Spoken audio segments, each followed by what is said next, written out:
connection soon fleeting. One visionary endeavor seeks to bring us all together, then theater lived after dark. Harnessing the transformative power of artificial intelligence, the timeless charm of radio theater. The wisdom of books, and the excitement of video games. Zoom Theater Live After Dark illuminates the path to enlightenment and fosters a sense of unity among its audience. Create this unique fusion of storytelling and interactive experiences. We aim to nurture personal growth, improve learning, and inspire a peaceful existence. Guided by your obedient servant, Sebastian Saint Seraphim Smalls, we embark on a journey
Okay, nobody move.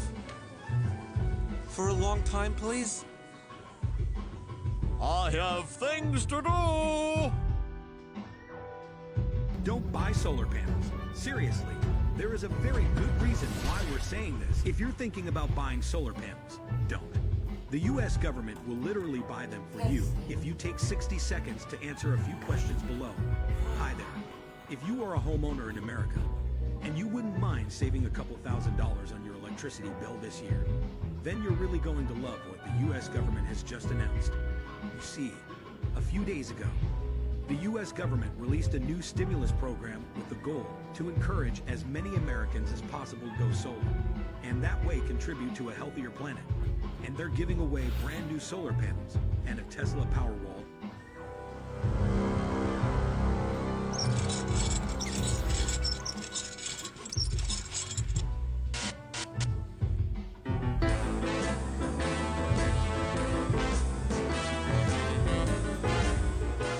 What kind of an early summer vacation is this? I fly all the way to Australia in June to beat the rush, and the temperature hasn't been above 50 degrees Fahrenheit. And they tell me it's only going to get colder. Oh my gosh! Don't play dumb with me, because two can play that game. And I'll even play it alone if I have to. I don't know what you're talking about, Miss Hancock. I can't give you all the money back for your synchronized swimming lessons because, well, I don't have it all. If you want to wait, then I... You know there's not going to be a summer this summer, don't you? What? I did a little reading. The Earth's orbit? That's right. And I found out that the Earth is moving away from the sun. It is? It is. That's why when I was in Australia, it never got any warmer than 50 degrees Fahrenheit. It was June, but it didn't feel like June. People were even calling it winter. Well, you know, that's their business, but I always heard Australia was a beautiful place. It is, but that's not the point. The point is, I stumbled onto your plan.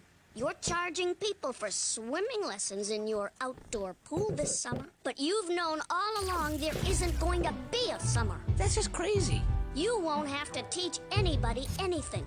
It'll be too cold for swimming. You'll just sit back and count your money. Street Fighter 6. Yeah, but... I'm going to take you to science court, Shep Sherman. I'm going to prove that summer's not coming and that you knew about it all along. You know, you're really giving me too much credit here. And I'm going to tell the whole world not to take your synchronized swimming classes. The world? Aren't you overreacting just a tiny little whole bunch? Mr. Sherman, I may be a fool, and I may not be too bright, and I may be forgetful, but I'm not a fool. Oh, well, sure, the frames are empty now, but someday I hope to put all kinds of awards and certificates in them. Like this frame is going to be for the Science Court Attorney of the Year Award. Wow, it looks like you're halfway there. Thanks. Now, getting back to your ridiculous story. Oh, yeah. So, I'm in Australia, and it never got above 50 degrees. And it was June. Wow! But maybe it was just lousy weather. No, I did a little research. I found out that the Earth is moving away from the sun. What? It can't do that? Can it? Yes, it can. And it is. Well, what exactly does it mean that the Earth is moving away from the sun? It means that it's not going to be as hot, which means no summer. It already happened in Australia, and it's going to happen here. And what does Shep Sherman have to do with this? Well, I already paid for 50 of his synchronized swimming lessons, because water ballet's always been my secret passion. Oh, I get it. Since there's not going to be a summer, Shep will never have to teach the classes, and so he makes all that money for doing nothing. That's right. It's a scam. Shep knows there isn't going to be a summer. And I know he knows. And he knows that I know he knows. And now you know that I know Shep knows that I know he knows. Uh-huh. And Shep won't give me my money back either. He said I'd have to wait. Well, I think a visit to Science Court will get you your money back, Miss Hancock, and teach Shep Sherman a little lesson of his own. You can count on me. Whoa! Shep, don't worry. There is going to be a summer. Heather Hancock has blown some facts out of proportion and jumped to a totally wrong conclusion, that's all. Well, actually, that's what I like about her. She's imaginative. Well, I think we can prove that there will be a summer and that your classes are legitimate. You know, Miss Hancock wants to get me banned from teaching, period. And I love to teach. I live to teach. I love to live to teach. What about that cooking class you taught where everybody got sick? The problem there was that I didn't really know what I was doing. Good morning, Fred. Oh, ¿qué pasa, Jen? Fred, are you learning Spanish? Spanish? That was supposed to be French. So, bien tu, Frederic? What? Oh, it's French for are you coming? Okay, wait. Passe-moi la pomme de terre. I'll see you inside. See? Okay, let me get this straight. Heather Hancock is charging that Shep Sherman knows that there's not going to be a summer this year. Is that right, Mr. Savage? That's right. But Shep continues to accept money for swimming lessons he has no intention of giving. It's not just swimming, it's synchronized swimming. Water ballet, you know, it's really very beautiful. No kidding. I've always wanted to do that. Well, you know, you could sign up. Objection! We'll talk later. Your Honor, I don't know why you're wasting your time. There's not going to be a summer this year. That's why we want Shep to give back all the money he's made from these so-called swimming classes, as well as agree to never teach another class again. Ever. Okay, Mr. Savage. And no cooking classes either. Let's stick with the case. Fred, did you get all that? Je ne sais pas? Very good. What did I say? I don't know. Well, why did you say very good? No, that's what you said. What did I say? I don't know. Are you making fun of me? Okay, Miss Crumple, your opening statement, please. Thank you, Your Honor. Good people of the jury. I always forget to call them good people. Summer is coming. Shep's synchronized swimming classes are legitimate. He's an excellent teacher. There's no scam and there's no bizarre climate change. This whole thing is just a bunch of hooey. We will prove that summer will come, rain or shine. Or snow. Mr. Savage, got a witness? Yes, I do, Your Honor. And you might say she's out of this world.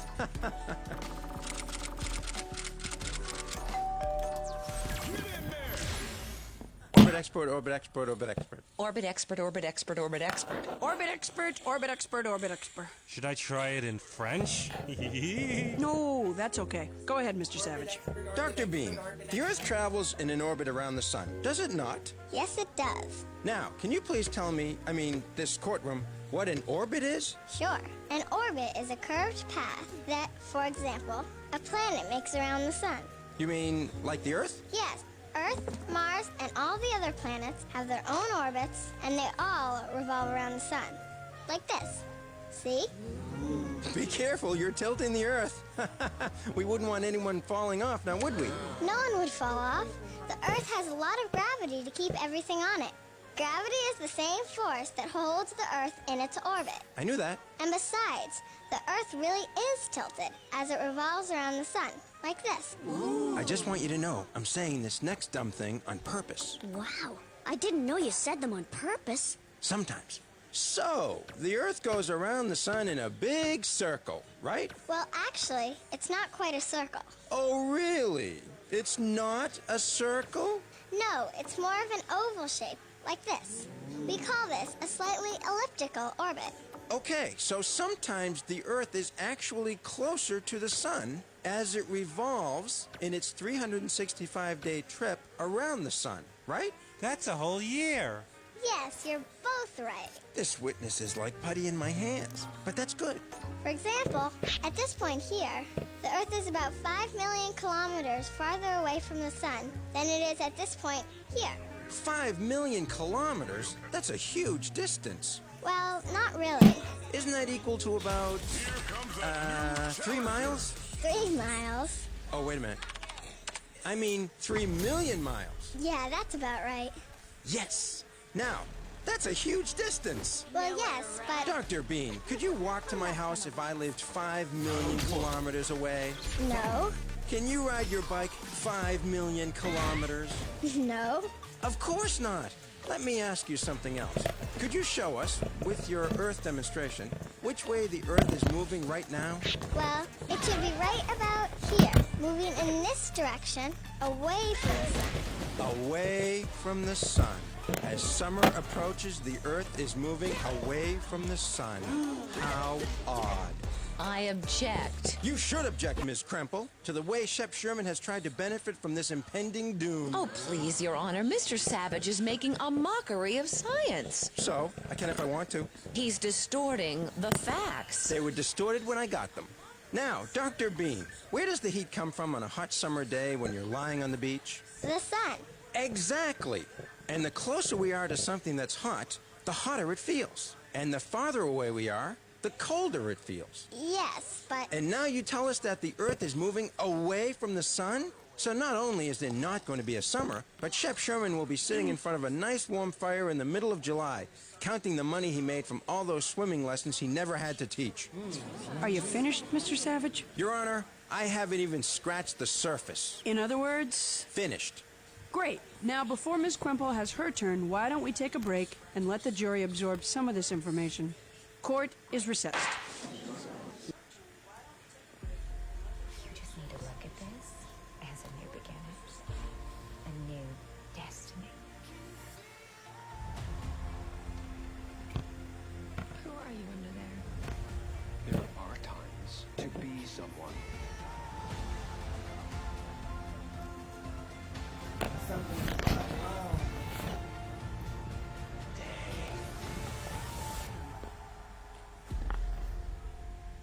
Okay.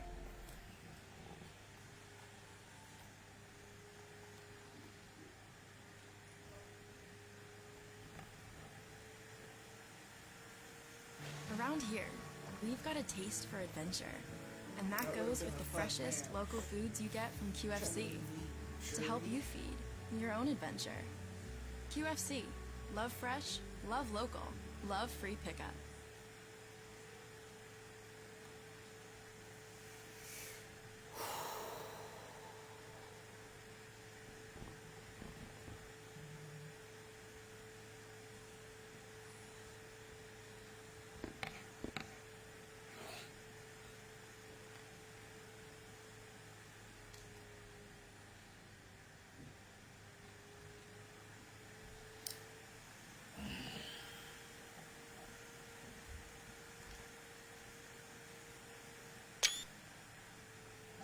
What the heck?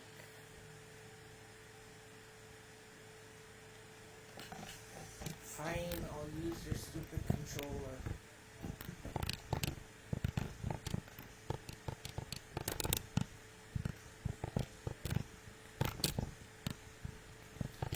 With its backwards buttons.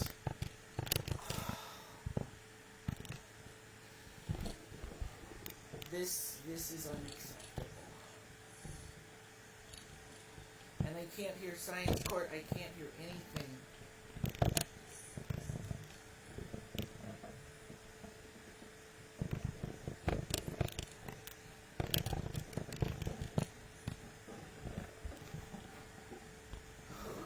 Kill me quickly.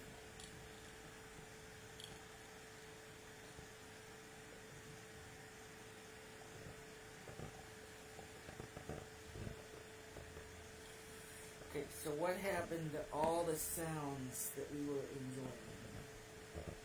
Tell me that first. I do not request a rematch. This is ridiculous. Street Fighter 6, we're gonna close it. Can't.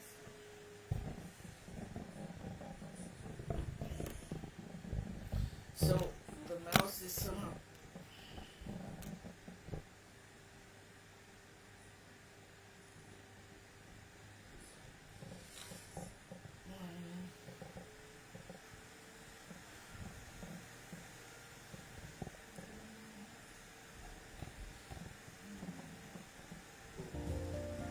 How did that just automatically mute itself? Ask me that. And then this controller works, but it's always this controller does it. Okay. So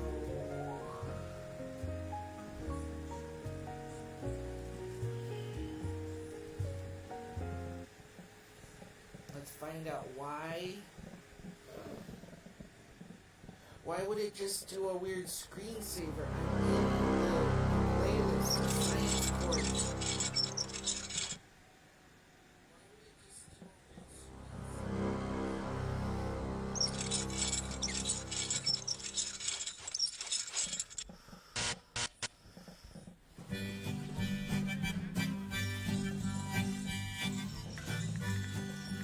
I was a tree growing tall and green, all I'd want is you to shade me and be my leaf.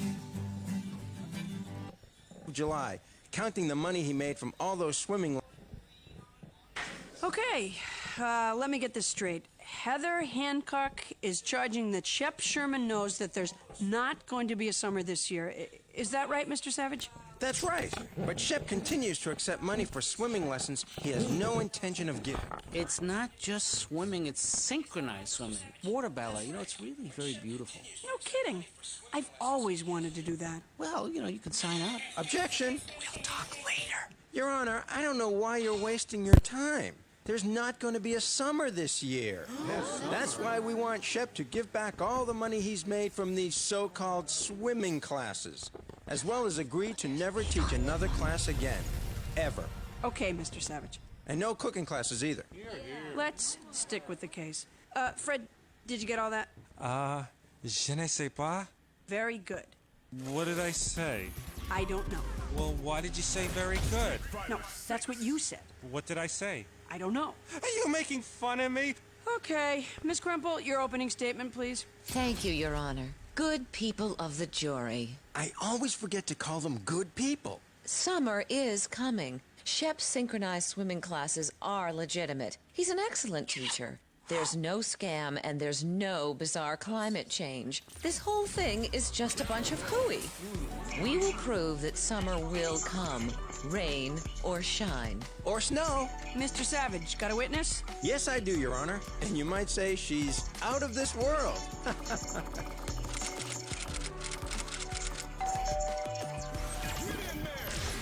Orbit expert, orbit expert, orbit expert. Orbit expert, orbit expert, orbit expert. Orbit expert, orbit expert, orbit expert. Should I try it in French? No, that's okay. Go ahead, Mr. Savage. Dr. Bean, the Earth travels in an orbit around the sun, does it not? Yes, it does. Now, can you please tell me, this courtroom, what an orbit is? Sure. An orbit is a curved path that, for example, a planet makes around the sun. You mean like the Earth? Yes. Earth, Mars, and all the other planets have their own orbits, and they all revolve around the sun. Like this. See? Be careful, you're tilting the Earth. We wouldn't want anyone falling off, now would we? No one would fall off. The Earth has a lot of gravity to keep everything on it. Gravity is the same force that holds the Earth in its orbit. I knew that. And besides, the Earth really is tilted as it revolves around the sun, like this. I just want you to know, I'm saying this next dumb thing on purpose. Wow. I didn't know you said them on purpose. Sometimes. So, the Earth goes around the sun in a big circle, right? Well, actually, it's not quite a circle. Oh, really? It's not a circle? No, it's more of an oval shape, like this. We call this a slightly elliptical orbit. Okay, so sometimes the Earth is actually closer to the sun as it revolves in its 365-day trip around the sun, right? That's a whole year. Yes, you're both right. This witness is like putty in my hands, but that's good. For example, at this point here, the Earth is about 5 million kilometers farther away from the sun than it is at this point here. 5 million kilometers? That's a huge distance. Well, not really. Isn't that equal to about, 3 miles? 3 miles? Oh, wait a minute. I mean 3 million miles. Yeah, that's about right. Yes! Now, that's a huge distance. Well, yes, but... Dr. Bean, could you walk to my house if I lived 5 million kilometers away? No. Can you ride your bike 5 million kilometers? No. Of course not. Let me ask you something else. Could you show us, with your Earth demonstration, which way the Earth is moving right now? Well, it should be right about here, moving in this direction, away from the sun. Away from the sun. As summer approaches, the Earth is moving away from the sun. How odd. I object. You should object, Miss Kremple, to the way Shep Sherman has tried to benefit from this impending doom. Oh, please, Your Honor. Mr. Savage is making a mockery of science. So, I can if I want to. He's distorting the facts. They were distorted when I got them. Now, Dr. Bean, where does the heat come from on a hot summer day when you're lying on the beach? The sun. Exactly. And the closer we are to something that's hot, the hotter it feels. And the farther away we are, the colder it feels. Yes, but... And now you tell us that the Earth is moving away from the sun? So not only is there not going to be a summer, but Shep Sherman will be sitting in front of a nice warm fire in the middle of July, counting the money he made from all those swimming lessons he never had to teach. Are you finished, Mr. Savage? Your Honor, I haven't even scratched the surface. In other words? Finished. Great. Now, before Ms. Kremple has her turn, why don't we take a break and let the jury absorb some of this information? Court is recessed. Well, how is Ms. Kremple going to respond to Mr. Savage's demonstration? 5 million kilometers seems like a long way to me. Will that distance make the Earth colder? Courtside commentators, what do you think?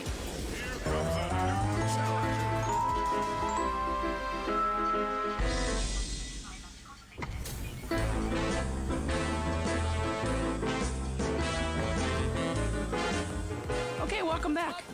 Fred, where did we leave off? I'm on page 6. Lovely. Go ahead, Ms. Kremple. Thank you, Your Honor. Dr. Bean, earlier you said that the Earth's orbit is not a circle. That's right. It's slightly elliptical. Right. Now, because Earth's orbit is slightly elliptical and not a circle, then sometimes the Earth will be 5 million kilometers farther away from the sun than at other times. Correct? Correct. How much difference does the 5 million kilometers actually make? Objection! Dr. Bean already said she couldn't walk 5 million kilometers. So? So, it's a long way.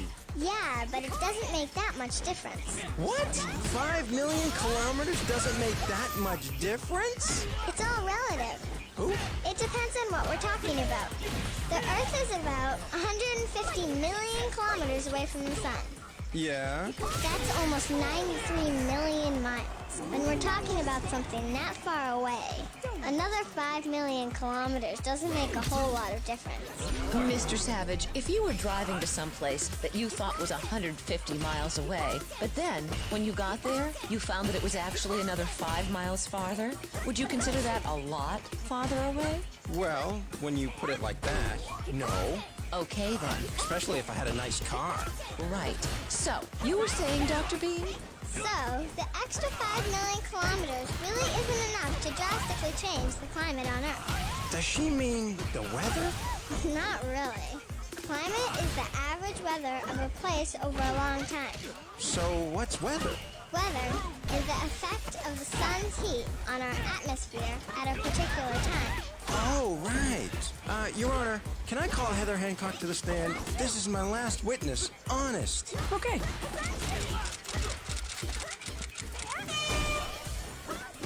Heather, you went to Australia in June, right?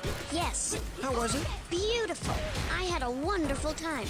But you said it was cold. Well, I thought it would be a lot warmer than it was. It was 50 degrees Fahrenheit. That's about 10 degrees Celsius. Not very hot then, was it? Nope. And what were the people in Australia saying about the weather? They said it was winter. Winter in June. Has sort of a sad ring to it, doesn't it? And that's when you did your investigation and found out that the Earth was moving away from the sun, correct? Yes. No more questions. Your witness, Ms. Kremple. Thank you. Ms. Hancock, you said you did some investigating about this summer isn't coming thing, right? Yes. I read a book. A book? Well, a couple of chapters. A couple of chapters? Well, a few paragraphs. A few paragraphs? Well, a sentence. A sentence? Well, not a complete sentence, but a few words. A few words. Well, not a... Yeah, a few words. You're right, Ms. Hancock. I am? You're right, when you said you did a little investigating. Your Honor, if Mr. Savage is resting his case, I'd like to call a witness. Mr. Savage, are you resting? I'm awake. I mean your case. Well, I don't know yet. Am I going to lose? He's resting his case. Go ahead, Miss Kremple. Thank you. I call Professor Parsons to the stand. Hello, beat you to it. I'm already here. Orbit expert, orbit expert, orbit expert. Professor, we're not doing that anymore. All right, sorry. Professor apparently can't have any fun.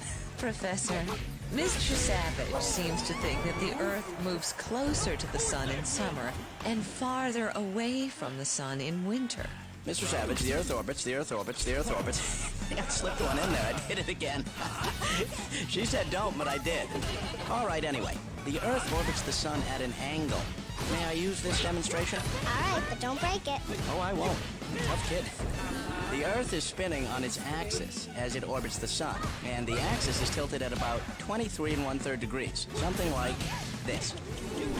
And it's the tilt of the Earth's axis that causes the seasons. Exactly, because the tilt makes part of the Earth closer to the sun.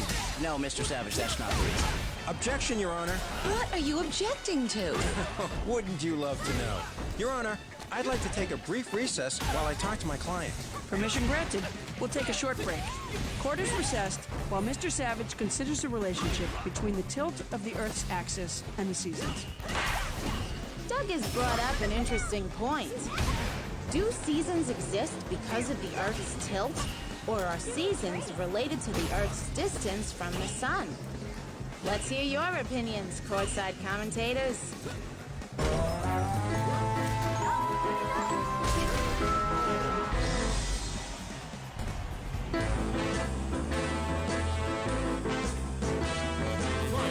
Science Court is back in session.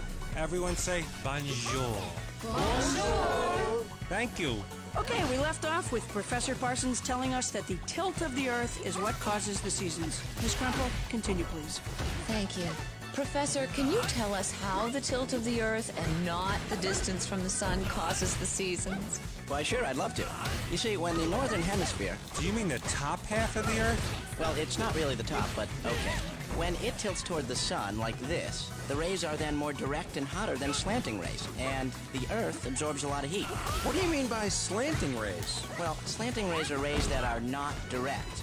When the northern hemisphere is tipped away from the sun, like this, the opposite takes place. The sun's rays are not as direct, and we call these slanting rays. The Earth receives less heat, and the weather begins to get cold. What do you say to a quick demo? All righty. Stenographer Fred, will you please hold this shield up in front of you while I spray this water at you? Okay, but not too hard. I know what I'm doing. Okay, ready, Freddy? Ready, I think. That wasn't so hard. Well, that's right, mostly because I sprayed the water at an angle, so it didn't hit the board with its full force. Now let me spray directly at the board, okay? Bring it in! Bring it in! Hey, you sprayed it too hard.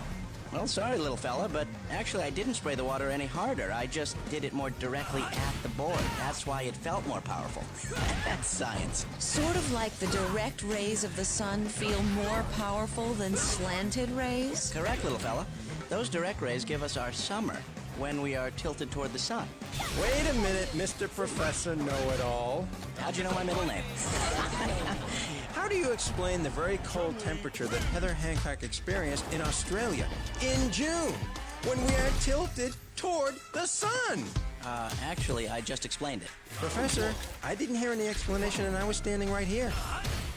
Well, courtside commentators, you've heard Professor Parsons' testimony. Can you explain why it was cold in Australia in June? Let's take a quick break to hear your explanations. Okay, remember tilt? Yeah. Well, let's try a very basic demonstration. Mr. Savage, pick up your pen and hold it at a slight angle. Okay, that's the Earth. Now, your water glass will be the sun. Why is my pen angled? Well, that's the tilt of the Earth. Now, you see how the tilt is leaning toward the glass? You mean toward the sun?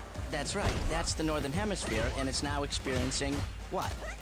Summer? Right. But what happens to the southern hemisphere where Australia is located? The southern hemisphere tips away from the sun, so it has winter? Right, very good. That's why your client was finding it cold in Australia. They were tipping away from the sun. Now move the pen, or Earth, around the sun, but don't change the angle. Now what has happened? Well, the southern hemisphere, is tipped toward the sun. Now what does that mean? It's summertime down there on the southern tip. That's right, you did it. That wasn't so hard. Very nicely done. Any more questions? Nope, Your Honor, I'm all set. I think she was talking to me. Well, she was looking at me. I'm ready for my closing argument, Your Honor. Okay, go for it, Mr. Savage. Good people of the jury. So maybe my client and I did learn a little bit about the seasons. But do you realize that Shep Sherman doesn't know the first thing about teaching synchronized swimming? Yes, I do. Judge Stone, would you care to join me? Sure. Marco. Marco. Well, Australia, what's up with that? And kangaroos, huh? Big jumping things. What gives? Thank you. Oh yeah, Shep's guilty. Good people. Thank you. Thanks for keeping it short, Mr. Savage. Go ahead, Miss Kremple. Your Honor, it's a little distracting. Oh, of course. Sorry. Thank you. Ladies and gentlemen of the jury. She forgot to call them good people. That's a point for us. My client, as you can see, is an excellent water ballet instructor. He's really looking forward to his classes this summer. And there will be a summer. Heather Hancock's claim of summer not coming, though totally ill-founded, did bring up some common misconceptions. Summer and winter are not caused by the Earth moving closer or farther from the sun. The seasons are caused by the tilt of the Earth's axis. Lean on me, I might send you a summer breeze. Keep yourself at 23 and a third degrees.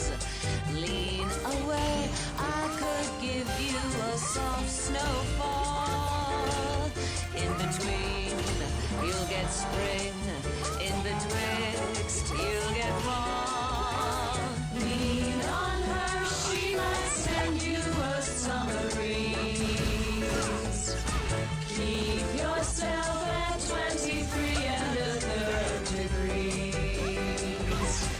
Lean away, she could give you a soft snowfall. In between, you'll get spring. In betwixt, you'll get fall.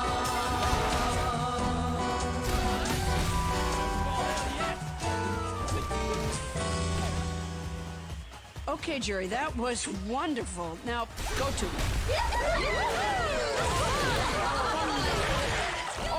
Order. I didn't mean go swimming. I mean go and deliberate and come back with a verdict. Go. Science court will recess until the jury comes back. Dry.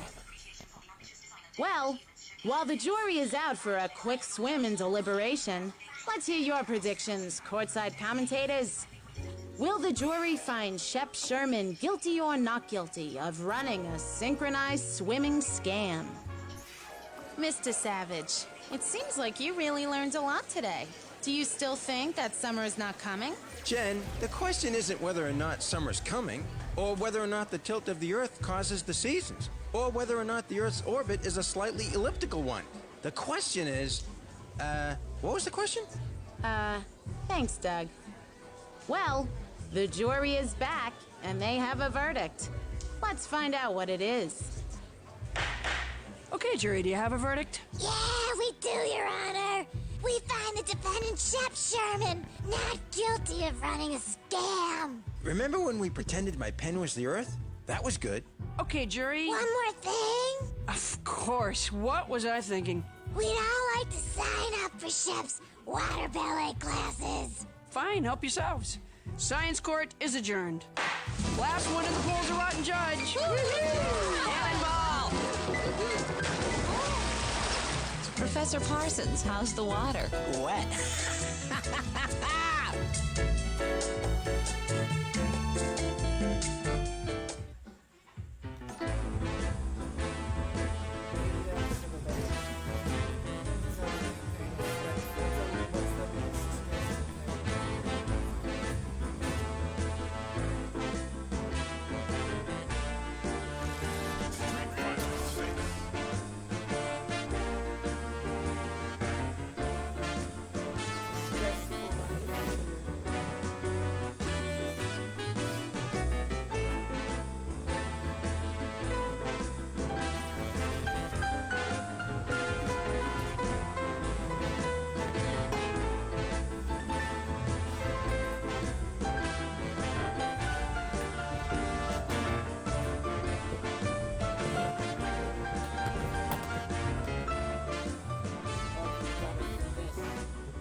There's one simple hearing hack anyone can use. The chocolate milk while I showed the chocolate milk. But then we'd have to be all wise like an owl and say you can't cry over the spilt chocolate milk. Even if it drenches a video game or two. Used to improve their hearing almost overnight. Did you know that hearing impairments have nothing to do with your ears? The ears are nothing more than a microphone to the part of the brain responsible for your hearing. Here's the problem. No matter what type of hearing aid you use or what treatments you try, you're only... I'm offended.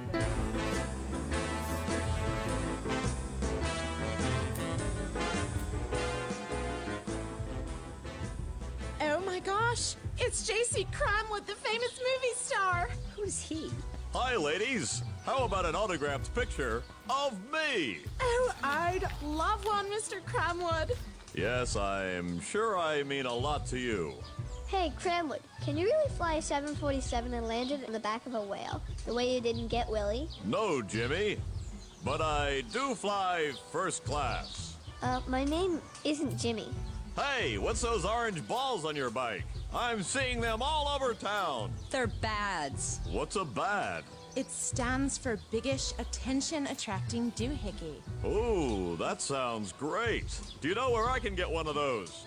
Jenkins Bike Shop? It's a great safety feature. Attention Attracting Doohickey. Ooh. Ooh, that sounds... What did I do?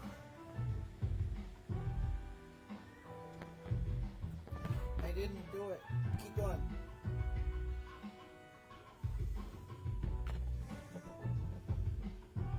Great. Do you know where I can get one of those?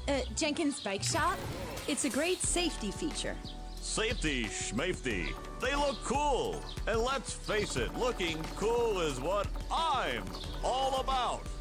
Here you go, ladies. That'll be $10. Thank you. Hey, Jimmy. The owner of Jenkins Bike Shop isn't named Jenkins, is he? Yeah, Jack Jenkins. He's great. Great? Well, has he ever wrestled a polar bear while trying to disarm a bomb in order to save the world? No. Hey, Jenkins! How are you? Oh, hello, Cramwood. I heard you were in town. Yeah, I suppose it's all over the news. Man, I haven't seen you since high school. Yeah, high school. But you probably see me all the time on the big screen, huh? I'm sorry, Cramwood, but gratuitously violent movies aren't my speed. Yeah, well, whatever. Hey, you're not still sore about the way I used to smack the back of your head in school, are you? Ouch. Not at all. I don't spend a lot of time thinking about 8th grade. Oh, man, I think about it a lot. I'm much too busy running my 3 bike shops and volunteering down at the recreation center. Is that the center that I donated money to? Oh, yeah, thanks. We cashed the check you sent and bought a basketball with the money. Good. So anyway, Jenkins, I need to get one of those orange ball things. A bad? Yeah, bad. Yeah, they're really cool. That'll be $5. $5? That's it? Oh, wait a minute. I guess I need a bike to put it on, don't I? Sure. That's $505. Oh, all right. Riding along this bike has great shocks. Hey, what the? Hi, girls. We're women, not girls. Cramwood! Hey, does your bad hit you in the back of the head? No. Mine hits me in the head. Hey, it's you. I mean, it's me. I mean, you're him. You're that guy. The movies. All the fighting and killing and exploding. J.C. Crampaper. It's Cramwood. J.C. Cramwood. Oh, right. Yeah. Hey, are you familiar with these bads? Mine keeps hitting me in the head. Really? How come you're not wearing a helmet?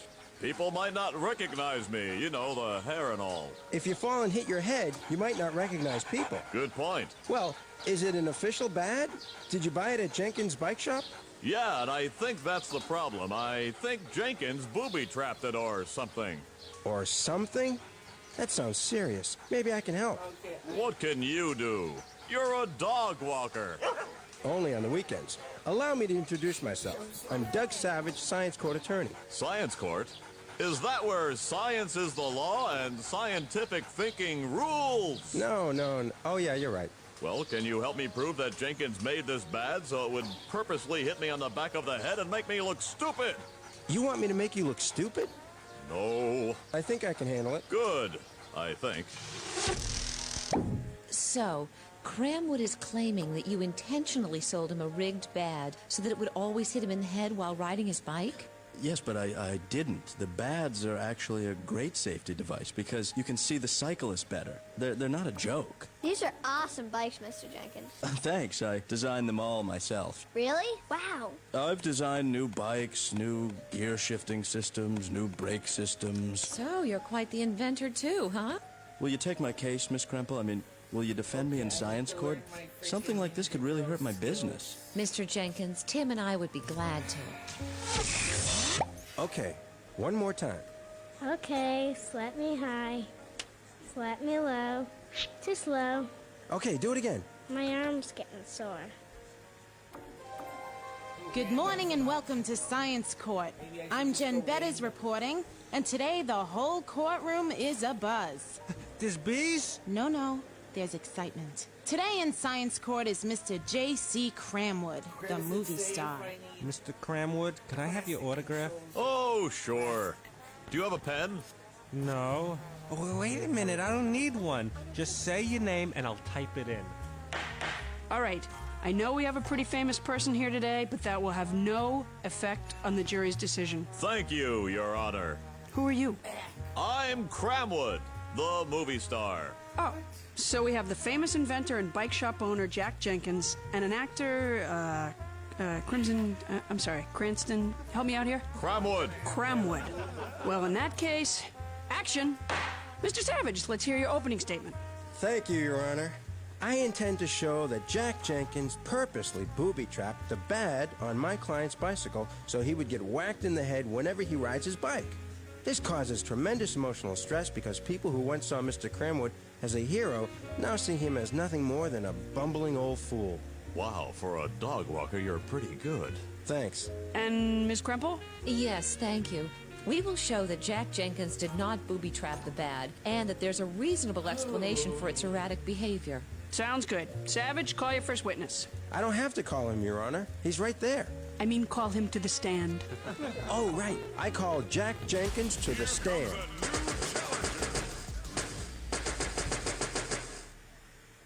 Mr. Jenkins, isn't it true that you sold a new bike with a bat attached to it to my client? Yes. And isn't it true that it hits my client in the head whenever his bike stops or slows down, causing him to look like a total buffoon in front of hundreds of people? Yes, but that's because of inertia. The bad is simply behaving according to the laws of motion. No more questions, Your Honor. And since I have no more witnesses and I have no idea what Mr. Jenkins just said, I rest my case. Wow. At least you're honest. Okay, Ms. Kremple. I call motion expert Julie Bean to the stand. Motion expert? Oh, motion. Julie, will you please tell us why the bad on the back of a bike continues to move when the bike slows down or stops? Sure, it all has to do with Sir Isaac Newton's first law of motion. Could you tell us about that? It states that an object at rest wants to stay at rest, and an object in motion wants to stay in motion. Objection. Irrelevant. It's not irrelevant. Is 2. Is not. Is 2. Is not. Is 3. Cut! Okay, people, let's take 5 and calm down before this gets out of hand. When we come back, we'll see if Newton's first law of motion applies. Everyone remembers Newton, I hope? Wow, things are really starting to move now. Julie Bean has just taken the stand and explained Newton's first law to the courtroom. Does Newton's law apply to the bad? What do you think, courtside commentators? Mr. Savage, I'm going to overrule your objection. The laws of motion have everything to do with the bad. Okay, Take two. Go ahead, Miss Crumple.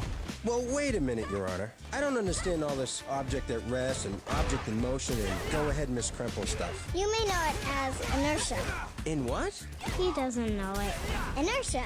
It's the property of matter by which it keeps its rest or speed. Okay, let's start with an object at rest. Have you ever seen somebody pull a tablecloth out from under a set of dishes and the dishes didn't move? I've never been able to do it. And I've broken a lot of very expensive dishes in some very expensive restaurants trying. Well, the plates have to be heavy, and the tablecloth has to be pretty smooth, and you have to pull it really fast, but it can be done. But what does that prove? Well, the dishes are at rest, and they don't want to move. They would rather just sit on the table. And so what's the motion part? An object in motion wants to stay in motion. That's why we wear seatbelts in a car. Oh, I get it. Wait a minute. No, I don't. Well, if you're in a car... Could I get a ride? I gotta return my video I rented. Sure. Anyway, if the car is in motion, then you and Fred are in motion. It's a video, so you passed it. If the car stops, you don't stop. You move forward. That's why we wear seatbelts, to stop us from flying forward. I don't think I want to ride with Doug. I'm getting out of this example. But what does this have to do with my client? Well, the bad is moving along with the bike. So when the bike stops, the bad will want to keep moving forward. But it's attached to a long spring, so it whips forward and back. Well, how come the seat doesn't go flying forward? Because it's bolted down. If it weren't, it too would want to keep moving forward. Forever and ever and ever. Wait a minute. Forever and ever? Yes. Order. Julie, I think you need to explain that one. Okay, sure. Let's say you're an astronaut in outer space on a spacewalk. Oh, can I be in this example? Okay, so you're in space holding a toothbrush. A toothbrush? Yeah, Is it mine or did I find it in space? it's yours. You took it for this experiment. Okay. Now, as an astronaut in space, you're attached to the spacecraft by a strong cord. But if you let go of the toothbrush, do you know what would happen? It would just stay there. That's right, because an object at rest wants to stay at rest. And what would happen if you gave it a little push? It would start moving and just keep on going forever and ever and ever. You mean until it slowed down, right? No, I mean it would just keep going for like 1 trillion miles and more. That's a good toothbrush. I should have kept it. Whoa! Forever and ever? That's a long time. Why would a toothbrush in outer space keep moving forever? Let's hear what our courtside commentators think about this. You see, there's nothing in outer space to slow it down. There's no air, no resistance, no friction. What do you mean? Friction comes from things rubbing against each other, like the skateboard. The reason it slows down and stops is because the wheels are rubbing against the floor, creating friction. Even the air in here slows the skateboard down. Your Honor, remember earlier when I said I was all done and I didn't need to call any more witnesses and I told everybody that arrested my case? Yes? Can I change my mind and call Mr. Jenkins again, please? All right, Mr. Savage. Go ahead. So you thought you could get away with it, didn't you? Huh? Isn't it true, Jenkins, that you and Cramwood grew up together? What? Yes, that's true. And isn't it true he used to pick on you all the time in school? Objection. Overruled. Please answer the question, Mr. Jenkins. Well, yes, that's true, too. Uh-oh. Why didn't he tell us? I guess because we didn't ask. And that bothered you, didn't it, Jenkins? Yeah, of course it did. Bothered you so much that you've been planning for the past 8 years to get back at J.C. Cramwood? No, that's not true.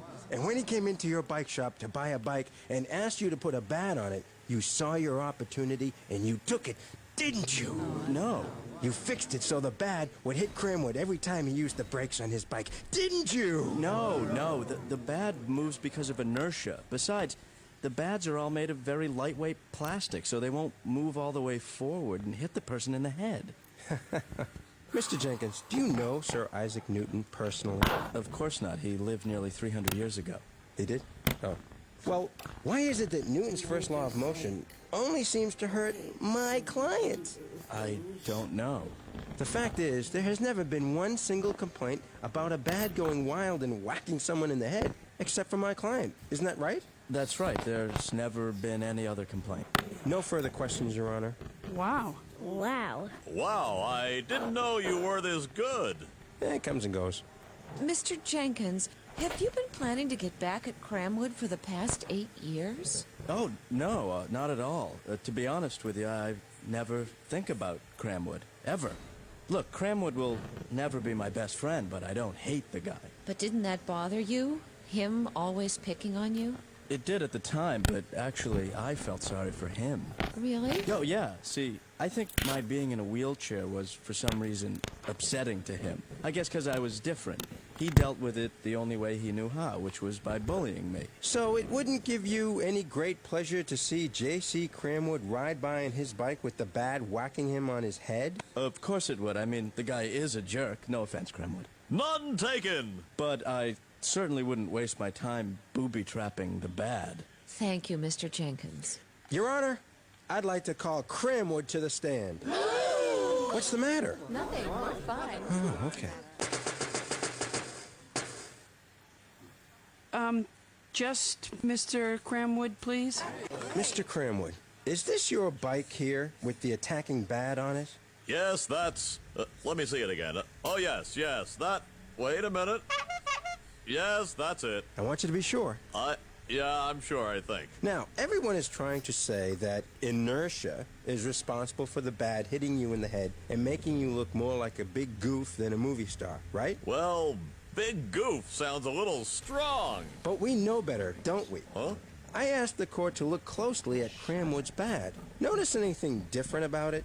Cramwood? Well, it was supposed to say Cramwood, but I just couldn't fit the D. It's huge. Oh my God, it's like Cramwood. Why is it so big? I don't make them like that. I made it bigger with a whole bunch of tape. 10 pounds of tape, in fact. I just figured this way everybody could see it. So it would be even safer? No, so people would see my name.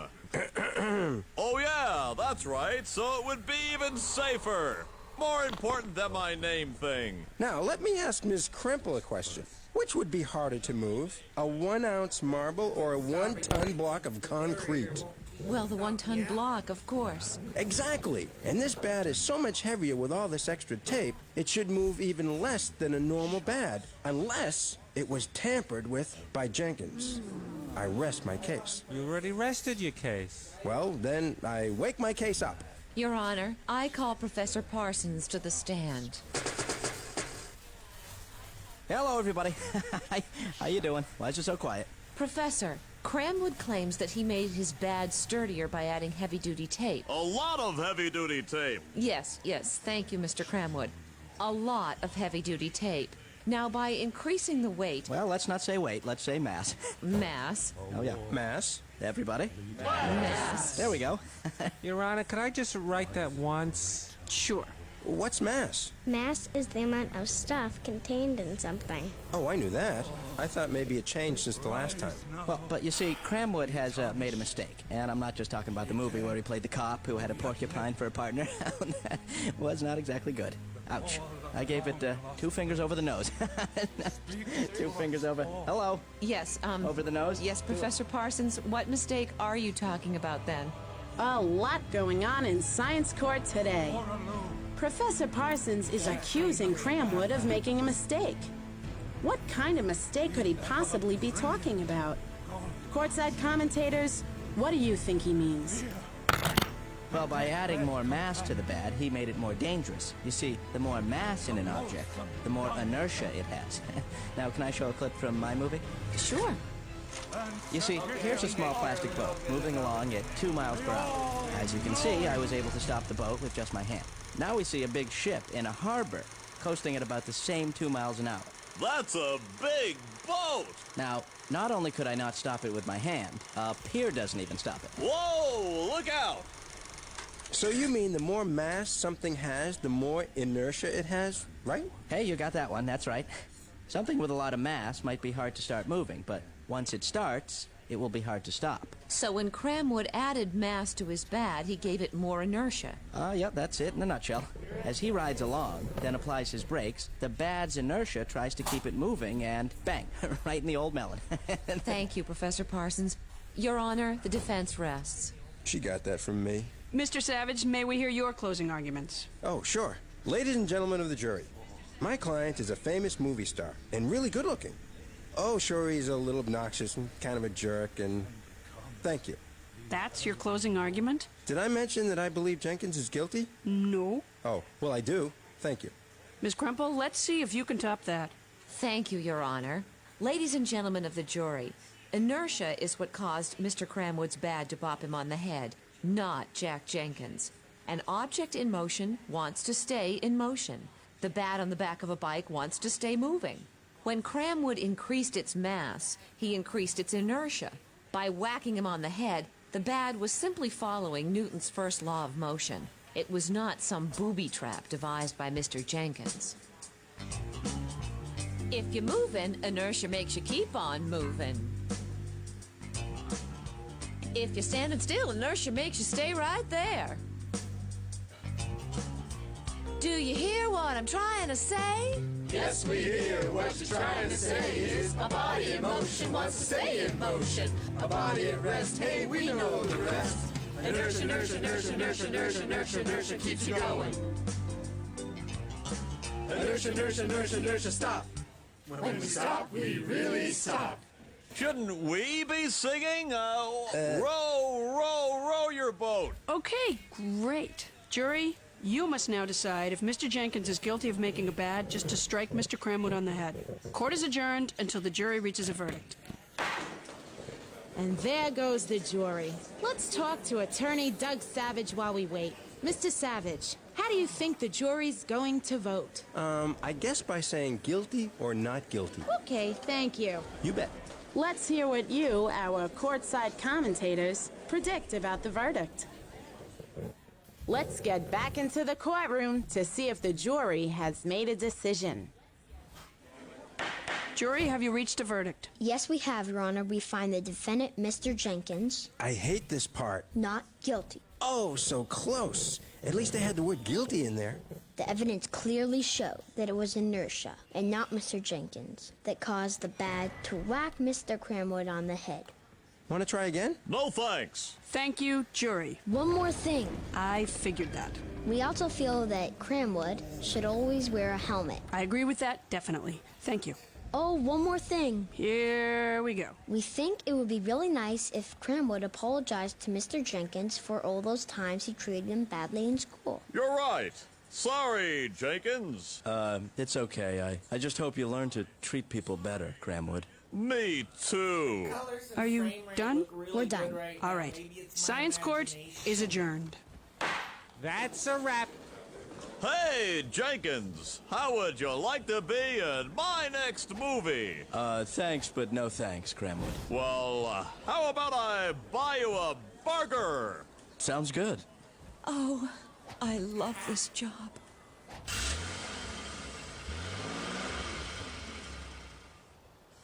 New post-migraine nutrient mixes support head health and hydration. Meet Replenish from Excedrin.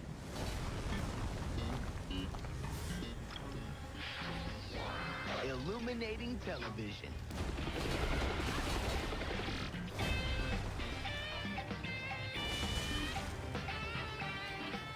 Hi, folks. Biz here. And Martina. So what are we doing today, Fizman? Well, for the last word, we're going to give the folks at home a word, but we're not going to tell them what it means. Oh, I like that. So they'll have to try to figure out what it means by the way it's used in science court. That's right. And it may be used more than once. So, pay attention. Great. Now here's science court. Why is the camera still on? I don't know, but my mouth hurts. Oh, wait a minute, Fizz. You forgot to tell everybody what the word is. Oh, that's right. So, anyway, the word, of course, is cantankerous.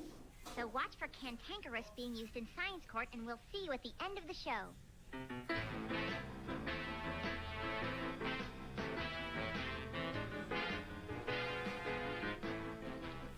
Let's go, Fiona. I'm running a business here, not a farm.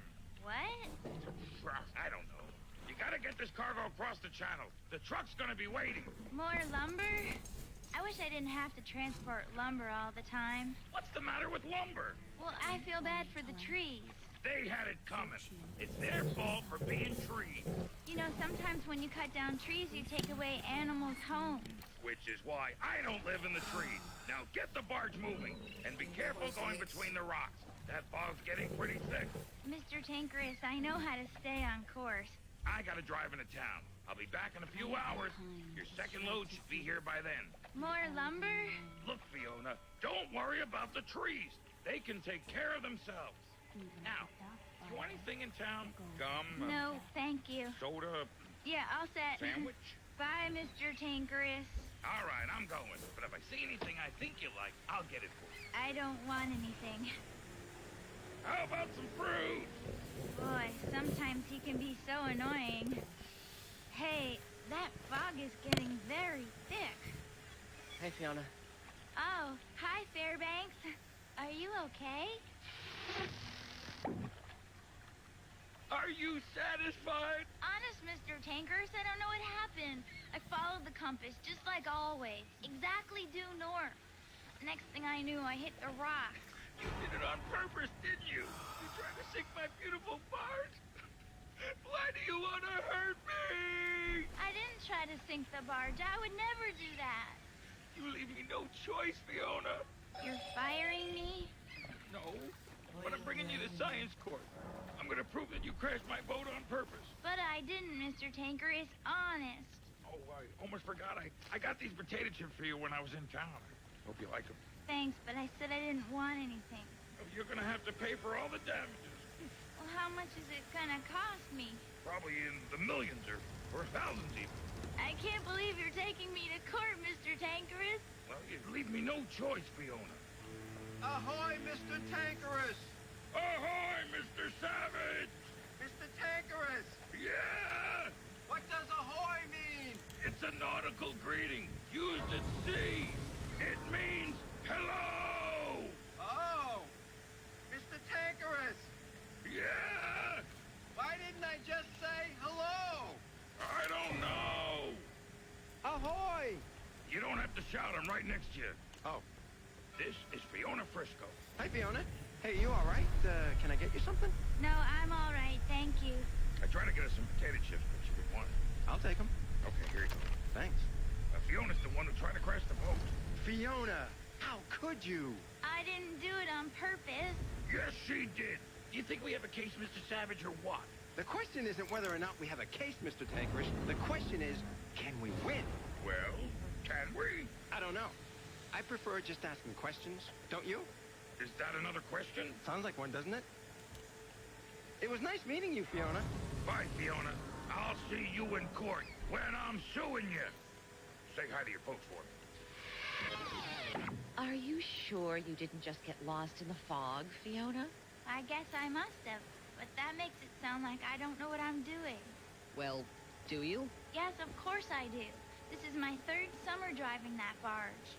Is there anything you don't like about the job, Fiona? Well, Mr. Tankerus can sometimes be a bit... what's the word? Cantankerous? No, I was thinking of disagreeable. But most of the time, he's okay. Are you sure you're telling us everything, Fiona? Well, yeah. Pretty sure. You're sure you're sure? No, I'm very sure about being pretty sure.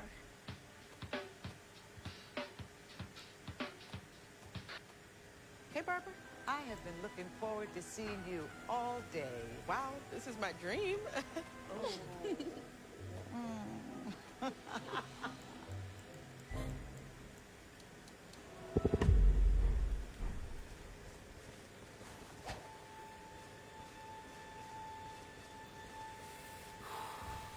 Hey there.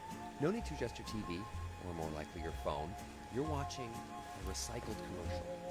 See, at Mint Mobile, we're always looking for innovative ways to save our money so we can save you money. So instead of paying for a new commercial, we're reusing this old one. And that means we can afford to keep offering you premium wireless for just $15 a month. We only made one change. Picking up on the frequency. Probably didn't even notice. Power limits upside down.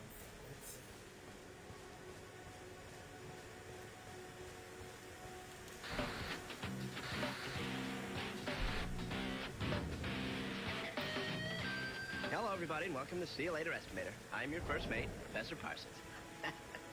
Because we're on a ship. First mate. Ship. That's why we have 16 writers. Well, today we're on a ship, and we're going to try to estimate this mast. A mast is a tall pole on a sailing ship or sailboat that supports the sails and rigging. Do you see that little platform at the top? That's called a crow's nest, where someone can stand and be the lookout. No, thank you. Not me. That's too high up there. Parsons is afraid of heights. Anyway, take a look at this mast. Kind of hard to tell how tall, so let's estimate, shall we? Now, here's a hint. This is what 5 feet looks like. Me. How embarrassing. Thanks again to the writers.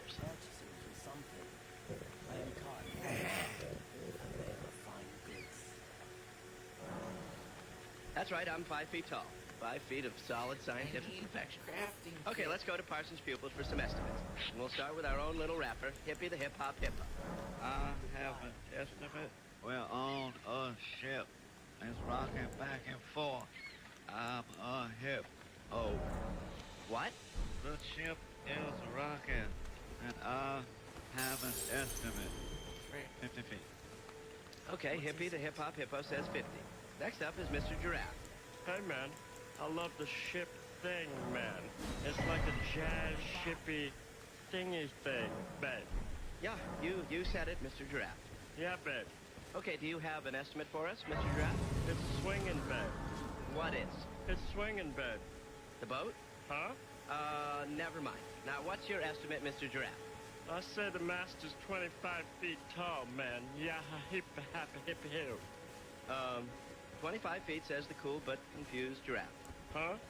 Nothing. And finally, it's Miss Alligator, the irascible reptile.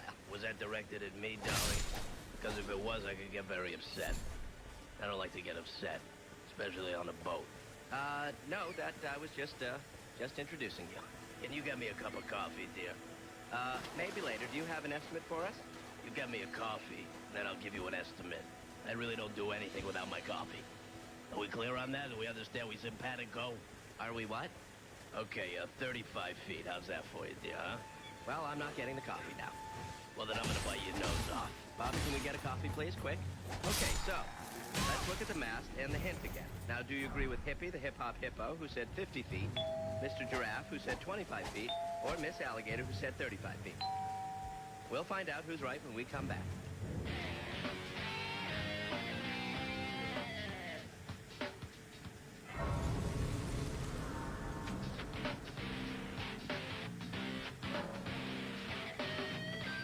Hey, land ho.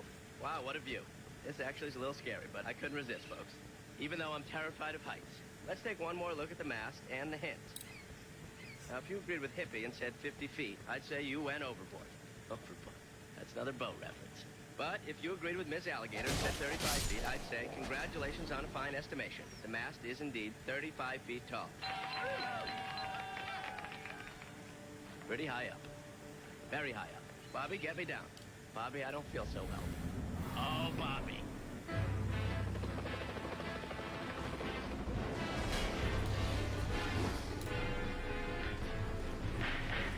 You don't like lumber, do you, Fiona? What do you mean? Isn't it true that you told Ken Tankers, and I quote, I wish that we never had to use wood, and I wish trees could vote? That's ridiculous. Mr. Tankerus, I never said that. It was something like that.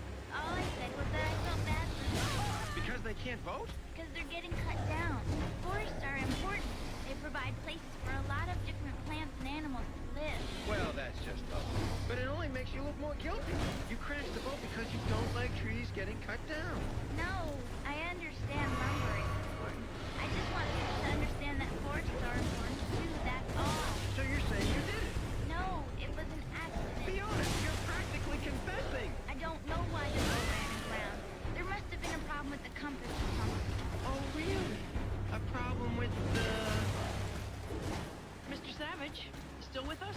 Actually, Your Honor, I'm pausing for dramatic effects. Oh, sorry. It's all right. I'm almost done. Take your time. Come on. Let's find out, shall we? Your Honor, I call... Not again. No, I can't think of her name. Dr. Bean. Oh, yeah, that's it. Dr. Julie Bean to the stand. Dr. Bean, can you please tell us What exactly is a compass?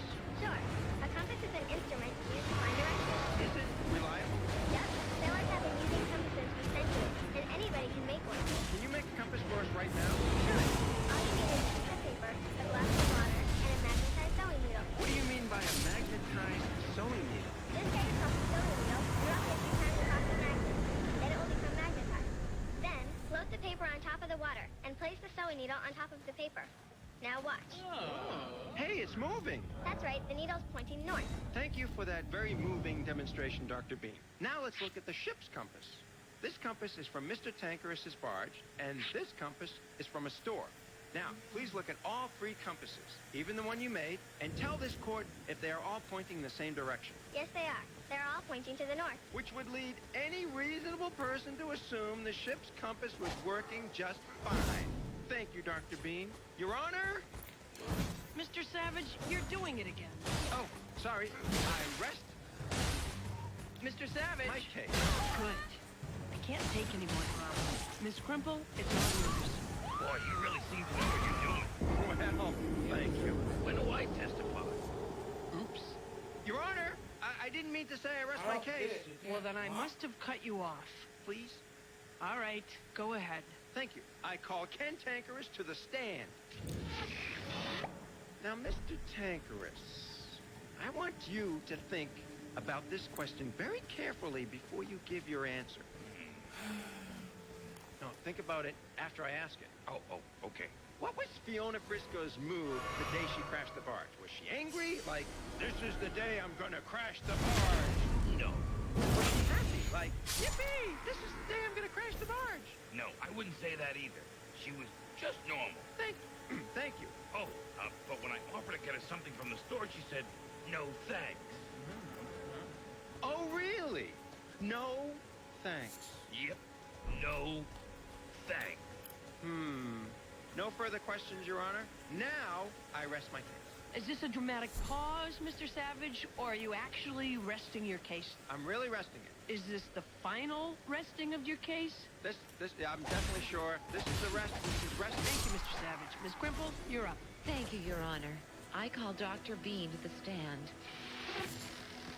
Dr. Bean, we know that a compass points to the north, but why? A compass points to the north because the Earth is a big magnet. What? A big magnet? Oh, sure. And then I suppose you're going to tell us that the moon is a giant soccer ball. No, it's a giant volleyball. I knew that. I'm kidding. What? Thank you, Dr. Bean. I call Professor Parsons to the stand. What? Professor, Dr. Bean said that the Earth was a giant magnet. Could you elaborate on that? Oh, certainly. The Earth is a really big giant magnet. That's not exactly elaborating. All right, you copy. It was the year 1600 when the English scientist William Gilbert said that the Earth itself was a giant magnet. Wait a minute. If the Earth is a giant magnet, how come metal things don't stick to it? Well, Mr. Savage, because it's a weak magnet. Big but weak. Like me. Well, actually, I'm small but weak. But whatever. You see, the magnetic force is strong enough to affect iron needles in compasses, but not strong enough to attract regular magnets like those found on refrigerators, which I collect. Personal note. I like refrigerator magnets. However, the Earth's magnetism is strongest at 2 points. Does anybody know where these 2 points are? At the North and South Poles. Huh, nice try. No, actually, Mr. Savage, that's correct. The magnetic poles are oval areas about 1,300 miles from the actual North and South poles. Lines of force connect the magnetic poles. The compass needle simply lines itself up with these lines of force. I'll give you an example. I have here a bar magnet that has a North and South pole. How do you know it does?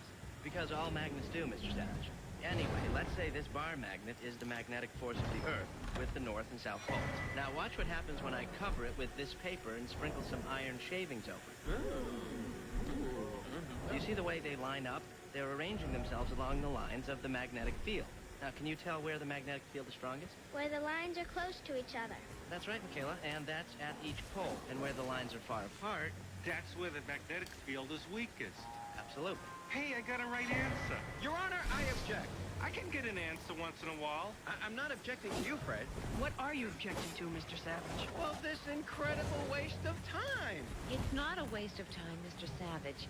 If the compass needle is magnetized, then something that attracts a magnet could affect a compass reading.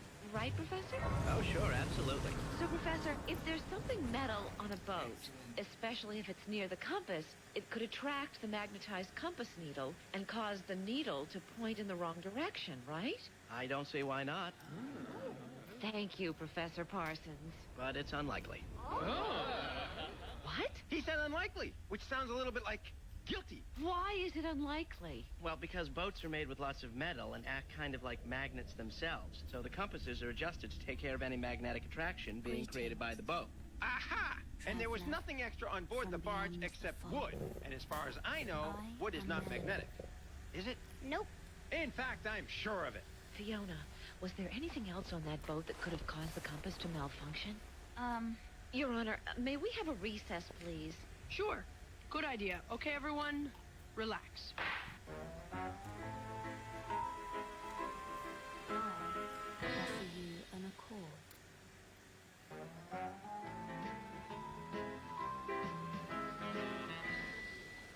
Oh, sure. There were times I had my doubts about this day ever arriving. You haven't won yet, Doug. Michaela, believe me, I won. The question is, how do I handle the press? Maybe I'll get my own talk show. What would you talk about? Ooh, good point. Forget the talk show. I should go straight to movies. I wonder what's playing. Your Honor, I'd like to recall Fiona Frisco to the stand. Recalling witnesses. This is so sad. Fiona, were you alone on the barge the day it ran aground? No. What? You're not supposed to give rides to people. I run a barge, not a bus. This wasn't just any passenger, was it, Fiona? No. A friend of mine. He's a new kid in town named Fairbanks. He needed to get to the other side, and fast. Why? Well, Fairbanks has diabetes, and he needed a snack. What's diabetes? It's when the body stops producing insulin. You need insulin to change food into energy. But why did Fairbanks need a snack? Well, he said he took his insulin shot in the morning, and he had a good breakfast. But he burned off a lot of energy from riding his bike all day, so he needed a snack. How come Fairbanks wasn't on the boat when you ran aground? Another boat came by and took Fairbanks to the other side while I waited with the barge. Fiona, do you really expect us to believe that? The truth is, the only person on that boat besides you was you. No, it was me. My name's Fairbanks. I live on the other side of the channel, but I missed the ferry, so Fiona helped me. Oh, really? Well, that's very nice of you, Fiona. But you still crashed the boat on purpose. No, she did not, Mr. Savage, and I think I can finally prove it. Fiona, you just said Fairbanks was riding his bike all day? Yes. So he took the bike on the barge, didn't he? Of course, it's his bike. I wasn't going to leave it behind. Where did Fairbanks stand on the boat? Right next to me, on my right. And where was his bike? On my left, next to the... Oh, that's right. Next to the what? The bike was next to the... Next to the... The what? The bike was next to the what? Doug, the bike is a big piece of metal, and it was right next to the... The what? The what? I'm pausing for dramatic effect. Oh, that's good. But next to the what? The compass needle. It's magnetized, remember? You proved that part yourself. I did, didn't I? Why am I so thorough? Your Honor, I'm ready for closing arguments. Good idea. Mr. Savage? Ladies and gentlemen of the jury, Fiona Frisco is guilty of crashing Ken Tankerus's barge on purpose because she didn't want to carry any more lumber. She claims it was some mystery boy with his mystery bike that messed up the compass by accident. Well, la-dee-da. Where is this mystery boy with his mystery bike, I ask you? Huh? Hi, my name is Fairbanks. Oh. Well. So in conclusion, Fiona's guilty. Thank you. Ms. Krempel, go ahead, please. Thank you, Your Honor. Good people of the jury. Fiona Frisco did not crash the boat on purpose. She would never do that. The only thing Fiona is guilty of is helping a friend in need. You see, a compass has a magnetized needle that turns to face the Earth's magnetic field in the North Pole. Or in this case, a bike, if it's close enough. The metal in the bike affected the compass needle and threw it off course, causing the boat to run aground. Thank you. We, the jury, find the defendant, Fiona Frisco, Please don't pause for dramatic effect. not guilty. Thank you. Science court is adjourned. Mr. Tankerus, what do you think of the verdict? Well, I agree with it. I just wish Fiona here had told me about her friend. I didn't think you'd be very agreeable, Mr. Tankerus. Why not? Because sometimes you can be a little... Oh, what's the word? Let me guess. Cantankerous? No, more like argumentative. You're right. I'll work on being more agreeable. If you want, you can have your job back. Yeah, thanks. That'll be great. And Mr. Savage, Fiona drove that boat straight into the rocks, and you still lost. How do you feel? Hurt, dejected. So basically no different than last time? You got it.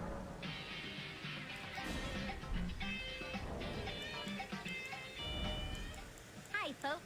Welcome to the Last Word with Fizz and Martina. Hey, Fizz, did you hear our word of the day used in science court? Sure did. Cantankerous. Were you able to figure out what it means? I think it has something to do with being sort of difficult. You got it, Fizzer. Cantankerous means disagreeable to deal with or argumentative. So, someone who argues a lot and is difficult is called cantankerous. That's right. Let's go to the phone. Hi, you're on the Last Word with Fizz and Martina. Hi, this is cantankerous, and I'd like to use cantankerous in a sentence. Oh, it's okay. You only have to use it once. Are you gonna talk to my whole sentence? No, I'm sorry. You can read your sentence now. Hey, what makes you think I wrote it down? I don't know. I was just saying. Well, I did it. So what? Excuse me, Mr. Tankerous? You're acting a bit cantankerous right now. Oh, you're Hi right. there. I'm sorry. Can I read my sentence? Sure. Nobody at the store wanted to wait on the cantankerous man. Good sentence. You're saying that the clerks at the store didn't like waiting on the guy because he would always argue with them? That's right. Great. Thanks for the call. Hey, did anyone ever tell you that your name is very similar to the word cantankerous? You know, cantankerous, cantankerous. What are you talking about? Cantankerous. Look it up. Use it. Wear it out. See you next time. Bye. What are you talking about?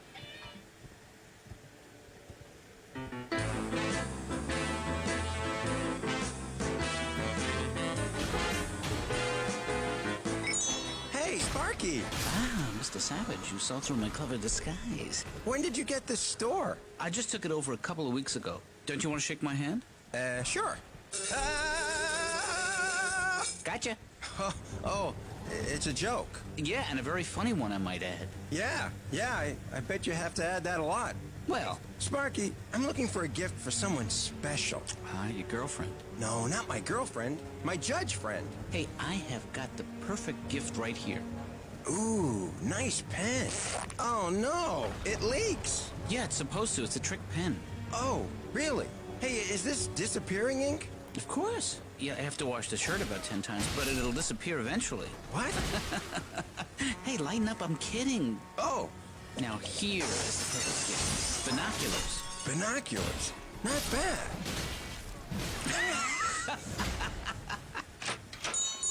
Hi, can I help you? Yeah, I need a gift for my boss, and I'm in a hurry. Well, let me introduce myself. I am Sparky Not Quite, owner of the Sparky Not Quite Dollar Store, where we specialize in gifts and gags. What is that, one of those hand buzzer things? I forgot it was there, I'm sorry. Cute. Well, how about one of those giant refrigerator magnets? Very unique, and they cover your whole refrigerator so you only need one magnet. Too stupid. Wow, I'll take 3. Wait a minute, I have got the perfect gift right here. A wind chime. Too stupid. Wait, you know that's not half bad. You know, a nice wind chime might finally get me that promotion. What? Oh, nothing. All right, I'll take one. Well, let me get one from the back. Nice day, isn't it? I heard it was going to rain. Yeah, that's what I mean. Nice day for rain. But then it's going to clear up. That's what I mean. Nice day to be nice, then rain, then clear up and be nice again. Are you all right? Actually, I'm a lawyer. Doug Savage, science court attorney. Penny Nichols, corporate executive. Really? Well, assistant executive. Assistant to the assistant junior executive. Well, anyway, I have a cell phone. Cool. You must be really important. Important isn't the word. Well, here you go. Can you bring it out to my car? Oh, yeah, sure. By the way, we have a policy that all sales are final. Okay, fine. Just put it in my car. I'm in a hurry. Here, Ms. Nash. Happy birthday. A riding crop. Well, it's beautiful. Thank you, Jim. Call me Patty. Here, Patty. Excuse me? I mean, Ms. Nash. Oh, thank you, Penny. It's not another wool sweater, is it? No, no. You know, I really didn't know you were allergic to wool. Allergic isn't the word. If I were a sheep, I'd have to shave myself.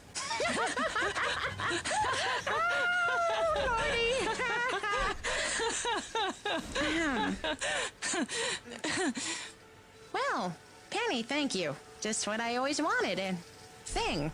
What is it, a joke? No. If it is a joke, it's very funny. Sort of. No, it's not a joke. They were supposed to be wind chimes. Okay, then, but where are those reports that were supposed to be on my desk yesterday? Huh? Did you think I forgot? No. Did you think this gift would help me forget? Yes. No, I mean, no. If you really want to be considered for this promotion, Penny, I have to see some improvement. You will, Patty. Patricia, I'm Ms. Nash. But the ink's not coming out, Sparky. I thought it was disappearing ink. It is. Calm down. Give it time. It'll be gone in 48 hours. This is a piece of junk. You sold me one of your childish tricks. No, I didn't. I sold you some wind chimes. Well, look at them. Do they look like wind chimes to you? Wait a minute. They were all stuck together before. They didn't look like wind chimes, and they didn't act like wind chimes. Well, they look fine to me. Look, Miss, Nichols. Penny Nichols. Why don't I get you another box of wind chimes? Wait right here. Here you go. These better work, or I want my money back. But I told you I can't give you your money back. That's the whole deal here. No money back. Well, then maybe I'll ask for something other than money. Like your whole store. Big baguette, big flavor. The new Green Goddess Caprese Milk from Panera.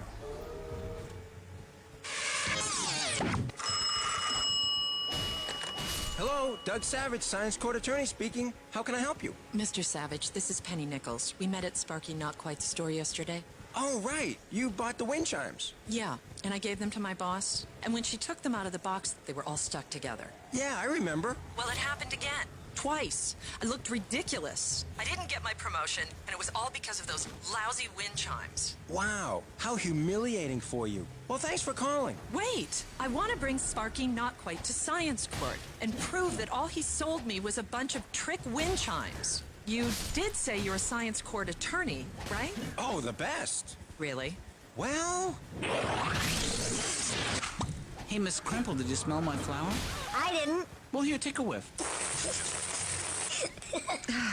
Anyway, Sparky, you're sure those weren't some sort of trick wind chimes that you sold to Penny Nichols by mistake? To be honest with you, Miss Crimple, I didn't even know the wind chimes were in the back room until just a few days ago. So you don't know how long they've been sitting in storage? Right. I mean, there was a bunch of stuff already in the stock room when I took over the business from my brother Marky. Well, apparently Penny has a whole bunch of witnesses from her office who said the wind chimes were stuck together. But that doesn't make any sense. Tim, get the camera and take some pictures of Sparky's storage area. Why? What for? I don't know. Maybe nothing. Sparky? Yeah? Do you like the smell of this flower? Whoa! Hey, cut that out. Gotcha. Good morning, stenographer Fred. Oh, hi, Judge Stone. What do you have there, my little courthouse companion? Some jokes. Oh, can I see? Sure. Do you want a piece of gum? No, thanks. No, you have to. That's part of the joke. Oh, all right. What is it supposed to do? It's gonna turn your whole mouth blue. Great. Is my mouth blue yet? Yeah, it's all blue. Is mine? Yeah. Hey, that was a knee slapper. Any more jokes, Fred? No, I guess that's it. Now what? I guess we're done. I'll see you inside. Okay. Sparky, you sell a lot of joke stuff, right? Yes, I do. Yes. But you say that Penny Nichols wind chimes that stuck together and didn't chime were not a joke, right? That's right. They were not a joke. Well, how do you explain what happened to my client twice with 2 different wind chimes? I don't know. You don't know. Well, maybe this will help you know. These aren't wind chimes. They're just a bunch of stuck-together pieces of metal. Your Honor, I submit these as Exhibit A. Fine. Stenographer Fred, could you please hold on to these? Okay. I call Dr. Felix Fullergast to the stand. Dr. Fullergast, could you please have a look at these so-called wind chimes? Sure. Are they stuck together with glue? No. Tape? No. Then what? They appear to be magnetized. That's right, magnetized. These aren't wind chimes, they're just a bunch of magnets. Maggots? Magnets. Oh, okay. Thank you, Dr. Fullergast. Your Honor, I rest my case. Good for you. I liked your optimism. Miss Crumple? Dr. Fullergast, what are the bars of the wind chimes made of? Iron. They're made of iron. Can you tell us what makes iron different from other metals? Well, for one thing, iron has the ability to become magnetized. Could you explain? Sure. In a piece of iron, like in any metal, the atoms face in different sort of random directions. You mean like this way and that? Yes, so to speak. Objection, I'm bored. Hang in there, Mr. Savage. Continue, Dr. Fullergast. Well, if the atoms in iron can be organized somehow to face mostly in the same direction, that iron becomes magnetized. It would send out an invisible field of magnetism, a magnetic field, all around it. Then what would happen? Well, then we would call one end of the iron south. Why south? Because that's what they call one end of the magnet. What do they call the other end? North. Makes sense. Doctor, will the south end of a magnet move toward the north end of another magnet? Yes, but the north end of one magnet will try to swing away from the north end of another magnet. Thank you, Dr. Fullergast, that's all. Your Honor, I've certainly been known to miss a thing or two in my day. But didn't Miss Kremple just win my case for me? You have to listen a little closer, Mr. Savage. Why? What did he say? He said that the wind chimes appear to have become magnetized. What? The iron bars of the wind chimes may have accidentally become magnets. Oh, accidentally. You mean like, oops, I'm a magnet, and oops, now I'm not a magnet, and oops, I'm a magnet again. I have to agree with Doug. It is confusing. While we try to figure it out, let's review the case. Penny Nichols bought a set of wind chimes from Sparky Not Quite. But when her boss took them out of the box, they acted more like magnets than wind chimes. When she brought them back to Sparky for a refund, the wind chimes had returned to normal. What's going on? Is it possible for the wind chimes to act like magnets one minute and act normally the next? Let's go to the Science Court lab so we can investigate this mystery together.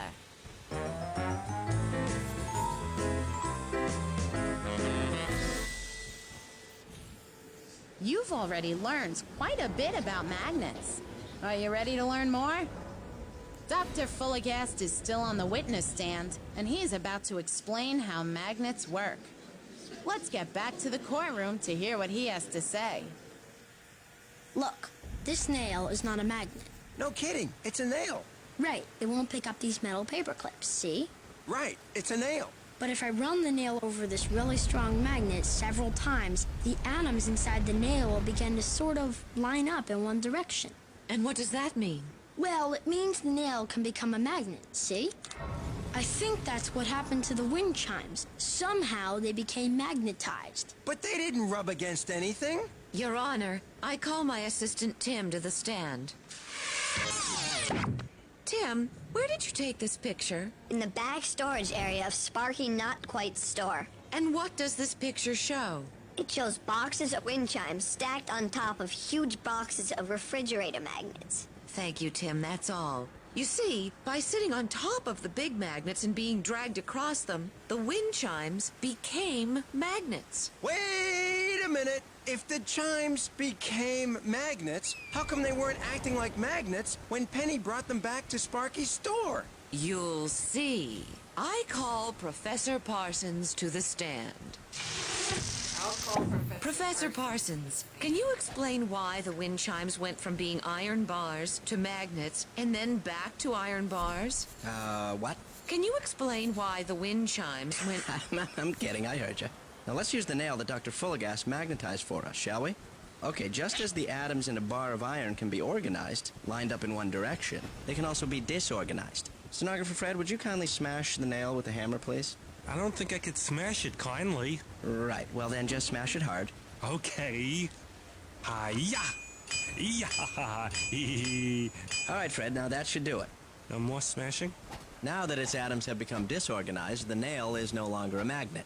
See, it won't pick up any paper clips. Hey, wait a minute. When Penny brought the chimes back, she smashed them onto the floor. And that's why they weren't stuck together. Would that have done it, Professor Parsons? Oh, yes, sirree, absolutely. That smashing could have been enough to demagnetize the iron bars in the chimes. Yeah, but... Ladies and gentlemen of the jury, Sparky Not Quite loves to make jokes. Look at this pen I bought from him. It leaks ink all over me. And you. Sorry about that.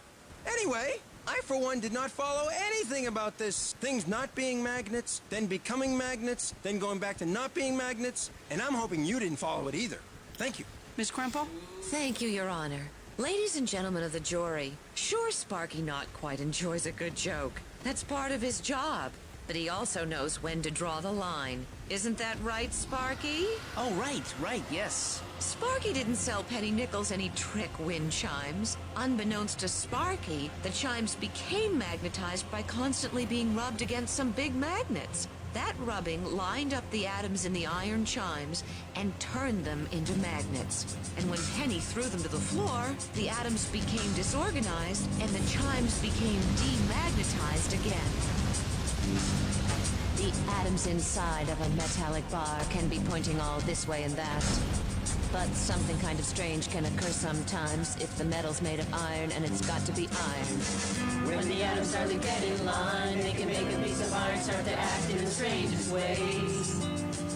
Strangest ways.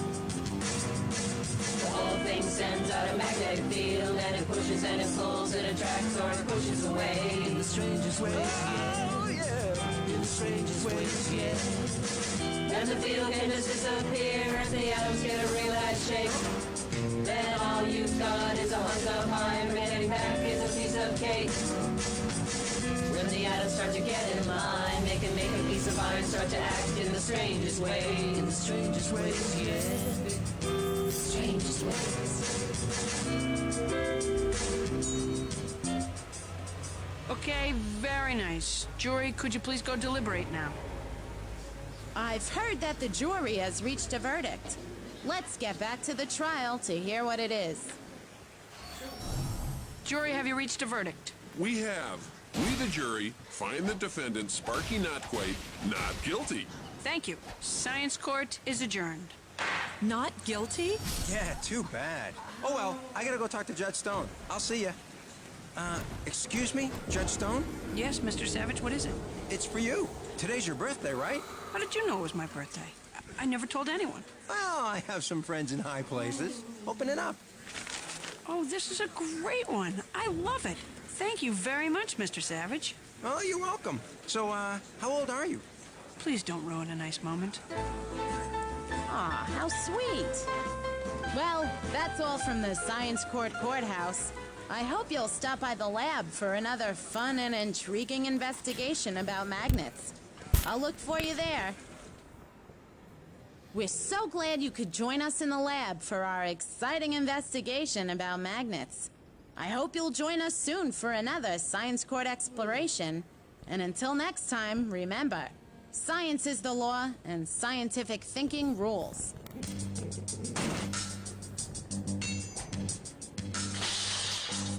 Oh, poor baby.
What are you staring at? You're standing in a big puddle. Run along, shoo, little people. Goodbye. You're still in a puddle. Fine. I'll move away from you. Don't follow. Oh. Now you're sitting in a puddle. Hey, I'm going to find out who's responsible for that leaky pipe. You're still... Oh, my... Never mind. Now, I'm telling you, Miss Kremple, we do good work. Our pipes don't leak. Then what's the problem? Well, people say they leak, and now I'm being called in by science court. I heard you were the best science court lawyer around. Will you help me, please? Miss Peterson, you sound like a nice person. I'd love to help. Hi, Jen. Big case today, huh? Mm-hmm, looks like it. Yeah. This is the kind of case a stenographer dreams about. Really? Why is that? Well, it's got everything. It's got pipes, it's got water, plumbing. Oh, look at the time. Well, I have to go on the air. You coming in? I am psyched. This is going to be a great case. This is going to be like one of those ones. Hi, I'm Jen Bettis reporting live from Science Court, where science is the law and scientific thinking rules. Judge Stone is about to call the court into session. Hey, Jen, how are you? Fine, Doug. I'm on the air. Oh, sorry. That's attorney Doug Savage. He's got his hands full with this case today, I can tell you that. Really? Order. Today where's stenographer Fred? Here I am, Your Honor. I had to wash my hands. They were all sticky. No more cinnamon buns, Fred. All right. All rise. They already rose. All be seated. They're all sitting. Okay, today, Mr. Savage charges that Pip Peterson of Pip Peterson's Pipes and Plumbing sells leaky pipes down by the seashore. Your Honor, I didn't see anything in the complaint about the seashore. Yeah, I was kidding. Okay. Okay. There's also been an injury, Mr. I.M. Richmond. Is he here?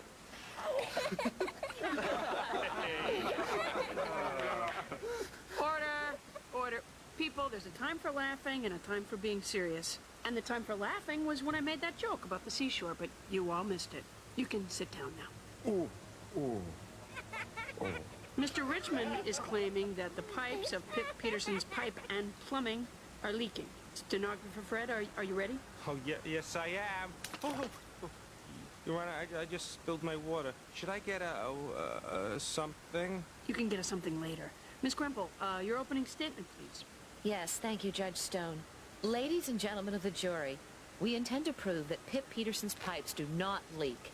Mr. Savage, your opening statement, please. Yes, thank you, Your Honor. We intend to prove that Pip Peterson's pipes are leaking.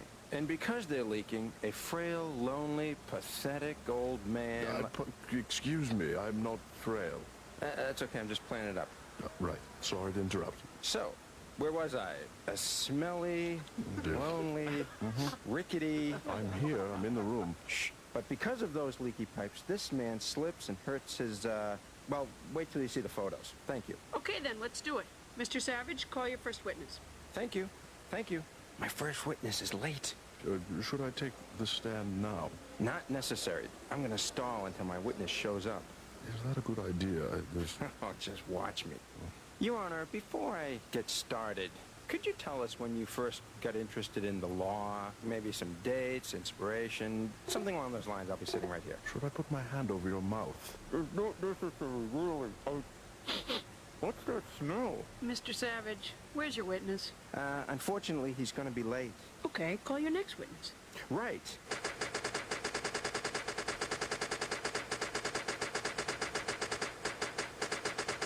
Mr. Richmond, please tell the courtroom what happened that fateful morning. You were standing on the subway platform and you slipped in a puddle of water and fell.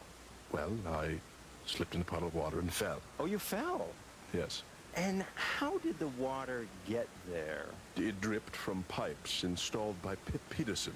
No more questions, Your Honor. Your witness, Ms. Kremple. Mr. Richmond, did you actually see water dripping from the pipes onto the floor? Yes, I most certainly did, and I have one witness who could testify on my behalf. If she would please stop laughing. I'm not a joke. I'm a man. Thanks, but that won't be necessary. I believe you. No more questions. Mr. Savage, do you have another witness? Not on me. Any minute now, though. Ms. Kremple, how about you? Thank you, Your Honor. Maria, would you please tell the court what you do? I'm a meteorologist.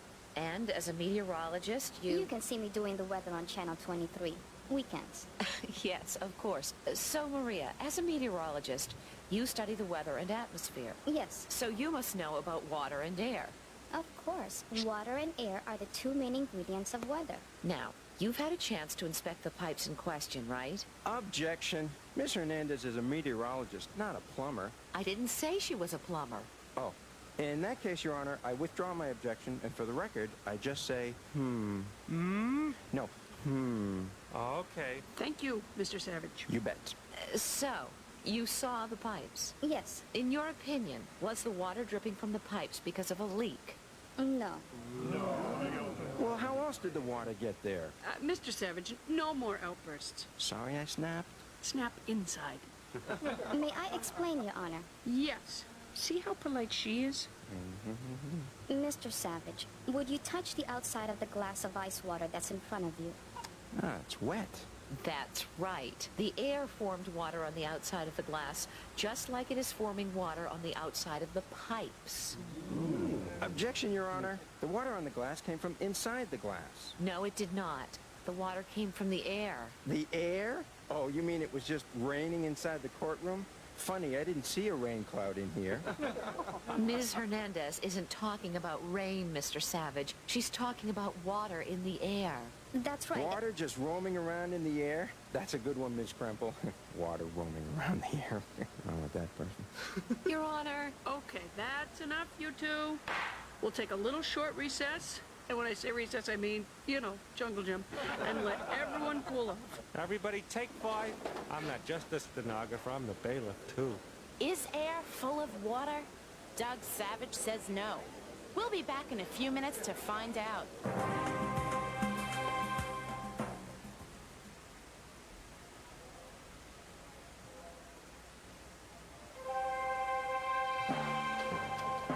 Welcome back.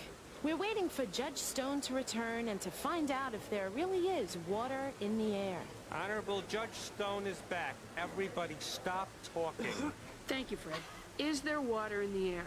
I believe that's where we left off. Miss Kremple, continue, please. Thank you. Ms. Hernandez, where does the water on the outside of the glass come from? It comes from the air through a process known as condensation. Condemnation?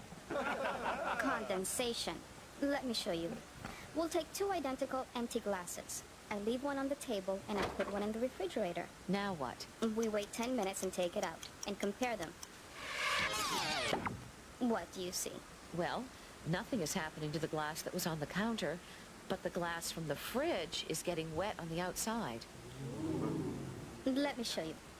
Oops, wrong chart. You see, air is made up of different gases. One of those gases is water vapor. There's water vapor in all air and... See? But when it's humid... Like it is in here? Yeah, like in here. There's even more water vapor in the air. And when water vapor is cooled... Like when it touches a cold glass or a cold pipe? Oh, I'm so sorry. Go ahead. When water vapor is cooled, the particles that make it up condense into drops of water.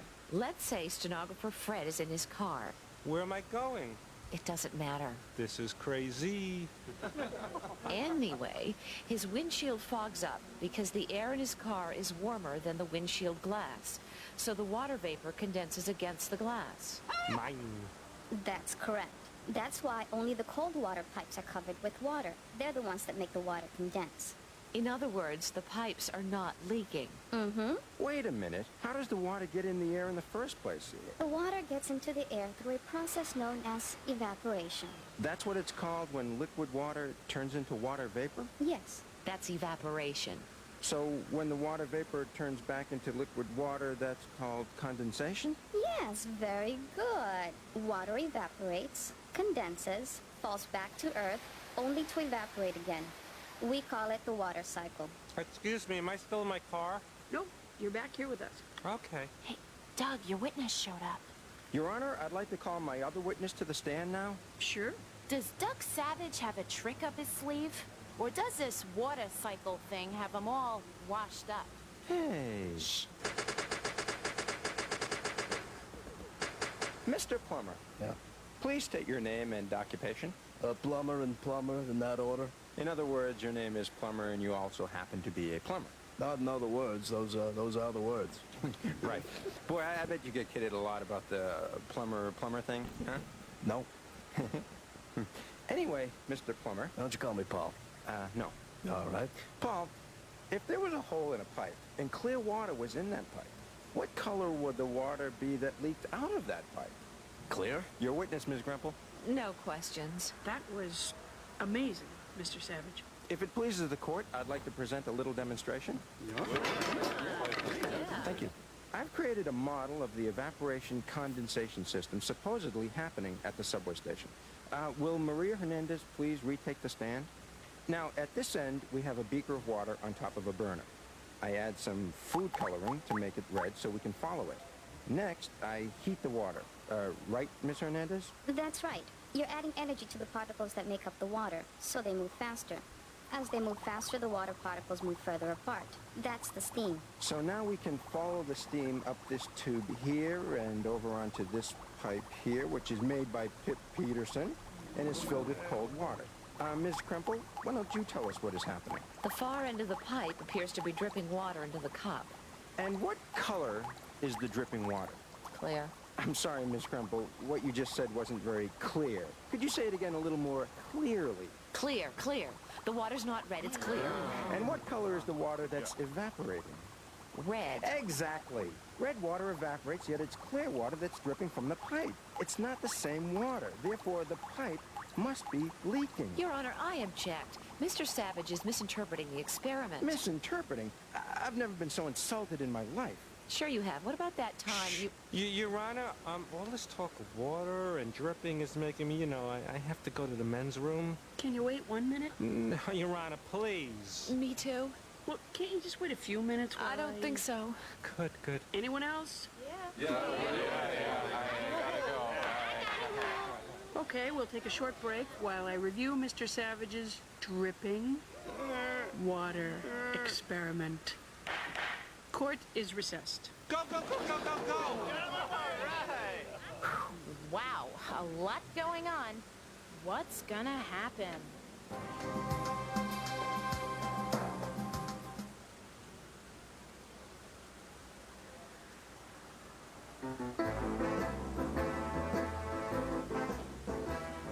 Everybody get up. Judge is back. Thank you, Fred. All be seated. Thank you. Now, Mr. Savage, that was a very impressive demonstration. Shucks. However, I have to agree with Ms. Kremple. What? Your conclusion was incorrect. You're kidding. The heated colored water evaporated, and the water vapor traveled up the tube. As the vapor cooled, it condensed and dripped down into the cup. Right.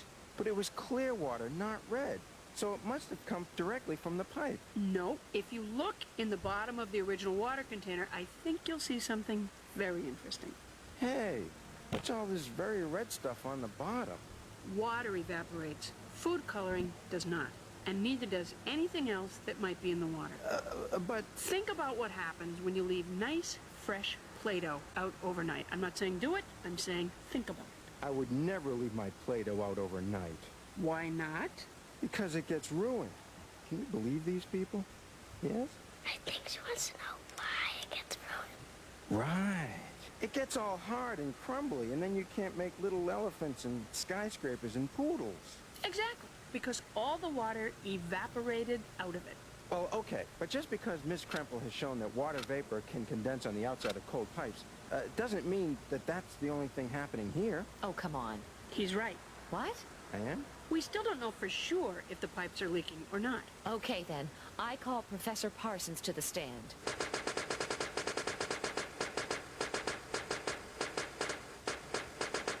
Hello, everybody.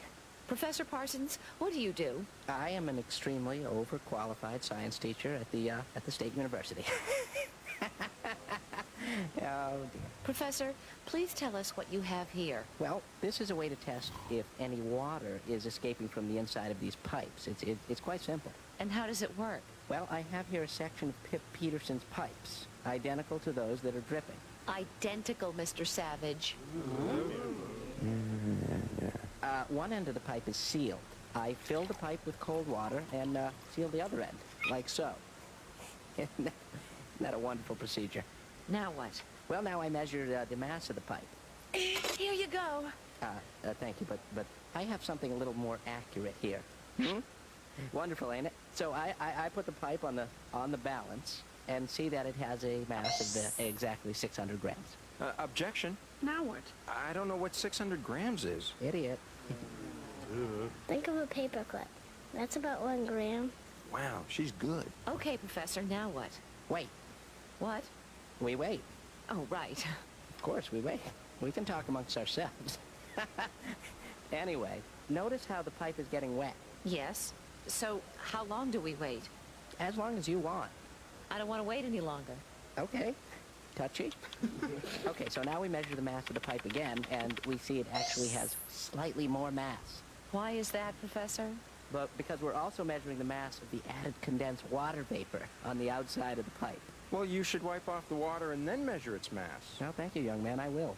Anybody could figure that out. Now, the mass of the pipe should be the same as when we started. Unless it's leaking. Unless it's leaking. Let's see here. Let me check the, everybody having fun? Okay. Not all about me. The mass is exactly the same. It's not leaking, even though the pipe was covered with water. So clearly the water did not come from inside the pipe? No, it did not. Thank you, Professor Parsons. No further questions. Mr. Savage? Actually, Your Honor, I have a question from Ms. Crimple. Yes? Am I right to assume that you are basing your entire case on this water cycle thing? Yes, Mr. Savage. It's common science. But there are inconsistencies. Look, the water that stenographer Fred spilled on the floor earlier has disappeared. Hey, it's gone. But Judge Stone's glass of water has been there all day and it hasn't evaporated. Are we to believe that some water evaporates and some water doesn't? If the water doesn't feel like evaporating, it doesn't have to? Is that what you're saying, Ms. Crimple? I can explain the water in the glass. Raise your hand. Yes, you. It's really simple. Oh, I suppose you're going to tell me it's evaporating, but just very slowly. Actually, it is. Hey, I was being sarcastic. Mr. Savage, only the little bit of water on the surface that touches the air can evaporate. Am I right? Yes, ma'am. So, if I... Hey, I'm typing here. She did it. If I spread the same amount of water out so it's all touching the air, it evaporates quickly, see? Your Honor, Miss Crimple is being flippant. I move for a mistrial. I'll bet you do. Your Honor, I'm ready for closing arguments. Any suggestions? Quit? How about you? Nope. Ouch. Well, it's come down to closing arguments, and it doesn't look good for Science Court Attorney Doug Savage. Hey. Mr. Savage, are you ready to make your closing remarks? Ladies and gentlemen of the jury, let's not forget the victim in this case. That guy right there. Mr. What's his name? He slipped in a puddle. Richmond. He slipped in a puddle that was there as a direct result of pipes installed by Pip Peterson. Excuse me, could I leave now? I got a class to get to. Oh, yes, I'm sorry. Thank you, Judge. Wonderful time, all around. So in conclusion, she's guilty. Thank you. There'll be no small murmuring. I think I missed something there. Okay, Miss Crimple, I guess you're up. It sounded like she said Europe, didn't it? Europe, Europe, Europe. That's funny. Yeah. Thank you, Your Honor. Members of the jury, Pip Peterson's pipes don't leak. They're actually victims of the water cycle. We all know about evaporation and condensation. You know, you climb out of a pool soaking wet, then the sun beats down. Warmer water speeds up every water molecule. Then some escape, evaporate, and hide out till it's cool. They slow back down, condense again, and rain into the pool. Let me hear you, jury! Evaporation, condensation, it keeps on going round, that's why it's called a water cycle. Objection. I didn't know we were supposed to close with a song. Thank you. Thank you, Ms. Crimple. Your Honor, can I have a do-over? No. Members of the jury, you've heard the evidence. You even sang about it. So now you must decide whether Pip Peterson is guilty of leaky pipes. Court is recessed until the jury reaches a verdict. And there goes the jury. It doesn't look good for Doug Savage. Hey! Oh, wait a minute. I just got word that the jury has reached a verdict. That fast? They just left. But that's good, right? Don't you think it's good when they decide so quickly? Poor baby. Members of the jury, have you reached a verdict? Just the foreperson, please. Me? Yes, you. Now? Yeah. We, the jury, find Pip Peterson and her pipes innocent, not guilty. Thank you, jury. Oh, one more thing. We are sorry that Mr. Richmond fell on his, fanny. Can I say fanny? Absolutely. I insist upon. You can say fanny, derriere, buttocks, bottom. Oh, thank goodness. But condensation is everywhere, and we feel he should be more careful. Very good. Oh, one more thing. Uh-huh. We think it would be a nice gesture if Pip Peterson looked into the condensation problem to see if maybe she could use different pipe materials or some sort of insulation. Okay, One more thing. Oh, come on. We recommend that Doug Savage never wear that shirt and those pants together again. Ever. Good. I agree with the jury's decision. Science court is adjourned. Science court is a germ? Everybody out. Use the trash cans on the way out, please. Keep it clean here. Mr. Savage, what do you think of the verdict? Well, I'm a little discouraged. I mean, I've worn this shirt with these pants before. No one's ever told me I Okay, shouldn't. thank you, Doug. And here's Pip Peterson. How are you feeling? Relieved. And I'm looking forward to solving this condensation thing. Sure. Well, that's it from Science Court. I'm Jen Bettis, and until next time, the case is closed. Evaporation, condensation. So I'll lose another case.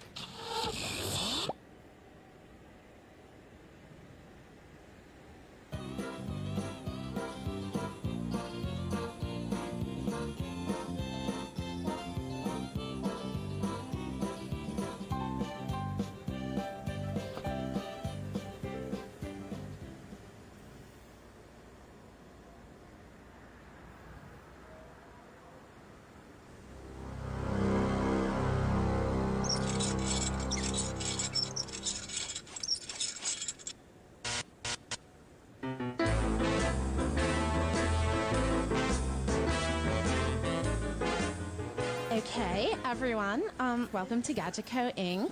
And my name is Chloe. That's Chloe with a CH. And I'm like your tour guide. And you have to stay together through the tour because there's a lot of secret stuff, and it's a secret, so you're not supposed to know about it.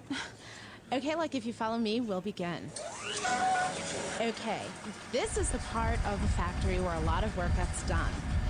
Any questions? What are they making now? Oh, I don't know. Any other questions? Yeah, how much of this stuff is automated? I don't know. Sir, can you, like, stay with the group? I'm kind of responsible for everyone's safety. I'm safe. And this area is top secret. That means the LFI 700 machine that's in here, you're not supposed to know about it yet. Sir, you really shouldn't be looking in there. I'm just curious. Yeah, whatever. Oh, look. We're just in time to see Mayor Daysby present the check for the LFI 700s to the president of Gadgetco Inc. What's LFI stand for? Well, the LFI stands for Lousy Farmland Improver, and the 700 stands for the number 700. And so, Mr. Norton, on behalf of the committee to fix up the old dust fields... Hi, Mayor Daysby. Shush. Hey, I voted for her. Oh, hello there, sir. My name's Eddie. Eddie Watt. Eddie what? Eddie Watt. Oh, Watt. Yeah. That was great. Can we get back to business here, please? Oh, certainly. For 10 LFI 700s at $1 million apiece, I present you with this check for... $10 million? Yes, that's right. Thank you, Eddie. Why are you paying $10 million? That's crazy. Well, because my new LFI 700s will fix up the soil on the old dust fields and make them suitable for farming again. That's a lot of money, Mayor Daysby. Can the city really afford it? Well... It doesn't matter if they can. They have to. Have you ever seen the dust fields? Seen them? I eat lunch there. Mayor, I know the dust fields, and I can sell you my unit, the EW 800, at $1 a piece. And don't worry, you won't need 10 million of them either. But Eddie, can your invention do everything the LFI 700 can do? You mean the LFI 900, don't you, Mayor? I just remember we changed the name. Oh, okay. The LFI 900. Eddie, does your EW 800 do the same thing? Yes, exactly the same. Even more. And it's not called the 800. I was mistaken. It's called the 1000. Well, Eddie, is your invention ready now? I could have everything ready in a couple of days. Mayor Daysby, we have 10 LFI 1100s ready for delivery right now. But, Mr. Norton, I have to do what's best for the city. I have to take a look at Eddie's idea before I spend all this money. Chloe, why don't you move your group along? Okay, Daddy. Oops. I mean, Mr. Norton. Oh, wait, Daddy, may I borrow the car? Chloe, we'll talk later. Move the group along. Eddie, do you understand what this means? Mr. Norton is accusing you of stealing his secret plans for the LFI... Oh, Tim, what's it up to now? 1200. Right, the LFI 1200. But that's crazy! No, that's industrial espionage. What's this invention do, Eddie? I don't know. I'm not finished inventing it yet. These are very serious charges, Eddie. And if you lose, you will have to pay millions and millions of dollars. What? And if you don't have the money, you'll have to work it off in Mr. Norton's business. As a tour guide. That's crazy! I don't want to give tours. Besides, I didn't steal the plans for his LFI 1200. Look, I'll show you my EW 1600, and you'll see that I clearly didn't steal the plans. Wait, Eddie, you can't show us yet. A court order has been issued by Judge Gwendolyn Stone of Science Court that prohibits you from showing your invention to anyone, even us. Why? Well, they don't know if you really stole it or not. And they're protecting Mr. Norton's rights. You won't be able to show it until Judge Stone says it's okay. That's crazy! No, that's science court. Oh, well, then it's not so crazy. Come on, my little green friend. Here's some water. Drink up so you can be big and strong someday, like Daddy. Hey, Fred, what do you have there? A new plant. Were you talking to it? Oh, yeah. I read that some plants respond very well when you talk to them. Really? That's fascinating. What kind of plant is it? Well, this one's a philodendron. Oh, nice. Could you say that a little louder? I think the encouragement will do it good. Nice. Can you say something about the leaves? Fred, it's just a plant. Shh. She didn't mean it. I'll see you inside. Hi, I'm Jen Betters reporting from Science Court, where science is the law and scientific thinking rules. Today we're going to find out all the dirt on soil and the old dust fields. All rise and grow for the Honorable Judge Stone. Thank you. What? Oh, I was talking to my new plant. Oh, you have a plant? Yeah, I thought I'd keep it on my desk. Cheer up the place. Well, good idea, Fred. But, you know, you're gonna have to water it, make sure it gets enough sunlight, change the pot when it gets too big, and make sure the soil is always good. You could have it. Thank you. Well, now let's get started. First, I want the jury to know that this case is going to be a little different. It is about two inventions that you will not be able to see. No. You will see them, but all in due time. Now, Mr. Savage, you're representing Mr. Norton? Oh, yeah. Big time. Well, why don't you start with your opening statement? Sure, thank you. I get to go first. Mr. Savage. Sorry. Ladies and gentlemen of the jury, we will show that Eddie Watt did, with malice aforethought, little law term there for you. Very professional. Thank you. Did a sneaky thing and sneaked around and stole the secret plans for Mr. Norton's LFI, what is it? What's a big number? 2000? That's fine. The LFI 2000. And we ask that Eddie pay all damages resulting from said theft of said plans, either in said cash or by working as a said tour guide at said company. Thank you, Mr. Savage. Well said. Ms. Grandpa, your opening statement, please. Thank you.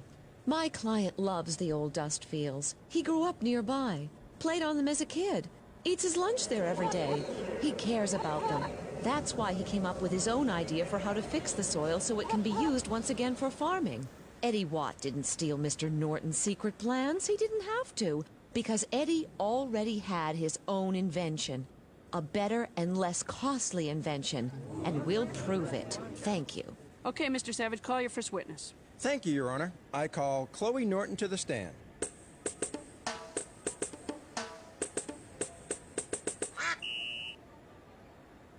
Hi, Chloe. Are you nervous? No. I am. Chloe, when was the last time you saw the defendant? He was on my tour at Daddy's, Mommy's company, Gadgetco Inc. It's in my wife's name, you know, tax purposes. Chloe, did Eddie wander off a lot during the tour? Oh, like all the time. I remember I had to say things like, hey, come here. Hey, come here. Sounds to me like Eddie had plenty of time to study the secret plans. No further questions, Your Honor. Your witness, Ms. Kremple. Chloe, approximately how much time would Eddie have had to steal the plans during your tour? 1 minute? 2? Oh, it was more like 60. 60 minutes? You mean an hour? I don't know. I didn't figure it out yet. No further questions. Your Honor, Chloe's practically an eyewitness. This case is so open and shut that I'm shutting my side of it right now. So you're resting your case? Yes. Okay, Miss Kremple, call a witness. Thank you, Your Honor. I call Professor Keisha Moss to the stand.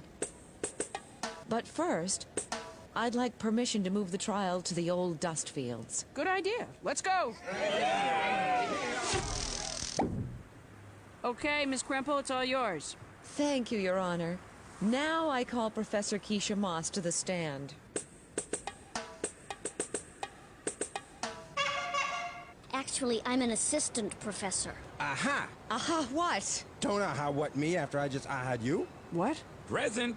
I said what, not what. Now, Miss Kremple, question your witness. Thank you. Ms. Moss, can you please tell us what the problem is with the soil in these fields? Sure. Any soil suitable for farming needs to have a good mix of organic and inorganic material.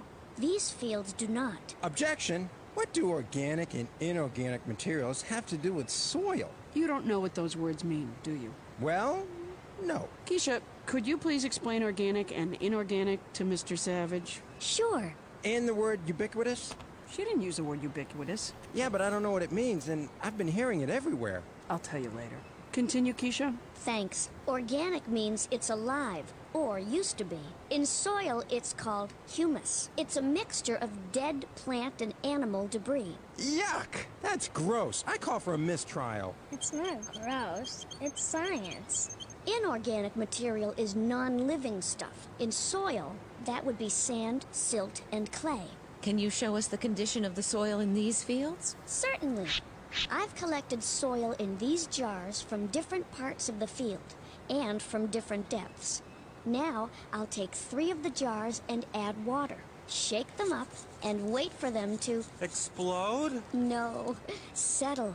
We wait for the soil to settle. Your Honor, I object. This experiment is totally ubiquitous. You're not using the word correctly, Mr. Savage. So? Your Honor? All right, you two, that's enough. I'm going to take a short break and think about the relevance of this demonstration. Court is recessed. All rise. All wander around, but don't all go too far.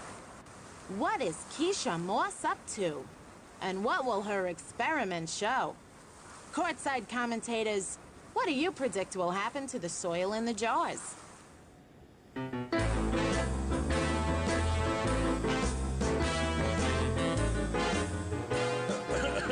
Science court is back in session, but not back in the courtroom. We're still out in the old dust fields. Thank you, stenographer Fred. Now, I've decided to overrule your objection, Mr. Savage, and allow this demonstration. After all, we have to know what kind of soil we're dealing with. Ms. Kremple, please continue. Okay, Keisha, let's have a look at the jars of soil. Well, we can see that the soil is divided into 3 layers. The bottom layer is sand. Though the particles of sand are small, they can be seen with the naked eye, and they feel rough. The next layer is silt. Silt particles can barely be seen without a microscope, and they feel more fine, like flour. The next layer is clay, and these particles are invisible to the naked eye. I can see it, and my eye's not wearing anything. She's talking about the individual particles. Oh. Anyway, the clay particles form a gummy mass when wet. All of these are inorganic. It's nice to have a good mix of these three types. It helps water move through the soil. What about the organic stuff, the humus? Well, I would have to say, based on these samples, there doesn't appear to be enough humus spread around at all. It will take a lot of work to get it mixed up properly. Mixing it up is important? Oh, yes. You need something that's going to go through every part of the soil. The main source of nutrients for plant life in soil is from decomposing dead plant and animal stuff. The more this is mixed in, the better for plants. We refer to this type of soil as fertile. Thank you. And that, ladies and gentlemen of the jury, is what my client's EW3700 does. And does it better than Norton's machine. No further questions. Hey, why don't you object to that comment? She's putting ideas in their heads. No, she's not. She's just saying that Eddie's invention is better than yours. Mr. Savage, any questions? Yes, I have some questions for Eddie Watt. Hi, Eddie. You nervous? No. I am. Eddie, do you think stealing is wrong? Yes, of course. What about that time you stole the candy from the corner store? I never stole any candy. You never took any candy from the corner store when you were 9 years old, and your parents found out and took you back to the store to apologize? No. Boy, who am I thinking of? Mr. Savage. Sorry. So, Eddie, do you think your machine can find organic stuff in these fields and mix it with the inorganic stuff? Yep. Did you know Mr. Norton's machine could do that? I figured it could. Nate Norton's unit has sensors in the front that detect organic materials. Then it takes those materials and puts them into storage tanks. Like this? Yeah, that's good. Well, mine does that. And when the humus is in the storage area, mine adds chemicals in order to break it down and make it even easier for plants to use. Mine does that. His does that. Wait, let me just, okay. And then mine spreads the new organic stuff throughout the field. Mine does that. And mine adds gluey stuff to the soil to keep it from being too crumbly. Plants like that. Mine does that. His does that. And Mr. Norton's unit has strong, durable treads, like the kind you see on a tank, so it can really dig into the dirt. Mine has treads to help it dig right into the dirt, too. Are you sure you didn't steal his secret plans, Eddie? Because they sound exactly the same. I didn't steal his plans. Eddie, do you know that the LFI... What number? Just say 3500, but add an SDX. Right. Do you know that the LFI 3500 SDX has an onboard computer which helps it find fuel for its engine? Now that technology alone costs millions of dollars. Does your unit do that, Mr. Watt? Yeah, it does. Of course it does, because you stole Mr. Norton's plans, didn't you? Objection. No more questions, Your Honor. Your witness, Ms. Kremple. Eddie, do you think a machine such as Mr. Savage has been describing might have a tendency to break down, especially if it's working in soil all the time? It seems like it might. What about yours? Well, it could break down, but... But? But mine repairs itself. What? What? That's crazy. Hey, I say that. You stole that from me. That's crazy.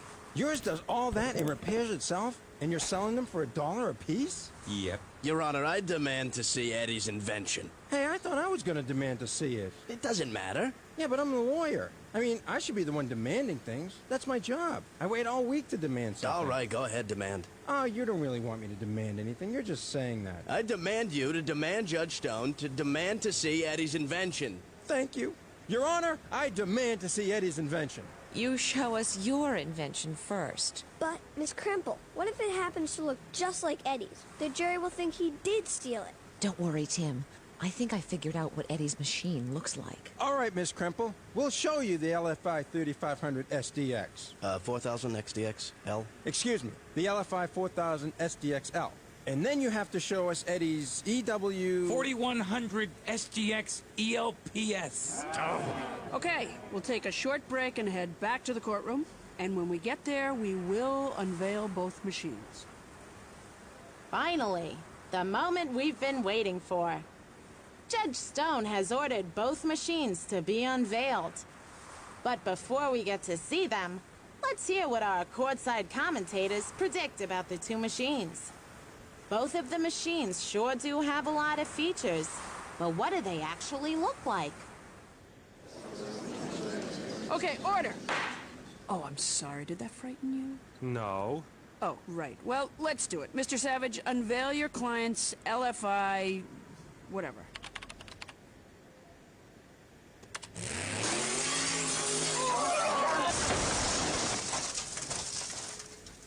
We still need to work out a few kinks. Hey, look. Good job, stenographer Fred. It looks just like it. Thanks, but I'm not happy with the color scheme. Mr. Watt? What? Let's see it. Ah! It's a snake! It's not a snake, it's a worm. Ah! It's a worm! Hey, stop fooling around, Eddie, and let's see your machine. This is it. It's a worm. Where's the machine? Where's all the expensive modern technology? You don't need it. You don't? No. A worm does everything Mr. Norton's machine does, but cheaper and a lot more naturally. This is preposterous. Ah! It's a preposterous! So, Eddie, are you telling me that all we need to do is put a whole bunch of earthworms in the old dust fields? Yeah, I got a whole crate full of them. Your Honor, may I call Professor Parsons to the stand so he can clear up some of these questions? Sure, I'd like to hear from him myself. Whoa! Eddie is claiming that his worms can do some amazing things. But before Professor Parsons takes a stand to explain how they're able to do all that work, let's hear what you think. Hello, how we doing? What's the dirt? Professor? Yes? What can you tell us about earthworms? Oh, so you want to know about worms, and right away you think Parsons. Of course. Old wormy Parsons.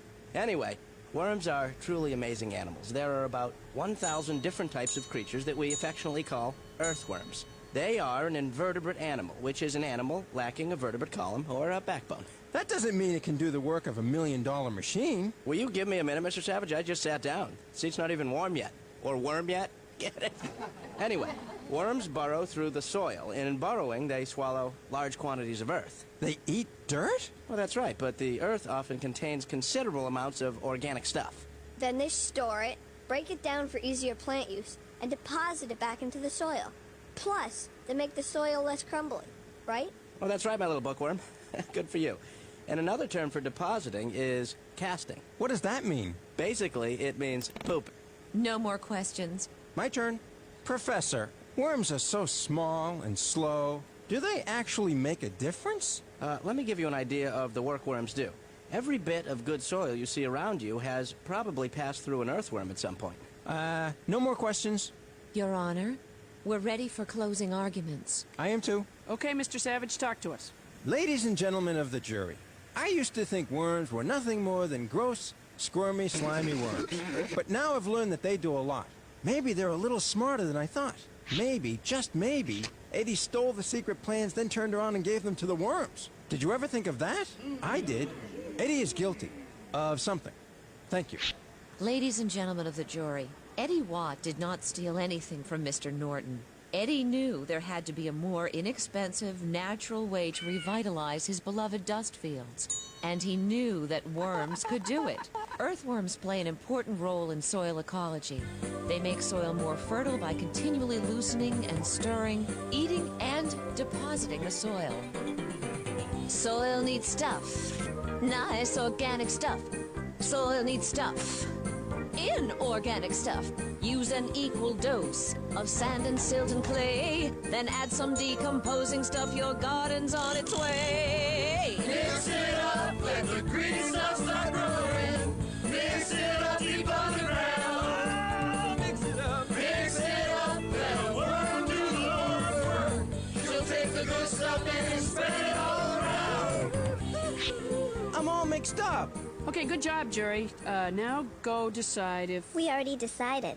Well, you have to go into the room and make it official. Just go in there and stand around for a minute and come back out. Okay. Call me crazy, but I like our chances. Well, while the jury makes its verdict official, let's hear your predictions. Will the jury find Eddie Watt guilty or not guilty of stealing Nate Norton's secret plans? What do you think? Wow, that was quick.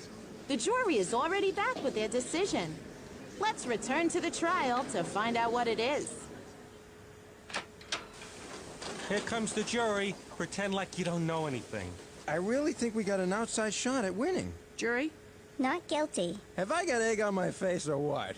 Obviously, Eddie did not steal the plans from Mr. Norton. Thank you, jury. I agree with the decision. We would just like to add that in the future, we hope that Mayor Daysby does a little more research before she spends the taxpayers' money. You're absolutely right. What? Okay, well, that's it. Science court is adjourned. Did I scare you again? That time you did. Mr. Norton, what do you think about Eddie's idea to use worms? Well, Eddie's a smart guy. I'm going to ask him to work for me as an inventor. Mr. Savage, what are your thoughts on this case? I found out that worms are our friends, and they like me. Mr. Savage, those worms are ubiquitous.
Is it on?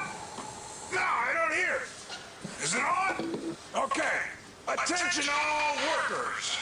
Attention. Hello? Hello?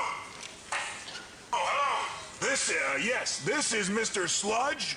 And today is the day, as you all know, that the laziest worker will be announced. And the winner will be demoted to the pit.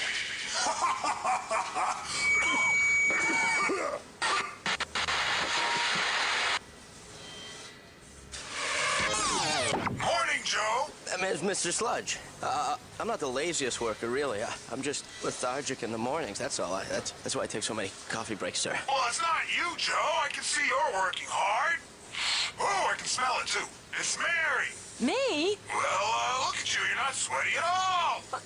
That doesn't mean I'm not working hard. Yes, it does. Oh, that's crazy. Do I really smell? Oh, and Mary, do you have some gloves? Yes? You're gonna need them. Where? In the pit. Look, I do the same amount of work as Joe. No, you don't. I'm not gonna work in the pit. Yes, you are. No. Yes. No. Okay, Mary, you leave me no choice. I don't? No. I'm gonna take you to court. Science court. And I'm gonna prove that Joe does more work than you. All right, well then I'm gonna fight you. No, wait a minute. No fighting. No, I mean I'll fight you in court.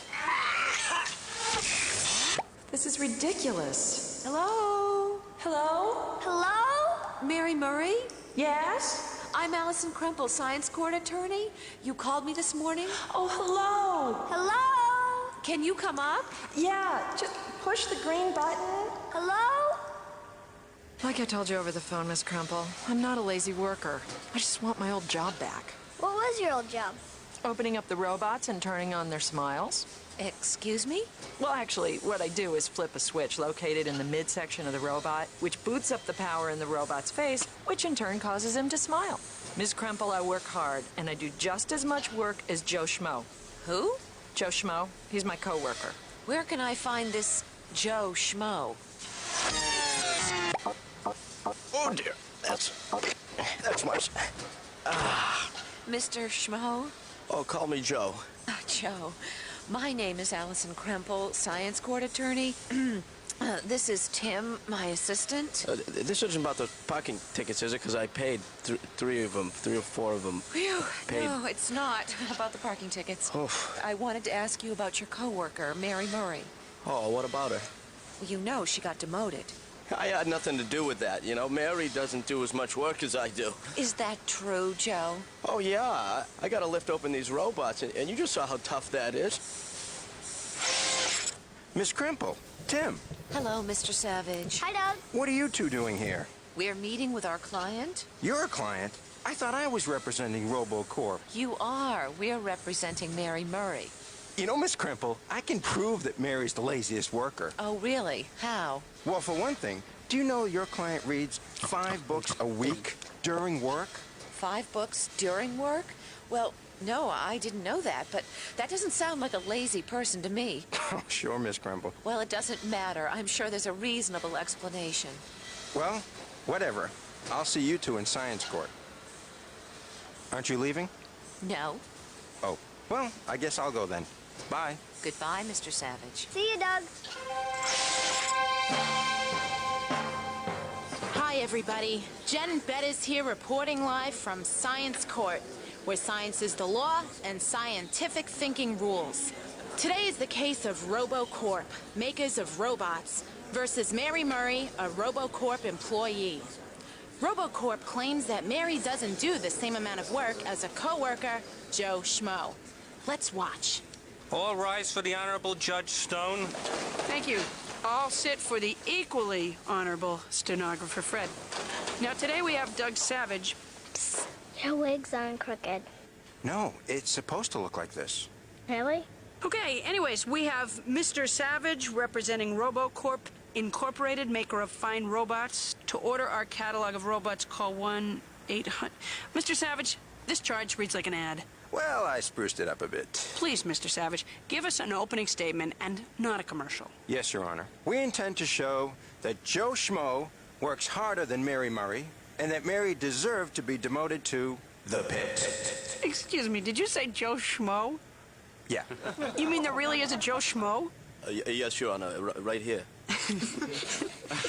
I mean, I always thought Joe Schmo was a fictitious name. Yeah, it is. It's also my name. And a beautiful name. Please continue.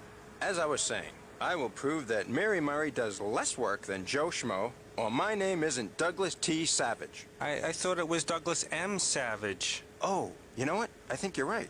Your Honor, I asked that the T in my name be stricken from the record. I didn't put it in anyway. This was my idea. Okay, Ms. Crimple, your opening statement, please.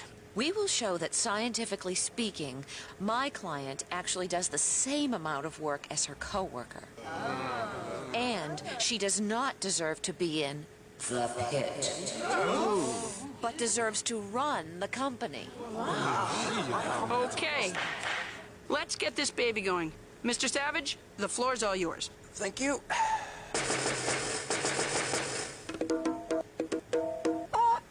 Hi, Mary. Hi. What you reading? Oh, it's about the French Revolution. It's for a class I have tonight. Ah, the French Revolution. Moi? Excuse me? It's French. Mary, you work right alongside Joe Schmo. Sorry, something got in my throat. You worked with Joe, correct? Yes. Did you ever notice that Joe's odor is really strong? Hey. Hey, it's all right. I know what I'm doing. Yes. Well, sometimes he really stinks. That's right. You know, at first I thought someone left a dirty pair of socks lying around. Oh, I bet. Then I figured something must have died. I know what you're saying. I'm sitting next to the guy. But see, Joe stinks like that because he works hard, and he sweats. Do you stink like that, Mary? Gosh, I hope not. You don't, Mary. You don't stink like Joe because you don't work as hard as Joe. You people have been great. My name is Douglas W. Savage. Good night. W? Did he leave? Mr. Savage, I hope you have more than this odor theory for your case. Well, actually, that's pretty much it. But I can just keep doing it over and over again. Nope, that's fine. Your Honor, I object. Scientifically speaking, Mr. Savage is not talking about work. May I, Your Honor? May you what? I don't know. It just sounded like the thing to say. Let's take a break. Court will take a short recess, and I want everyone back here in 5 minutes. And I mean it this time, 5 minutes. People, I'm not talking to hear myself talk. Well, I enjoy hearing myself talk, but there's more to it than that. Wow, what a wild morning in science court. Miss Crimple said that, scientifically speaking, Mr. Savage isn't even talking about work. Let's hear what you, our courtside commentators, have to say about that.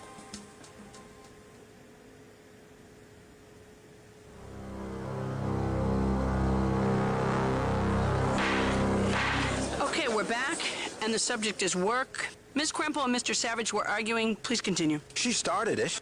I did not. He did. I'm not listening. La la. Your Honor, not that kind of arguing. I mean lawyer kind of arguing.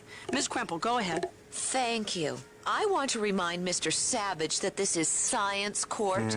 We're talking about the scientific term for work. So am I. Look, here's how the dictionary defines work. Any of numerous long, slender, soft-bodied, legless, bilaterally symmetrical Mr. invertebrate. Savage. What? That's the definition of a worm, not work. She's right. Wait, here it is. Work. The transference of energy equal to the product of the component of a force that acts in the direction of the motion of the point of application of the force and the distance to which the point of application moves. Huh? Can I read the stuff about the worm again? At least Mr. Savage is going in the right direction. May I call my witness to clarify this, please? Call away.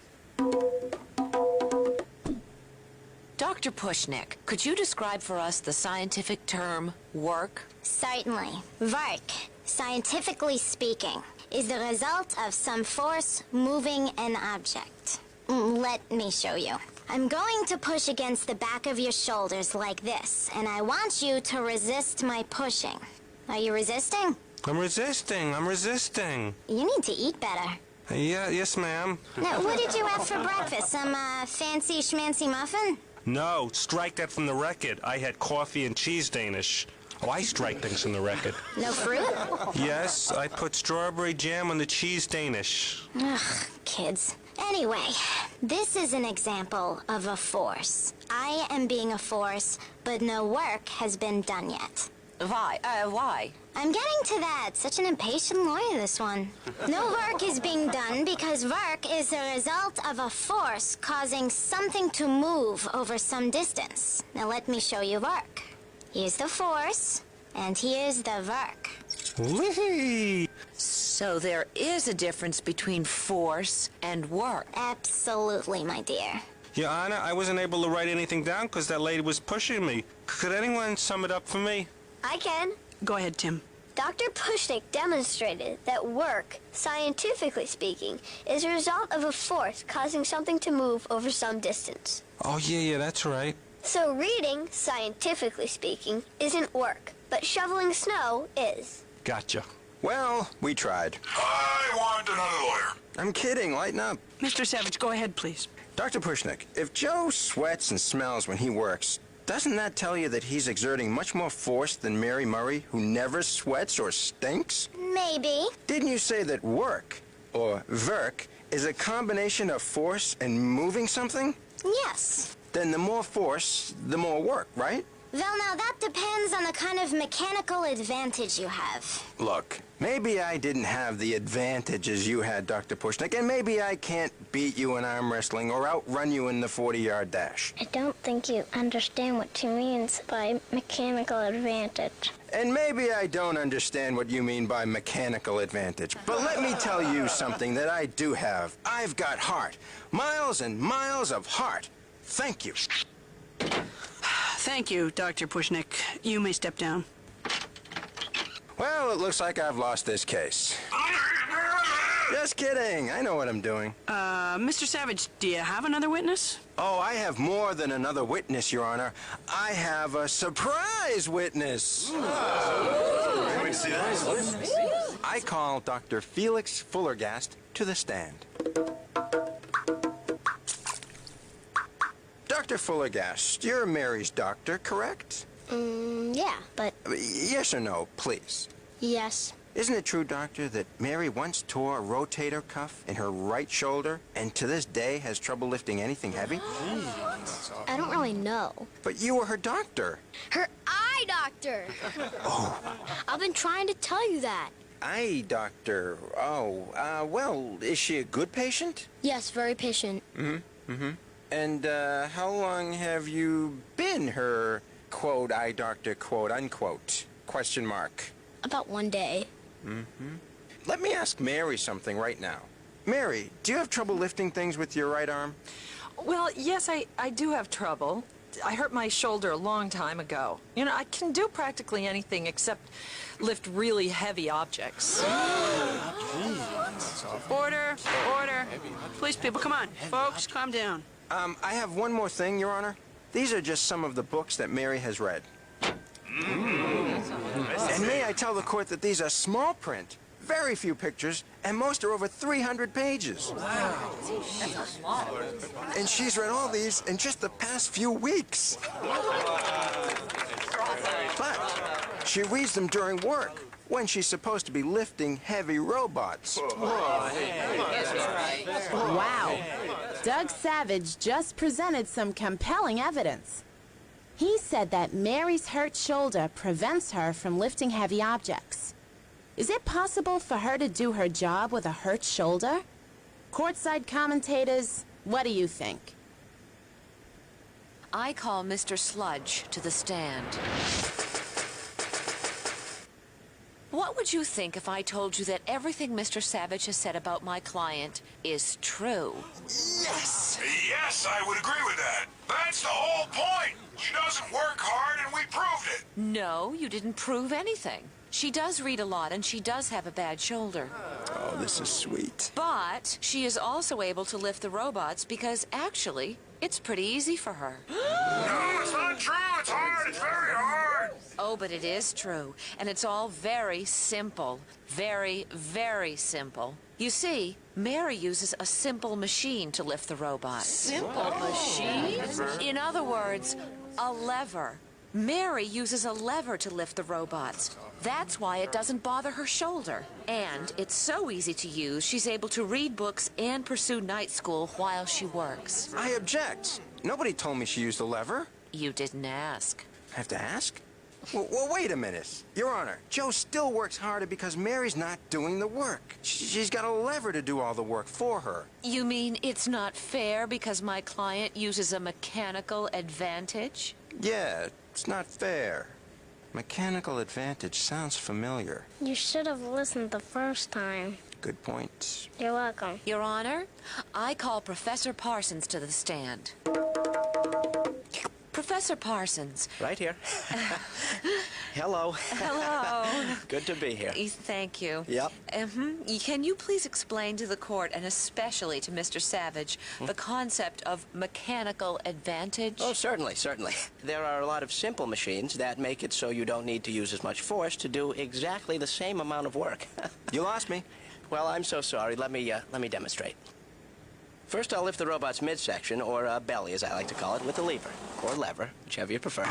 Which do you prefer, Mr. Savage? Lever. You ask the questions. What am I doing? Anyway, now the pulley. Whoa, look at that.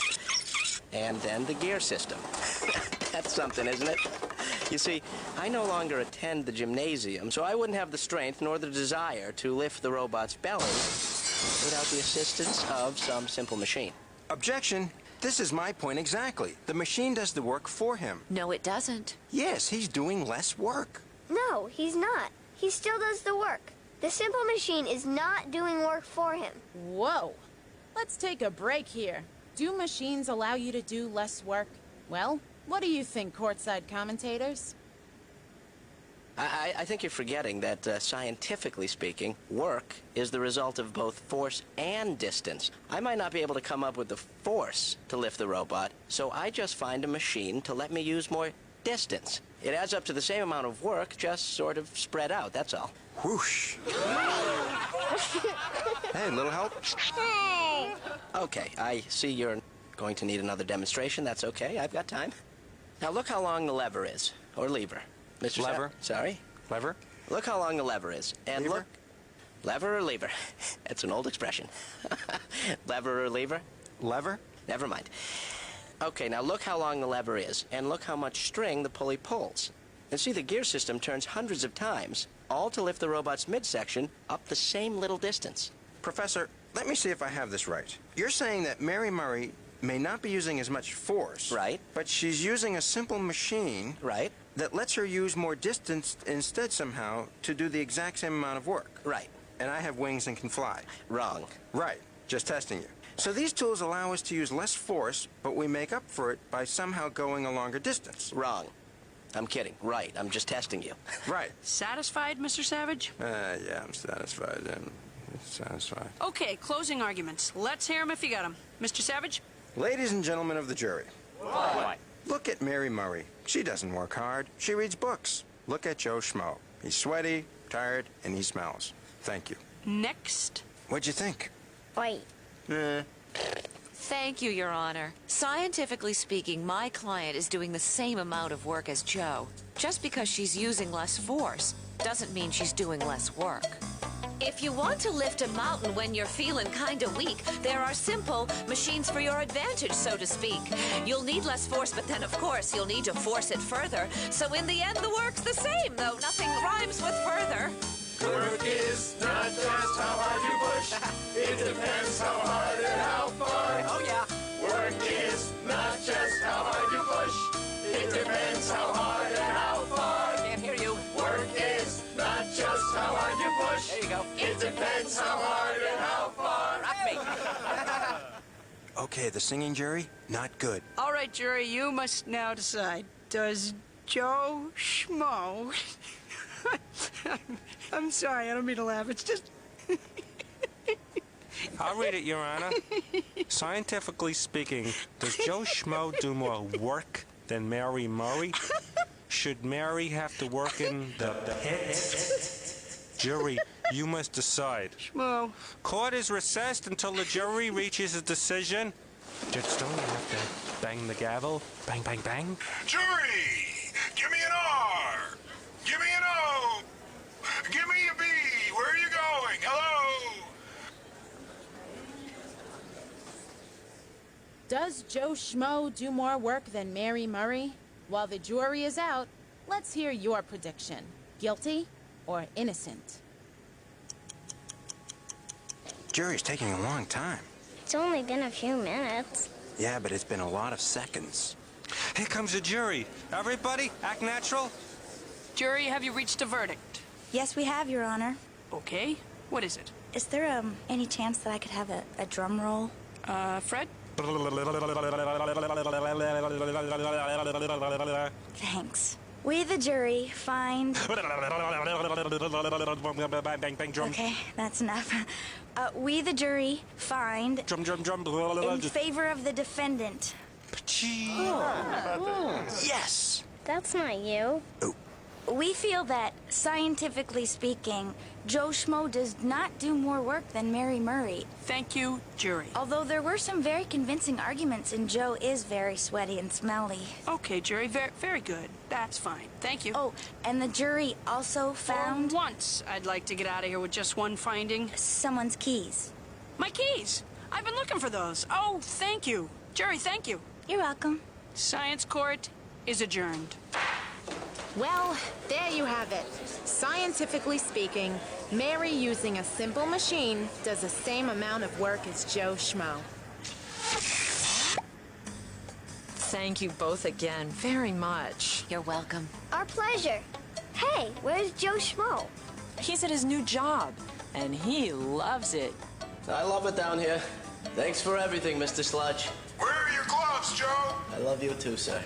What am I doing here? Work is not just how hard you push.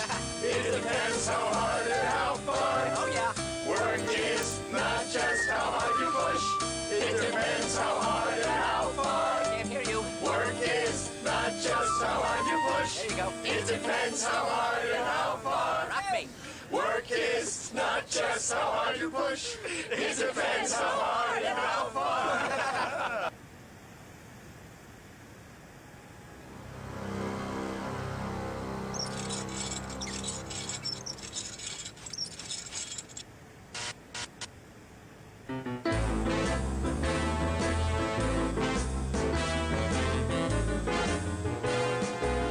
So, you see, Mary, the ping-pong trophy is rightfully still mine. But you lost, Mr. Richmond. I beat you. I was injured. That doesn't count as a loss. My thumb was badly bruised. But you play ping pong with your right hand. Well, yes, that's true, but... I just think you're a bad loser. Nonsense. I'm I'm an excellent loser. Then give me the ping pong trophy. No, not until we have a rematch. All right, well, whenever you want to play again, you just let me know. But I appreciate your letting me see the trophy. Ah, the trophy. I've had it in my home for 10 years. 10 years I have been the reigning ping pong champion of this town. I should just take it. What? Nothing. Oh, ow. Oh, whoa, hey, my foot's caught in something. What is this? Well, don't tug at it, it's... I can't get my leg free. Hey, I broke part of it off. Oh, now you've done it. Done what? What is this? Well, if you must know, it's a burglar alarm. I built it myself. Really? Yes, homemade. Is this dangerous? It would be if it were turned on and you played with the wires. Wait a minute. You broke the wire on purpose, didn't you, Mary? Oh, right. I broke your alarm so I could come back later and steal the ping pong trophy. Exactly. I'm being facetious. I don't need to steal the trophy. I'll win it next time.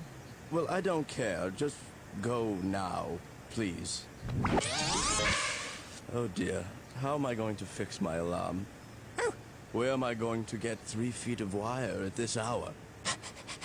Whoa, Wedgwood. Wedgwood, that's it. I can use your wire leash to fix the alarm system. Now, when I attach this and turn on the power later, the electrical current will be restored. But Wedgwood, stop it. There. We're all set. The grounds are secure thanks to your leash, Wedgwood. Everything is safe. Especially the ping pong trophy. It is mine. I won. It was the thumb. I don't want to discuss it, Wedgwood. It's late, and I'm tired. All right, I'll sing you one song, but that's it. I love a dog named Wedgwood! W-E-D! What is it, boy? Oh, dear. Oh, dear, the light is off. That means there's an intruder. There's an intruder on the grounds, Wedgwood. Alarmwood, sound the wedge. I mean Woodwedge, sound the malar. I mean Wedgwood, sound the alarm! Faster, Wedgwood, faster. There's an intruder. Oh, my dear, it's the burglar. No, I'm not a burglar. Don't hurt me. There's nothing here to take. I'm Doug Savage, Science Court attorney. What's going on? Mr. Savage, what are you doing here? I was just walking by and I heard the siren. Well, I need you immediately. Come in. What about your guard dog? Will he bite? No. Stay! You're just in time, Mr. Savage. Somebody tried to burgle me. How do you know? Well, my all-clear light went off. Someone tried to burgle you, all right. Yes, and I know who. You're kidding. Who? Mary Murray. The same Mary who whooped you in ping pong yesterday? Yes. I mean, no, why would she break in here? Well, to steal the ping pong trophy. Wow, that's attempted burgle. Are you sure it was Mary? Positive. She even told me she was going to steal it. Boy, that's helpful. Of course, she said she was joking. That's funny. Will you fight for justice on my behalf? Well, Mr. Savage? Huh? Oh, I'm sorry. I thought you were talking to the dog. Of course I'll take your case. But first, we have to prove that your alarm system works. Of course it works. Let me make a phone call. Hi, I'm Jen Bettis reporting live from the I Am Richmond estate, bringing you the latest news stories as they break. Earlier this evening, Mr. Richmond's burglar alarm sounded throughout the town, signaling a possible break-in. Luckily, Doug Savage showed up on the scene and has called an expert witness to help him evaluate whether or not Mr. Richmond's burglar alarm system is correctly wired to detect an intruder. While we're waiting, let's hear what you, our courtside commentators, predict the expert will say. Dr. Bean, what took you so long? Traffic. On your way in, did you have a chance to examine the burglar alarm system? Yes. It's crude, but effective. Hey, I don't care if it smells. I need to know the science behind it before I take this to court. Well, electricity has to travel in a full circle. From a power source, such as a battery, here, then through wire to some appliance, such as a light bulb, here, and then back through the wire to the power source. Wow. It's called a complete circuit. It's the basis of everything from a toaster to a computer. But let's say the circuit is broken somewhere. Okay, it can be broken in several ways. It can be broken at the main switch here. That's how Mr. Richmond turns the system on and off. When the switch is open, the circuit is not complete and his alarm system would be off. And how else could it be broken? Well, if an intruder broke the tripwire anywhere along its length, then there would no longer be a complete circuit. Well, that's what happened. The wire was broken and my light bulb turned off. Well, Mr. Richmond, I think we're ready for science court. Ow! Ow! Run for your lives! And that's the whole story, Miss Kremple. These are very serious charges, Mary. I know. However, anybody or anything could have set off Mr. Richmond's burglar alarm. He has no proof it was you. Oh, but I forgot to tell you. The burglar alarm wasn't even working. What? It wasn't? No. Remember I told you I was at Mr. Richmond's mansion looking at the trophy? Yeah? Well, I accidentally broke about 3 feet of wire from his burglar alarm, and Mr. Richmond said it was too late to fix it. Well, this is some very important information, and we have to use it wisely. But I didn't trespass on Mr. Richmond's property, Miss Kremple. And I didn't try and steal the ping pong trophy. We believe you, Mary. Now we just have to get a jury to believe you. Morning, Fred. What? Stenographer Fred, don't talk with your mouth full. Oh, sorry. Jen, will you buy some tickets to the Science Court Talent Show? It's for charity, and I'm in it. Oh, okay. I'll buy 2. Do you have any without jelly? I got some with coffee stains. Oh, I'll take those. Great, thanks. There's a prize for whoever sells the most tickets. I'd like to get that prize. Oh. So, what are you going to be doing in the talent show, Fred? A magic act. It's my hobby. Watch. Hey, wait a minute. That's not supposed to happen. Well, I'll see you inside. Woodward, stop! All rise. All take out your money. All buy tickets for the Science Court Talent Show. It's for charity. Why don't we start with opening statements? Mr. Savage, are you ready? Yes, thank you. Ladies and gentlemen of the jury, this case is about science. Oh, sure, I may not have an eyewitness or any evidence to actually prove that it was Mary Murray who trespassed onto Mr. Richmond's estate and tried to steal his ping pong trophy. But what I do have is a burglar alarm and a motive. And the burglar alarm is practically foolproof, and the motive is jealousy. Thank you. Mr. Savage, you're not going to do this all day, are you? Naturally. I figured. And as punishment for Mary's awful crime, we are asking that she be banned from ever playing ping pong again. Ever? Ever. Right. Thank you. Ms. Kremple, your opening statement, please. Thank you. Ladies and gentlemen of the jury, my client did not try to rob Mr. Richmond of his trophy or anything else. We will show that the evidence is merely circumstantial and doesn't prove anything. Okay, Mr. Savage, call your first witness. I call Mary Murray to the stand.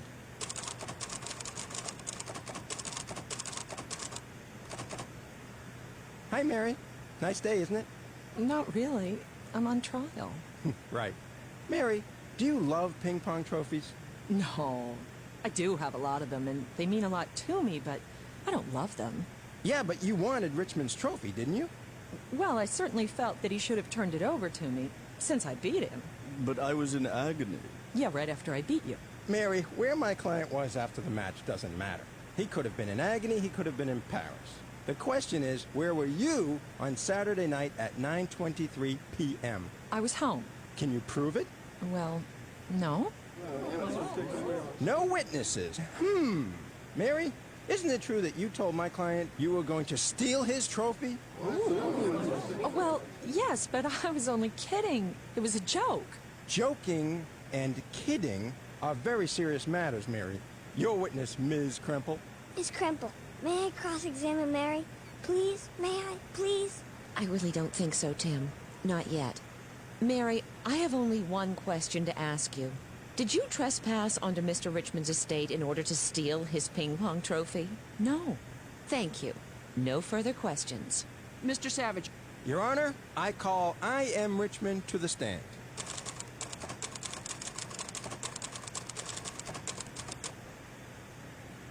Mr. Richmond, will you please explain to the courtroom, and to the people in it, how your burglar alarm detected an intruder on Saturday at 9:23 p.m.? Well, certainly. The tripwire which runs around the estate was broken, and the all-clear light in my bedroom went off. When I saw that it was off, I looked at the clock. 9:23 p.m. Excuse me, but let me get this straight. You have to keep looking at the light bulb in order to tell if there's an intruder? Well, yes, but you make it sound so boring. Sorry. Continue, Mr. Savage. That's all. Your witness, Ms. Kremple. Miss Crump, may I please ask Mr. Richmond some questions? But this is such a difficult case, Tim. I know, but I've got a hunch.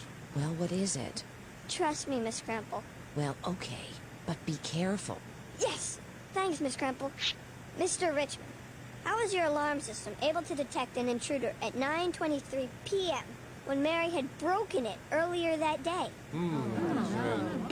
Well, yes, that's true. Mary did break part of the wire earlier in the evening, but I fixed it.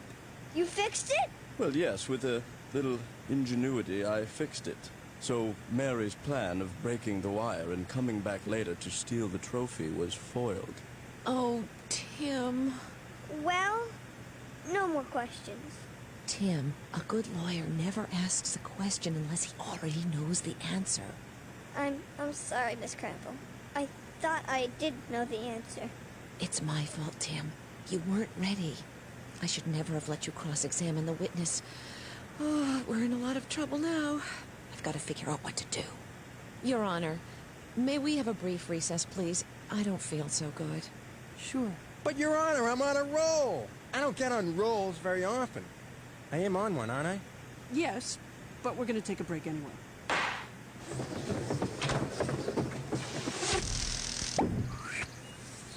That's it!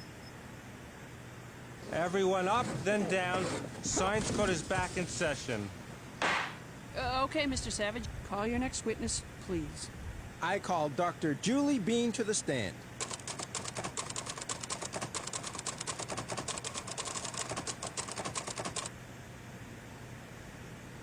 Dr. Bean, you're familiar with the electrical burglar alarm that Mr. I.M. Richmond has set up around his estate, are you not?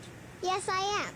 His system involves a wire that lets an electric current flow around the entire estate. And if that wire is ever broken, a light in his room is turned off. So he is alerted that an intruder is there, right? Yes, I said I was familiar with it. No more questions. I rest my case. Miss Kremple, it's all yours. Thank you, Your Honor. Dr. Bean, what does it mean that electricity is flowing around Mr. Richmond's estate? Well, everything in the universe is made of very, very tiny basic particles called molecules and atoms. An atom is the smallest piece of an element, right? Right, And an element is a basic building block of everything, right? right, And you're gonna buy some talent show tickets from me, right? wrong. Fine. Wait a minute. What do atoms and electrons and that other stuff you said have to do with electricity? What a fabulous question, Doug. Do atoms and electrons have something to do with electricity, or don't they? Courtside commentators, what do you think about this? You were saying, Doctor? Oh yes, electrons are very tiny, but very important parts of all atoms. And they can move from atom to atom. When a lot of them are moving from atom to atom, it's called an electric current. So electrons were moving from atom to atom around the edge of Mr. Richmond's property on the night in question? Yes, as far as I know, he had a complete circuit. Miss Kremple? Miss Crumple! Tim, I'm so sorry for blaming you. I was much too hard on you. Please forgive me. Of course I forgive you, Miss Crumple. But you were right. I messed up. I didn't think everything through. I went to Richmond's estate and I... Excuse me, but can we get on with the trial here? Actually, Your Honor, I don't want to get on with the trial here. What? I want to get on with the trial at the I.M. Richmond estate, and I call Professor Parsons to be my witness. I love these trips. Let's go. I don't like this, Mr. Savage. Mr. Savage? Pick a card, any card. Don't let me see it. Okay, what is it? 3 of diamonds. There's got to be something more to this trick. Okay, where were we? Professor Parsons was about to buy some tickets and take the stand. Fred? Okay, he was just gonna take the stand.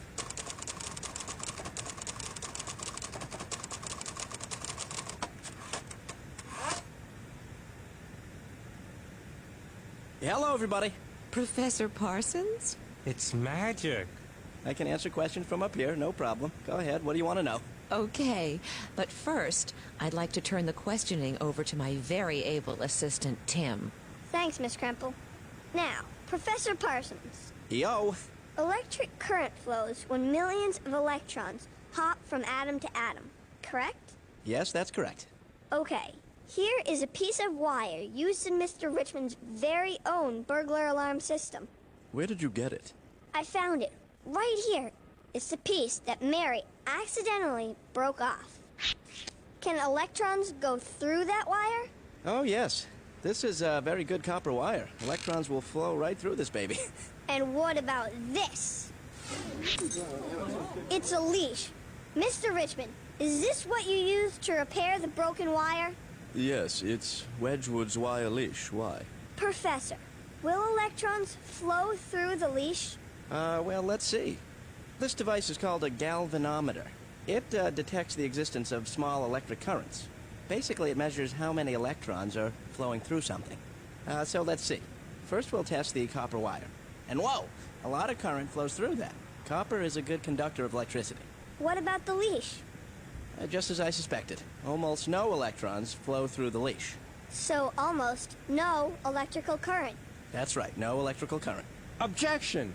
That leash must have millions of electrons in it. Is Mr. Savage right? Does the leash have millions of electrons in it? And if it does, why wouldn't it conduct electricity? Courtside commentators, what can you tell us?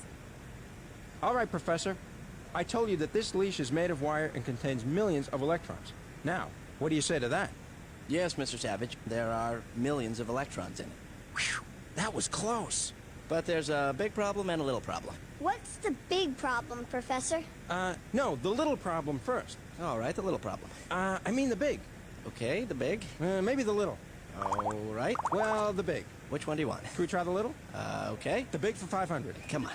Mr. Savage, speaking of problems, Professor, go with the little problem first.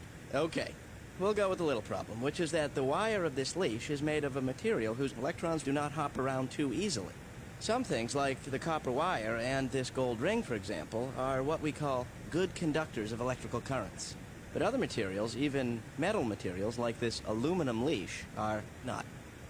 So what's the big problem? Well, the leash is also covered with rubber. So? Rubber happens to be a bad conductor of electricity. Very bad. In fact, it's actually used to protect wires from leaking their electricity.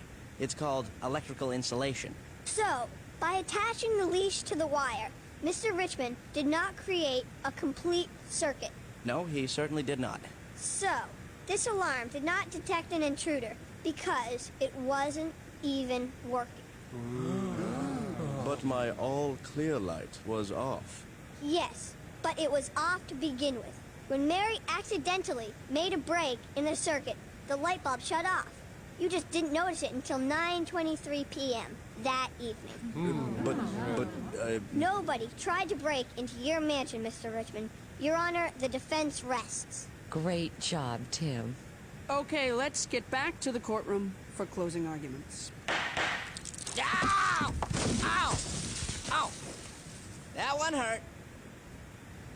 Okay, Mr. Savage, your closing argument, please. Ladies and gentlemen of the jury, you have been a great jury. Remember the time you all mumbled when somebody said something? That was great. Mary's guilty. And remember the thing with the thing and everybody was there? Thank you. Very subtle. Miss Krempo? Thank you. Good people of the jury, Mary Murray did not try and steal Mr. Richmond's ping-pong trophy. His only evidence is his alarm system. But the electric circuit in his alarm system was not broken by an intruder. It was broken by a wire that did not conduct electricity. Some things conduct electricity, other things do not. Spread the news. The current's moving down the wire. Electrons hopping and hopping. I just can't wait to have my electric current flow back on by. Some things make hopping so hard. Rubber wood. Some things make it easy as pie. Copper. But break my heart, 'cause this stuff don't like no hopping. Oh my, oh me. A terrible conductor, you'll see. You'll see. It's gonna insulate my current from me.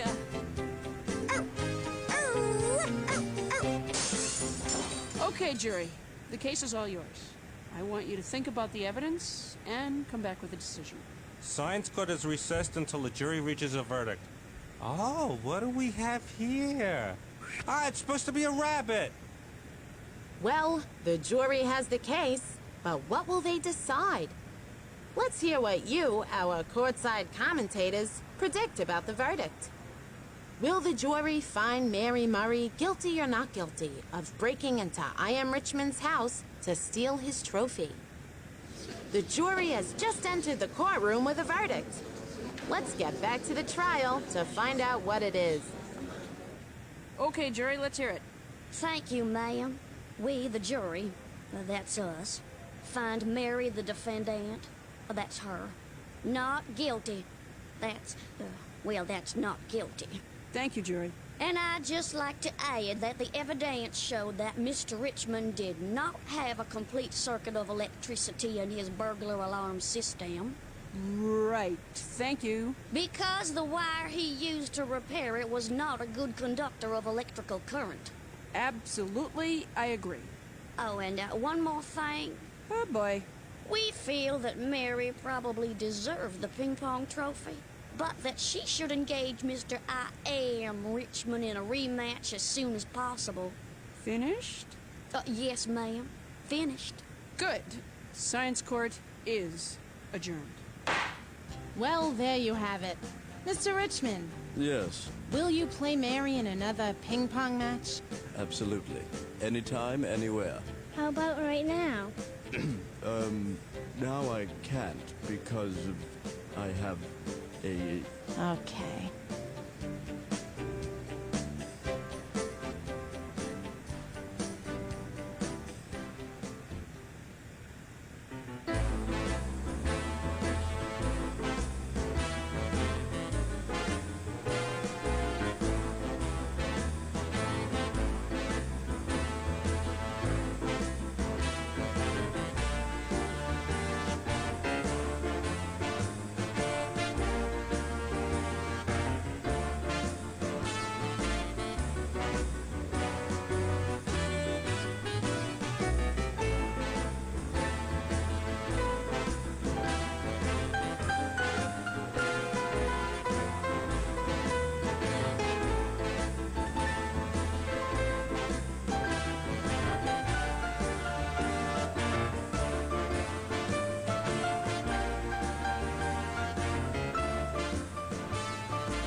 Don't. Do. Don't. Do. Don't. Do. Don't. Do.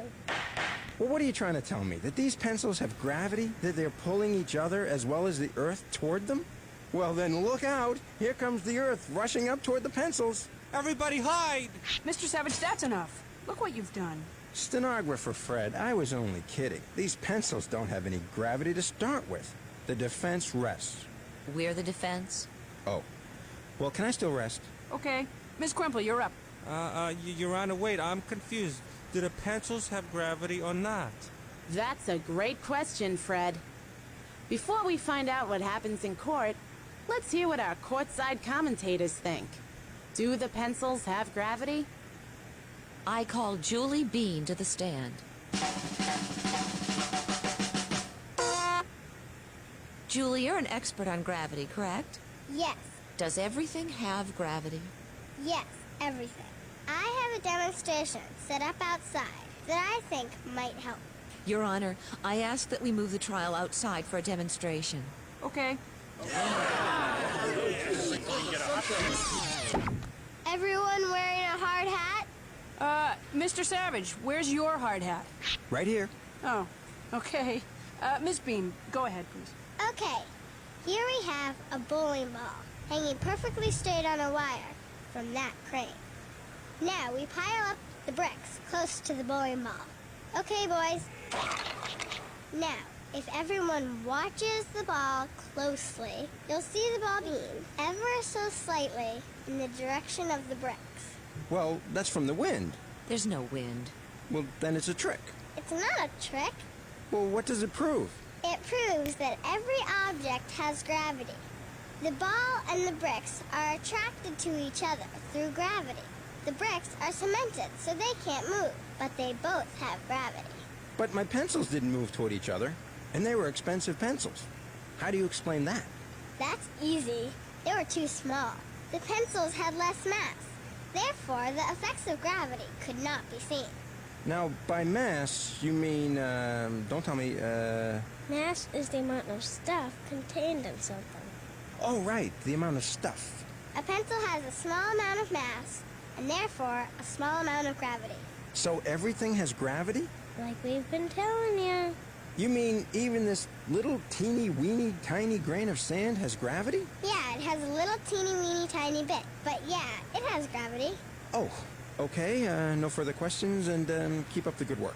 Hey, since we're already outside and we're wearing our helmets, how about a little game of football? Fred, go long. Go where? Long, Fred, long. All right. What were you doing? I'm hurting Miss Krempel's case. How? By proving her right all the time? That's one way to do it. Hey, time out. Okay, 2-minute warning. Mr. Savage, any more witnesses? Let's see. 1, 2... No, that's it. Okay. How about you, Miss Krempel? Yes, Your Honor. I have a witness who's going to show that you can reduce your weight all you want, but it won't make any difference unless you cut back on your mass. Great. We'll get to that witness when play resumes inside. Whew, what a day. Ms. Krempel now says she's going to show that losing weight doesn't mean anything unless you lose mass as well. Courtside commentators, what do you think she means? Can you lose weight without losing mass?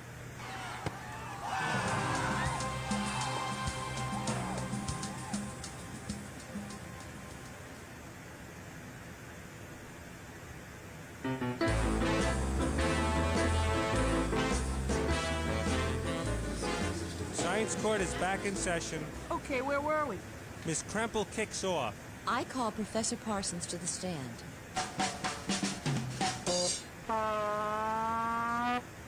Professor, can you change the gravity of an object? Wow, you get right into it.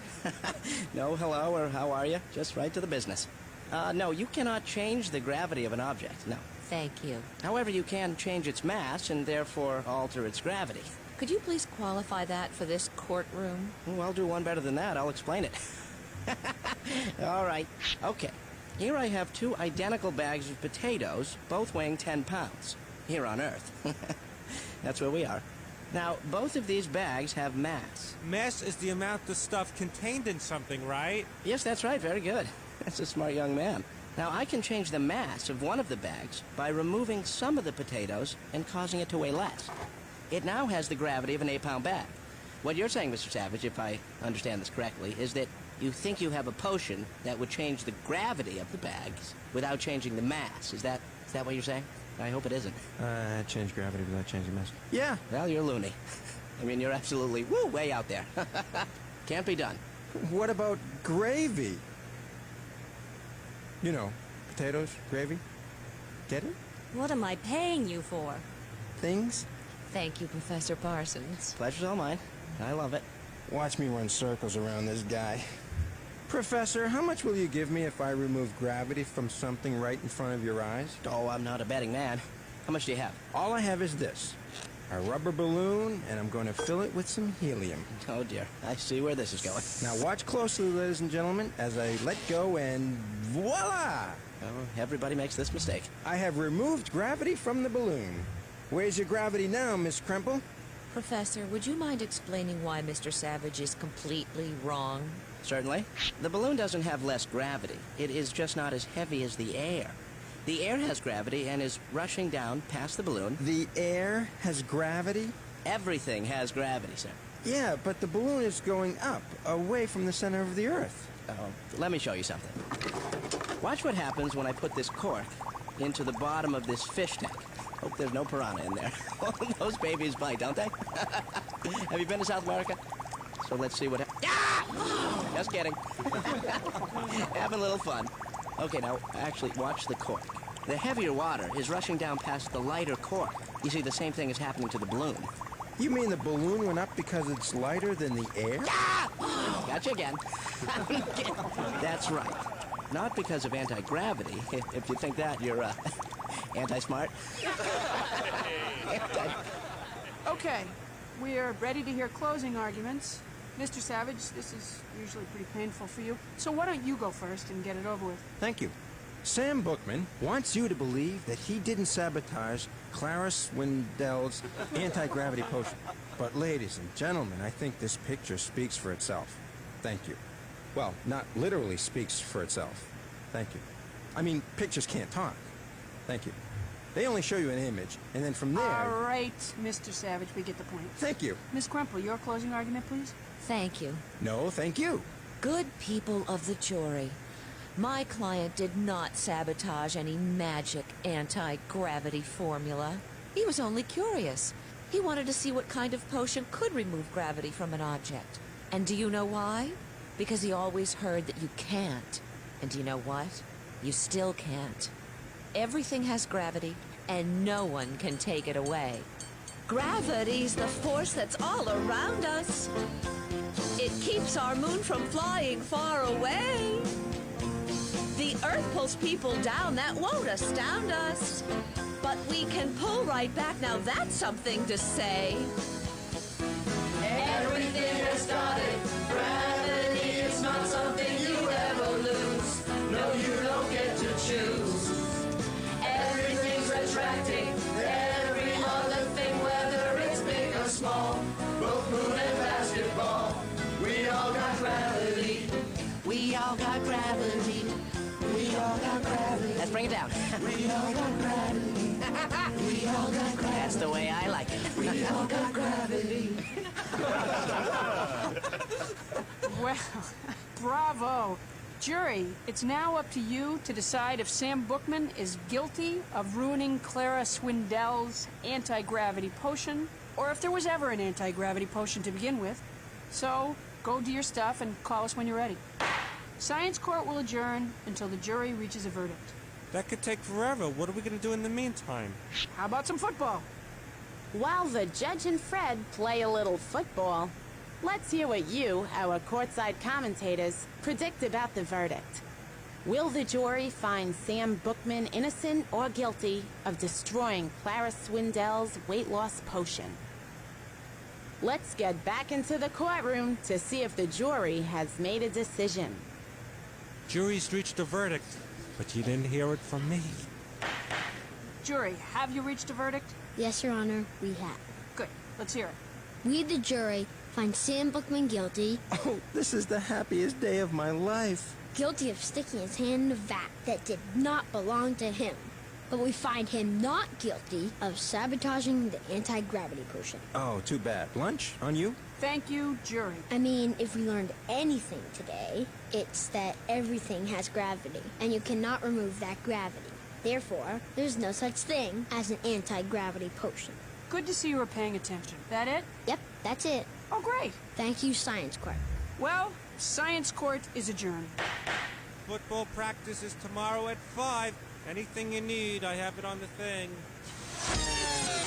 Hey, thanks, you two. You saved me. It was our pleasure. Boy, it's a good thing you didn't have to pay her $1 million, huh?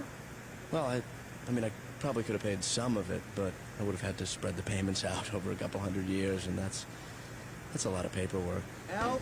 Hey, thanks for everything, Doug. It's okay. See ya. Okay. You guys going out to eat? Maybe I can meet you somewhere. Mr. Savage, what do you want? Pastrami on rye. Mustard. Everything has got it. Gravity is not something you ever lose. No, you don't get to choose. Everything's retracting. Every other thing, whether it's big or small. Both moon and basketball. We all got gravity. We all got gravity. We all got gravity. sit down. We all got gravity. We all.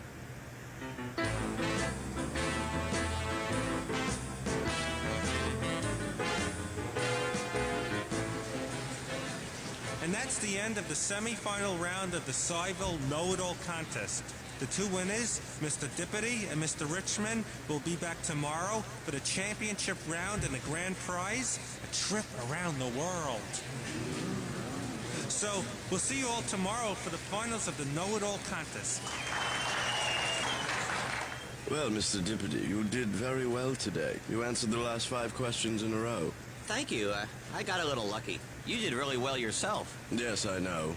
By the way, that's a nice shirt you're wearing. Oh, thanks. I sell these at my shirt store. They're called snappy shirts, but I think they're lucky shirts. Really? Well, perhaps I'll come by later on and have a look. I could use a new shirt for the finals tomorrow. Oh, well, stop on by. Thank you. I think I will. Good. Yes, good. Good day, Mr. Dippity. Oh, Mr. Richmond. Welcome. This is my fiancée, Monique. Bonjour. Right back at you. Oh, hello, little pooch. Mr. Dippity, I would like to buy one of your lucky shirts to wear at the contest tomorrow. Well, they're not really lucky shirts. Those are called snappy shirts. We just got them in from France. Really? I will take one in white. Oh, I'm wearing a white one tomorrow, too. In that case, I'll take black. Do you deliver? Sure, absolutely. We deliver. Good, because I don't carry. I'll be at home in 1 hour. Oh, very well, Wedgwood. Better make that 1 hour and 5 minutes. Here's my address. Hi, you open? Oui? Yeah, you. You open? Oui? Yeah, you. Who else would I be talking to? Yes, we are open. Hey, you're the guy from the Know-It-All contest. Yes, that's right. And you are? Doug Savage, science court attorney. Are you the lawyer who's never won a case? I prefer the word not yet. Ah. Mr. Richmond, I'm surprised you're not wearing a short-sleeve shirt tomorrow. I heard it's going to be very hot. I can take the heat, Mr. Savage. Me too. We'll see who withers first. Wedgwood, are you ready? Good. Let's go. Good day. Mr. Savage, Wedgwood. Well, door's shutting. Goodbye. Goodbye.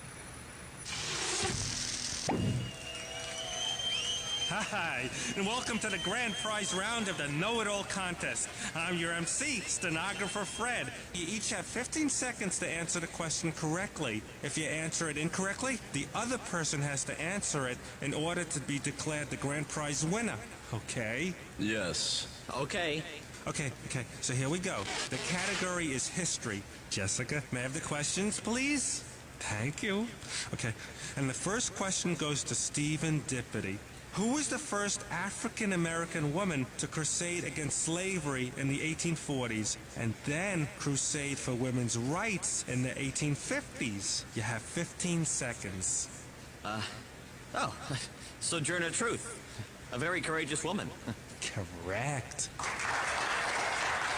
Wow, he was good. So was she. Next question is for Mr. Richmond. Who was the first man to set foot on the moon? It's very, very warm up here. First person on the moon. Neil Armstrong. That's correct. Well, we have a tie after round 1. Now, round 2. Okay. The category is geography. Jessica, may I have the questions, please? And the first question is for Mr. Dippity. Which country is not located in South America? Costa Rica, Brazil, or Bolivia? Costa Rica. Correct. Costa Rica is not located in South America. It's in Central America. Next question is for Mr. Richmond. Which continent is not located on the equator? South America, Australia, or Africa? You have 15 seconds. The equator. That's very hot. I'm very hot. 10 seconds. Feel faint. Too hot. Must sit down. I'm sorry, Mr. Richmond. You didn't answer the question in time. Mr. Dippity, do you know which of these 3 continents is not on the equator? Australia? That's correct. You're the new champion. Wow, I won! I can't believe it! I'm going around the world! That's enough, Mr. Savage. I'm fine. Are you sure? Yes, I just got too hot. I felt faint and couldn't think straight. Oh, man, I get that all the time. What causes it? I think it comes from not knowing any answers. But I knew the answer. That's strange. You seemed fine when I saw you yesterday at Mr. Dippity's store. Wait a minute, Mr. Savage. That's it. What? What's it? I bought this shirt from Mr. Dippity. He probably dipped it in some sort of chemical that would make me hot and dizzy. Hey, maybe that's why his name is Dippity, because he likes to dip things. Did you think so? Seems a little far-fetched. You don't know me very well, do you? So, as far as you know, Mr. Dippity, there was nothing unusual about the shirt? Nothing at all. I was wearing the exact same kind of shirt that Mr. Richmond was wearing. Tim, get a shirt. We'll bring it down to the lab and run a test on it. Does it matter which color? Yes, it does. I want the same color that Mr. Richmond was wearing. He had a black shirt. Ms. Krempel, I don't want to lose my business to Mr. Richmond. He's not suing you for your business, Mr. Dippity. He wants the grand prize, the trip around the world. And he wants you to drive him. What? Apparently, he won't fly. That's crazy. I can't drive him around the world. Think about the traffic. Will you help me, Ms. Krempel? Yes, we'd be glad to help you, Mr. Dippity. So, Mr. Dippity, we are supposed to believe that you did not dip Mr. Richmond's shirt into some sort of heat-producing chemical? That's right. I did not dip it into anything. We'll see about that, Mr. I like to dip things Dippity. No more questions. You're a witness, Ms. Krempel. Mr. Dippity, did you dip Mr. Richmond's shirt into anything? No, Thank you. I call I Am Richmond to the stand. Isn't it true, Mr. Richmond, that you knew the answer to the jackpot question, but you couldn't answer it because you were too hot and dizzy and felt faint? Yes. And isn't it true that you were wearing a shirt that you bought at Mr. Dippity's shirt store? Yes, I was. And isn't it also true that you were not wearing this shirt the day before and you did not feel faint? Yes, that's true.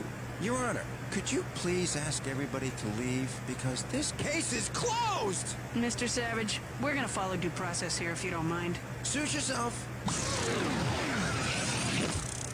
Your Honor, I call Dr. Felix Fullergas to the stand.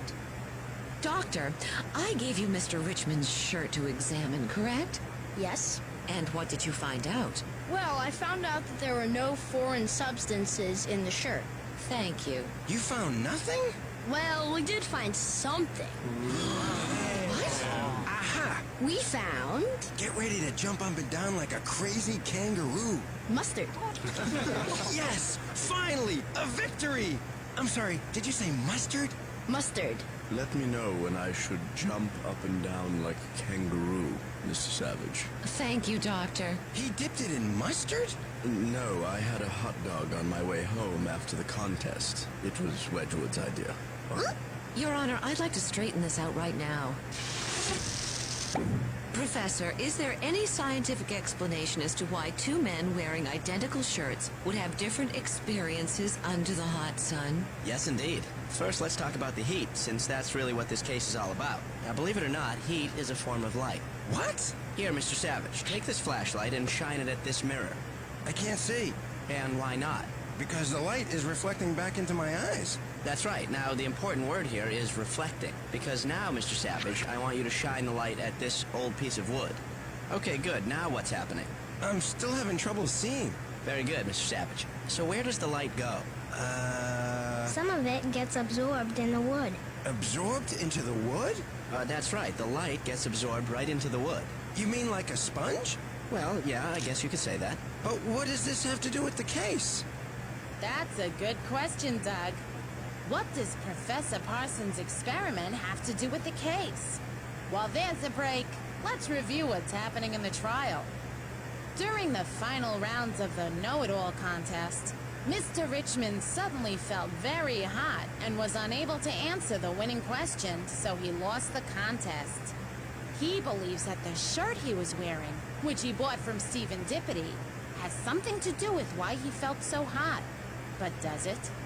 Mr. Dippity and Mr. Richmond were wearing the same shirts, except Mr. Richmond's was black and Mr. Dippity's was white. Does the color of the shirt have anything to do with heat?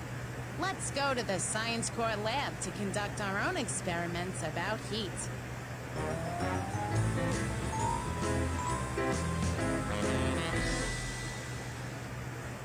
Wow, I'm impressed. You've already learned quite a bit about heat. Are you ready to get back to the trial? Professor Parsons is still on the stand and is in the middle of explaining his experiment. Let's return to the courtroom to find out what happens.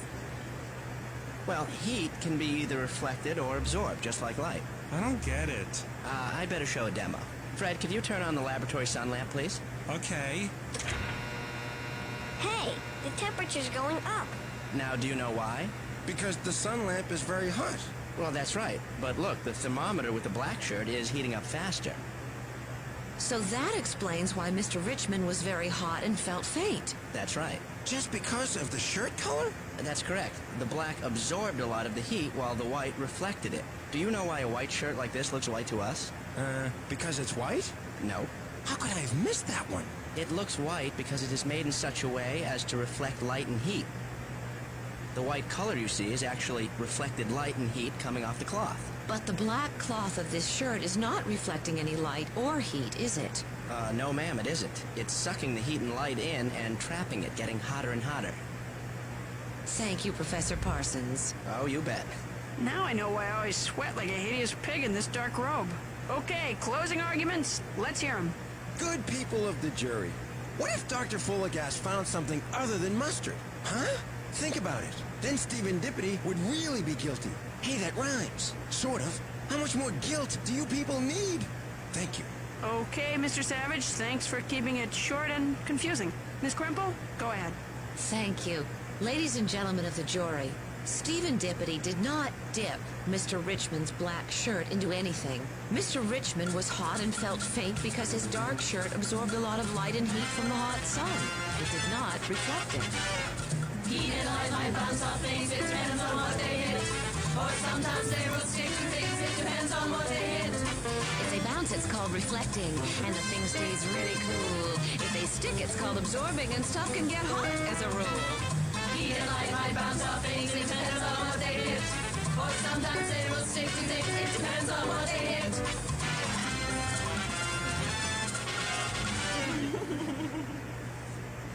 Well, you've heard all the evidence in this case. While the jury is out, let's hear your opinions. Do you think Stephen Dippity will be found guilty or not guilty? The jury has reached a decision and is just about to enter the courtroom. Let's return to the trial to hear their verdict. Judge Stone is wearing the latest in courtroom attire, featuring Supreme Court comfort, whether you're innocent or guilty or just waiting for the verdict. Hey, speaking of the verdict... We, the jury, find the defendant, Stephen Dippity, not guilty. Maybe Monique did it. And Monique's not guilty either. It was the dark shirt that absorbed a lot of heat and caused problems for Mr. Richmond. Thank you, jury. Science Court is adjourned. Well, there you have it. Another case peacefully settled in Science Court. I'm glad you were able to tune in and learn more about heat absorption. And I hope you'll follow me to the lab so we can investigate further. Thanks for stopping by the Science Corps laboratory. We all had a great time investigating heat, and we hope you did too. Join us soon for another Science Court exploration. But until then, keep guessing, hypothesizing, and experimenting.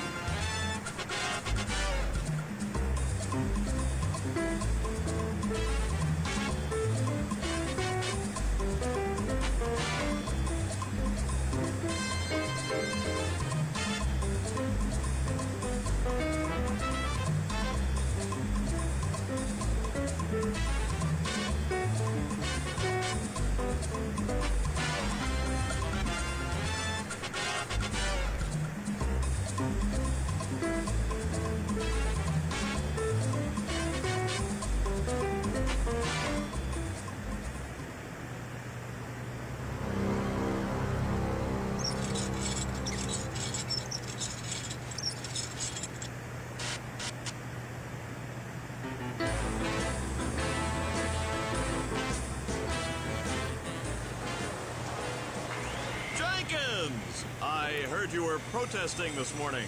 Yes, that's right. Well, I'm glad that's over with. You people were making me think too much. Look, Cramwood, you're building another Planet Cramwood cafe.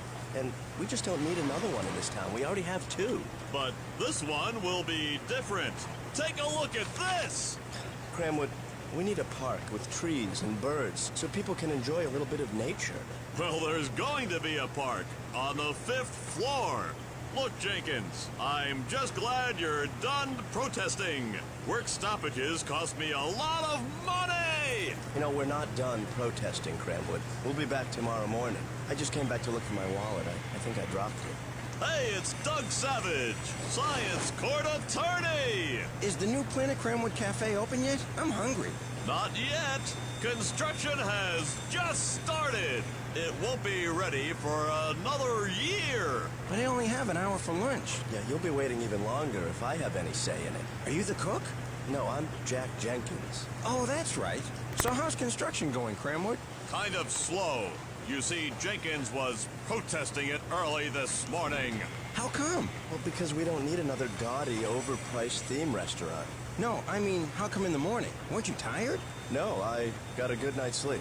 What are you doing now? Oh, looking for my wallet. I dropped it around here somewhere. Hey, is this it? Wow, cool wallet. Oh my gosh, let me see that. Wait a minute. How do I know this is really your wallet? Hey, that's not a wallet. It's a... Oh my gosh, I think it's a fossil. A fossil? I found a fossil? Wow.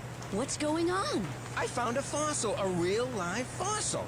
What? Yeah, fossils aren't alive. Well, you know what I mean. Are you sure it's a fossil? Lady, I wouldn't know the difference between a fossil and a fiddle. Well, I'm pretty sure it's a fossil, and I do know the difference. Paleontology is a hobby of mine. What's that? Well, paleontology is the study of prehistoric animal and plant life through the analysis of fossils. And that's what I think this is, a dinosaur fossil. Oh! So, what's the significance of finding this bone? Well, it's not really a bone. Really? No, but it still could be the most important discovery in the history of this town. This could put us on the map. A new Planet Cramwood Cafe would put us on the map, too! You have to halt construction, Cramwood. Huh? What? We have to be very careful with these fossil sites. There could be more fossils. Oh, all right. Oh, boy, this is going to cost me a lot of money! Well, I gotta get home and examine this fossil more closely. This is great. I'll see ya. Boy, he seems pretty happy for a guy who lost his wallet. Wait a minute! He didn't lose his wallet! He didn't? No! He was pretending! I bet he planted that bone this morning! The wallet was just an excuse to get us to look through the dirt and find the fossil! I feel so used. That's a pretty serious accusation, Mr. Cramwood. But I heard Jenkins tell you that the bone was not real! Really? Yeah, he said it wasn't actually a bone. Cramwood, I believe that Jack Jenkins planted a fake bone because he thinks it will stop construction of the new Planet Cramwood Cafe. What am I going to do? We'll take Jack Jenkins to Science Court and prove that he planted a fake fossil. Cramwood, I'll get this project up and running, even if it means spending every penny you have. Mr. Jenkins, you're being charged with a 237, and that's a very serious charge. Miss Crumple, a 237 is a failure to pick up after your dog. Right. I meant a 732. A 732 is illegally keeping an elephant as a pet. It is. Mr. Jenkins, you're being charged with planting a phony fossil. But I didn't put that fossil there. I'm not even the one who found it. Can you two help me? Can you take my case? Mr. Jenkins, we'd be glad to help you. Hi, Judge Stone. Good morning, Stenographer Fred. What are you reading? It's a book about dinosaurs. I'm trying to memorize some names for the trial. Ooh, a little homework. Yeah. Can you test me on them? Okay. What's this one here? Brontosaurus. That guy right there. Dromaeosaurus. Very good. How about that one? Could you give me a hint? Okay.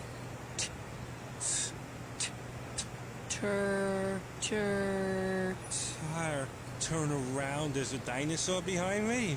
Fred. Wow. I was trying to get you to say Tyrannosaurus Rex. Tyrannosaurus Rex, that's what I was gonna say. Hey, Doug, Yeah? do you have something on your tie? Where? Oh. Hi, everyone, and welcome to Science Court, where science is the law and scientific thinking rules. I'm Jen Betters reporting, and today we have the fascinating case of the found fossil. Is it a fake? We'll find out. Here comes Judge Stone. All rise for the Honorable Judge Stone. All be seated. Thank you, Fred. Well, after reviewing the situation, I have ordered that construction of the Planet Cramwood Cafe be halted, at least until this whole fossil thing is cleared up. But that could take years! No, about a half an hour. Science Court works a little faster than regular courts. So, let's go to opening statements. Mr. Savage, will you do the honors? Thank you, Your Honor. Ladies and gentlemen of the jury, my client is a famous movie star, and all he wants to do is build another one of his famous theme restaurants that everybody loves. I don't love them. Oh, I think they're great. You're kidding. No, I really do. They have good food, and I always have a really fun time when I'm there. Thank you, Your Honor! But I'm not so sure we need another one. Oh. But that's not what this case is about, is it, Mr. Savage? Continue. Thank you, Your Honor. We will prove that in an effort to stop construction of the new Planet Cramwood Cafe, Jack Jenkins planted a phony fossil. Ooh, that's a 203. Don't you mean a 503? I thought it was a 307. We'll look it up later. Anyway, we ask that, if found guilty, this court punish Mr. Jenkins to the fullest extent of the law. You mean? Exactly. Since Mr. Jenkins likes looking through dirt so much, we ask that the court sentence him to 1 million hours of cleanup duty at the new Planet Cramwood Cafe. 1 million hours? Thank you. Okay, let's hear from Ms. Krempel. Thank you. Ladies and gentlemen of the jury, a piece of history was discovered at the Planet Cramwood Cafe construction site. Thank you! I'm talking about the fossil. Right! My client did not plant a fake fossil in order to stop construction, and will prove it. That's your opening statement? Ouch. Mr. Savage, please, just call your first witness. Sure. I call Dr. Julie Bean to the stand.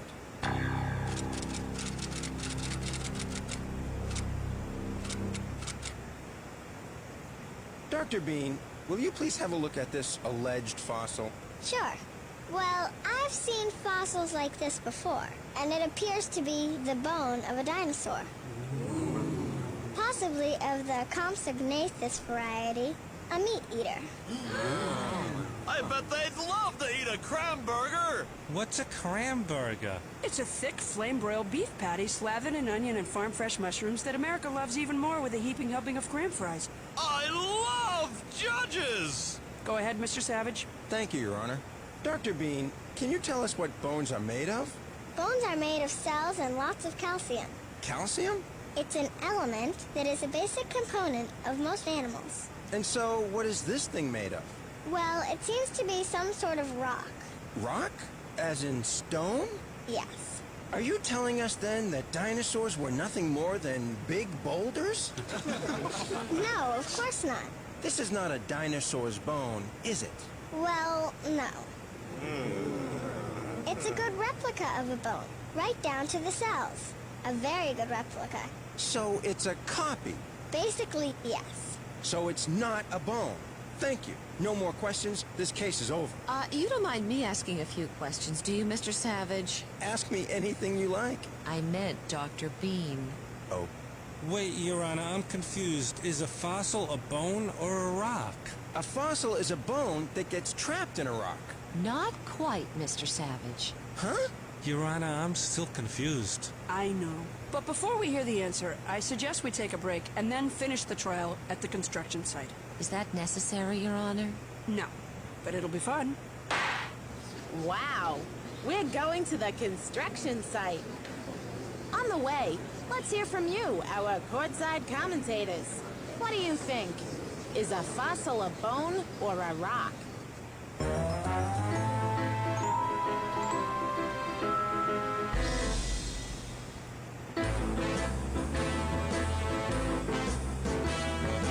All rise for the Honorable Judge Stone. That means you too. All be seated. Thank you, Fred. Oh, excuse me. Cramwood, my compliments to the chef. Thank you! Now I think what we need is a definition. What is a fossil? We're going to get to that, Your Honor. Good enough. Excuse me. Nice. Yeah, thanks. Thank you. Go ahead, Miss Crimple. Okay. Dr. Bean, does it surprise you that this fossil is made of rock? No, Why not? because most fossils are not real bones. They are replicas of bones. Can I show a quick film to help explain this? Hey, am I in it? No. Oh. Fossils are the remains of something that lived a long, long time ago. Any living organism can become a fossil, and there are many different kinds of fossils. Now, petrification is probably the type of fossil that most people think of when they think of a fossil. This occurs when the original bone is replaced by the minerals in the water that seep through the rock. The bone is then said to have been petrified or turned to stone. Petrified bones keep their original structure because the minerals in the seeping water have replaced the bone bit by tiny bit. Objection! What is it, Mr. Savage? Well, Your Honor, I expected Miss Kremple to pull a fast one like this. You mean using scientific definitions? Yes. I mean, no. What's the problem? Well, it so happens I came to this very construction site this morning to think and to pretend to drive the backhoe. But instead, I found something very interesting buried in the sand. Another fossil? No, Jack Jenkins' wallet. Hey, my wallet. But is it yours, Mr. Jenkins? Are you sure? Or is it a replica? No, this is mine. It's got my money still in it and everything. So it hasn't been petrified? Sand and minerals did not go into your wallet and make an exact replica? No. This whole fossil thing is a farce. Mr. Savage, fossils take thousands and even millions of years to form. They do? Yes. How long was your wallet buried? 2 days. Oh, well. Hey, can we get back to the movie? Yes, but this is a courtroom, Mr. Paper Cup Dropper. We don't just demand verbally. We have to go through channels. It's a bureaucracy. There's a way to do it. Roll the film, please. Okay, now I want to explain about the conditions for making a fossil. A very important requirement for fossilization is that the organism, plant or animal, be covered in sediment. What do you mean when you say sediment? Sediment is matter that is deposited by water or wind, like sand, for example.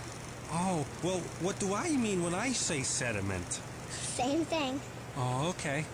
So it's essential that the organism be covered in sediment as soon as possible, before animals or the natural process of decay destroys them. So, Mr. Savage, are you satisfied? The only thing this proves, Ms. Kremple, is that this is a fossil. Right.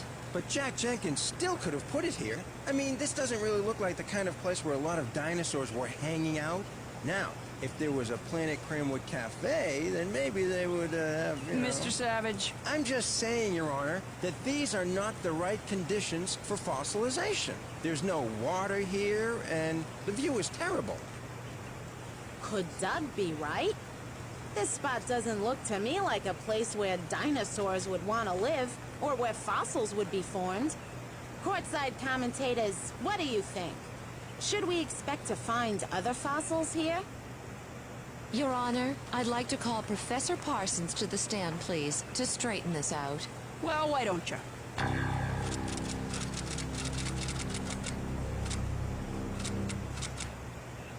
Hello down there. Get a load of me. You look like a bunch of ants from up here. Hey, those are ants. Shoo, little guys, get out of here. It's a courtroom, not an ant farm. Whoa, fellas, hold on a sec. Pants are stopped. Oh, whoa, slow it down. All right, that's better. Professor, what are the chances of finding another fossil in all this dirt? Well, unfortunately, this equipment could have already destroyed some very valuable fossils. There's no way of knowing that. But usually there will be some other fossils in the area. You just have to look. There's a lot of sedimentary rock here, and that's a key place for fossils. And at one time, the river over there, that is now 50 feet away, ran much higher and covered this area right here. So? So, animals and plants that were buried in the sand at the bottom of lakes and rivers generally make good fossils because of the speed with which they were buried. But the river's over there. That's where the fossils should be. Well, the river is over there now, sir, but at one time it was right here. Over time, it has changed position, so now more land is exposed. That, along with regular erosion, can start to bring fossils closer to the surface. So even though this doesn't look like a good place to make fossils now, it was a good place a long time ago? Correct, that's what I said. I know what I'm talking about. All right, so maybe there are fossils here. Maybe. But there's still just a bunch of old rocks. I mean, what can we possibly learn from a fossil such as this one? Well, not much. What? I'm kidding!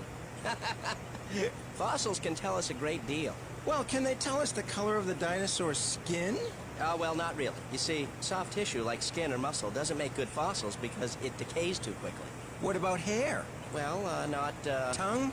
Heart? Brain? Again, Mr. Savage, these are soft tissues. Yes, I know, and they decay quickly and don't fossilize very well. So let me ask you this, Professor. Excuse me, Mr. Savage. May I question my own witness? I'm almost done. Mr. Savage, this is Miss Crimple's witness. Your Honor, I only want to know if Professor Parsons thinks that we should stop construction just so he can find a few fossils that aren't going to tell us much of anything anyway. Objection, Your Honor. Too late, I already asked the question. Guy's a mess. Okay, that's enough. Order, order. Let's take a quick break, and when we come back, Professor, I'd like to hear your response. Great, because I'd love to give it. Court is recessed. Wow! What can we possibly learn from a fossil? Courtside commentators, let's hear your thoughts.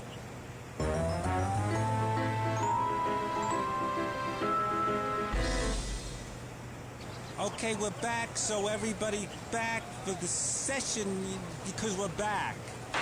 Okay, where were we? Your Honor, after conferring with my client... I like that, conferring with my client. We should confer. Huh? Anyway, I've decided to allow Mr. Savage to question Professor Parsons at this time. Thank you, Ms. Crimple. Awfully nice of you. So, Professor, the question I put to you is this. Why should we stop construction if we're not going to learn anything from these fossils? And my answer to you, Mr. Savage, is this. I never said we can't learn anything from a fossil. In fact, the exact opposite is true.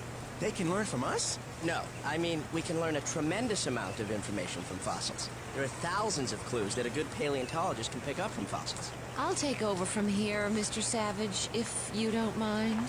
No, be my guest, because I'm going to be busy conferring. Anyway, with my client, because we haven't conferred. Fine. Professor Parsons, what can a fossilized bone tell us about a dinosaur? Well, if you find a baby dinosaur fossilized in a nest of many babies and their teeth are worn from chewing, it shows that their mother cared for them by bringing food back to the nest. So just from a little bone wear, you have a clue about how some dinosaurs cared for their young? Yes, that's correct. That's amazing. I know it is. And there's more. It gets even more amazing. For example, finding spots on bones where tendons were attached can help you make a good guess as to the size and shape of the muscle that sits on the bone. So you start to build a picture of what the whole animal looked like. That's amazing. What else? Well, let's see. The size and shape of the skull gives you an idea about the brain size, which tells you something about their intelligence.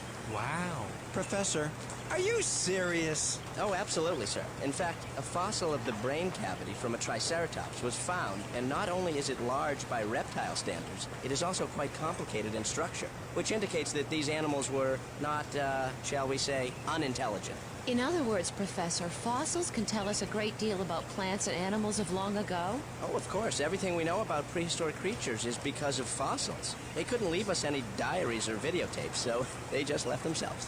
Thank you, Professor Parsons. That was wonderful. Fossils really are fascinating. Well, you're welcome. I'd like to think I had a little something to do with the presentation. I'm ready for closing arguments, Your Honor. I'd like to think my approach was colorful and helped make the topic a little more interesting. Thank you. Sometimes it can be a little... All right, I better go. Mr. Savage, are you ready for closing arguments? I'm ready, Your Honor. Ladies and gentlemen of the jury, maybe fossils aren't always real bones, and maybe we can learn a lot from them, and yada, yada, yada. Studying dinosaurs is fine if you want to study animals that couldn't hack it. I mean, folks, no offense to dinosaurs, but they were losers. They hung around for a couple of years, and then they messed up. Extincto. Excuse me, Doug? Dinosaurs lived for 160 million years. Humans have only been around for a few million. Dinosaurs lived for 160 million years? 160 million? Well, that's how long this new Planet Cranwood Cafe will be around if you find Jack Jenkins guilty. Thank you. Thank you, Mr. Savage. Your logic is scary. Miss Crimple, go ahead. Ladies and gentlemen of the jury, my client was down here protesting the building of this cafe because he wants to preserve a little bit of our natural environment. And as luck would have it, a fossil was found. Jack Jenkins didn't put it there, but I know who did. Who? A dinosaur. Oh, she's being cute. A dinosaur put it there unknowingly, but put it there nonetheless, to help tell us something about him and his relatives, and about what it was like to live 65 million years ago. He says the fossil is just an old bone. Don't forget that they can turn to stone. He's gonna tell you not much can be known. But the court has already shown these remains of an ancient world are all we have today. The first pieces in the puzzle of life must not be swept away. Let's do the bump. Now touch the feet and to the side.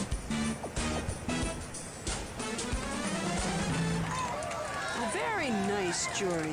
Hey, what about us? You were good too. Now, jury, go and deliberate the fate of Jack Jenkins, guilty or not guilty. Science court will recess until the jury reaches a verdict. The jury has just gone into deliberations. I wonder what they will decide. Let's hear your opinions, courtside commentators. Here comes the jury with their verdict. Let's get back to the trial to hear what it is. Hey, the jury reached a verdict. Okay, jury, what is the verdict? We, the jury, find the defendant, Jack Jenkins, not guilty of a 789, planting a phony fossil. Great. Good job, jury. But what about my new restaurant?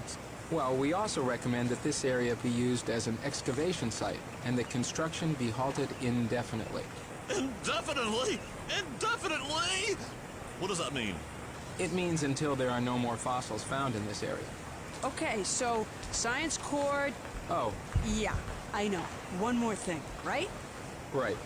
We strongly suggest that Cramwood not build another restaurant here. We like his restaurants, we just don't need another one. Is that it? Yeah, that's it. Great. Science court is adjourned.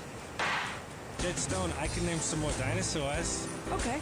Brachiosaurus, Styracosaurus, Lifaniasaurus. I think I've heard of those, Fred, but you might want to double check.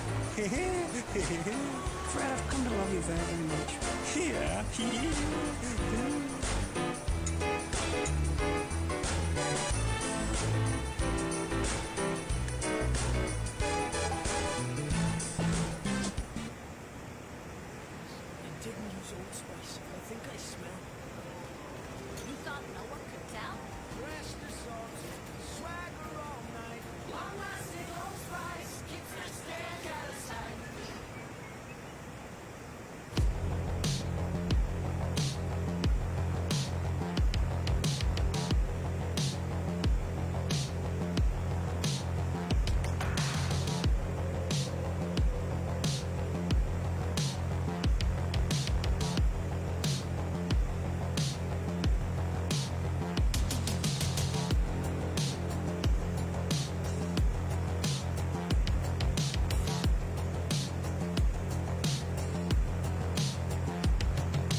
Dishes because my old detergent didn't actually get them clean. But new Cascade Platinum Plus has me doing dishes different.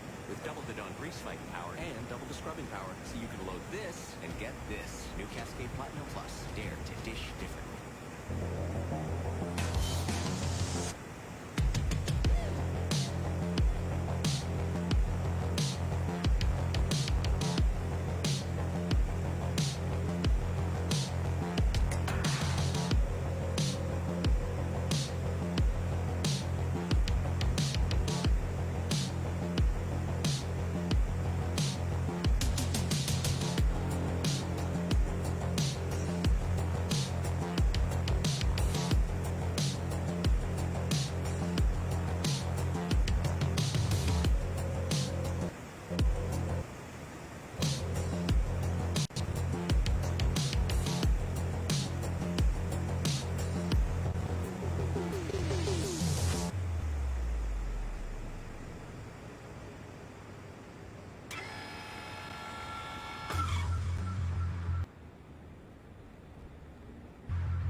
fast. You know what's better than mopping? Anything. Well, I switched to Swiffer WetJet, and it's awesome. It's an all-in-one that absorbs dirt and grime deep inside. And it helps prevent streaks and haze. WetJet is so worth it. You'll love it or your money back.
I use Febreze Fade-Defy plug. And I use this. Febreze has a microchip to control scent release, so it smells first day fresh for 50 days. 50 days? And its refill reminder light means I'll never miss a day of freshness. Febreze plug.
for motors that linger?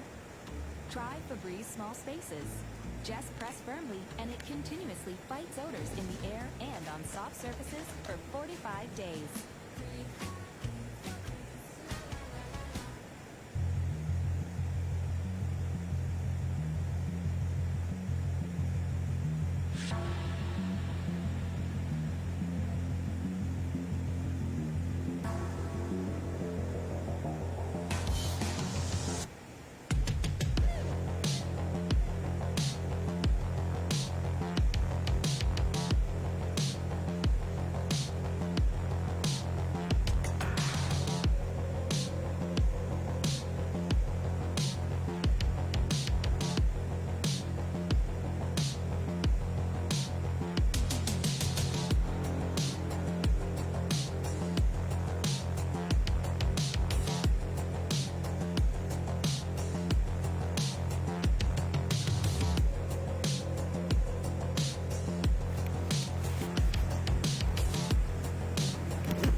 I use Febreze Fade-Defy plug. And I use this. Febreze has a microchip to control scent release, so it smells first day fresh for 50 days. 50 days? And its refill reminder light means I'll never miss a day of freshness. Febreze plug.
dishes because my old detergent didn't actually get them clean. But new Cascade Platinum Plus has me doing dishes differently. With double the Dawn grease fighting power and double the scrubbing power, so you can load this and get this. New Cascade Platinum Plus. Dare to dish differently.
Just between us, you know what's better than mopping?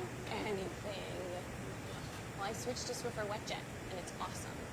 It's an all-in-one that absorbs dirt and grime deep inside. And it helps prevent streaks and pain. Wet Jet is so worth it. Love it or your money back.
didn't actually get them clean. But new Cascade Platinum Plus has me doing dishes different. With double the Dawn grease fighting power and double the scrubbing power, so you can load this and get this. New Cascade Platinum Plus. Dare to dish differently.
I use Febreze Fade-Defy Plug. And I use this.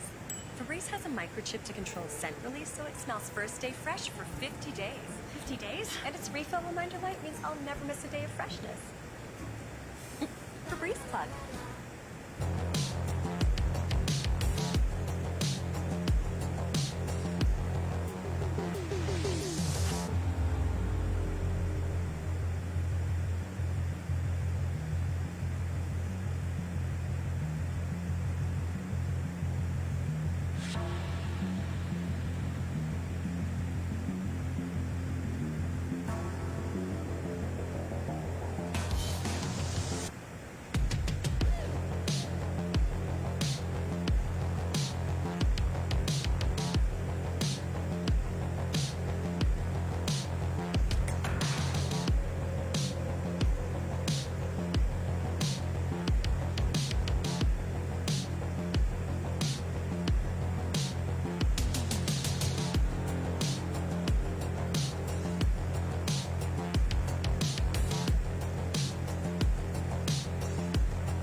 Well, I switched to Swiffer WetJet, and it's awesome.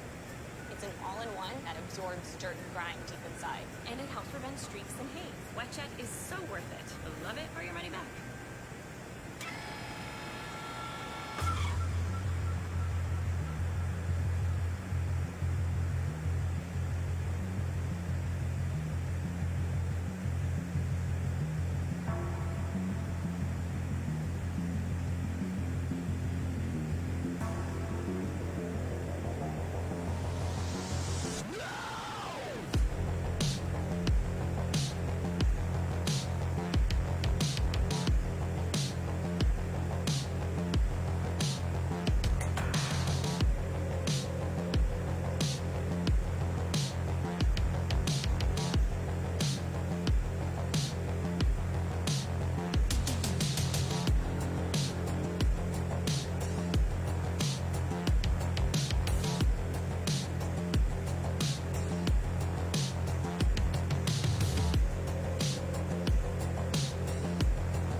between us, you know what's better than mopping? Anything. Well, I've switched to Swiffer WetJet, and it's awesome. It's an all-in-one that absorbs dirt and grime deep inside. And it helps prevent streaks and haze. WetJet is so worth it. Love it for your money back.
from kill to clean in just seconds.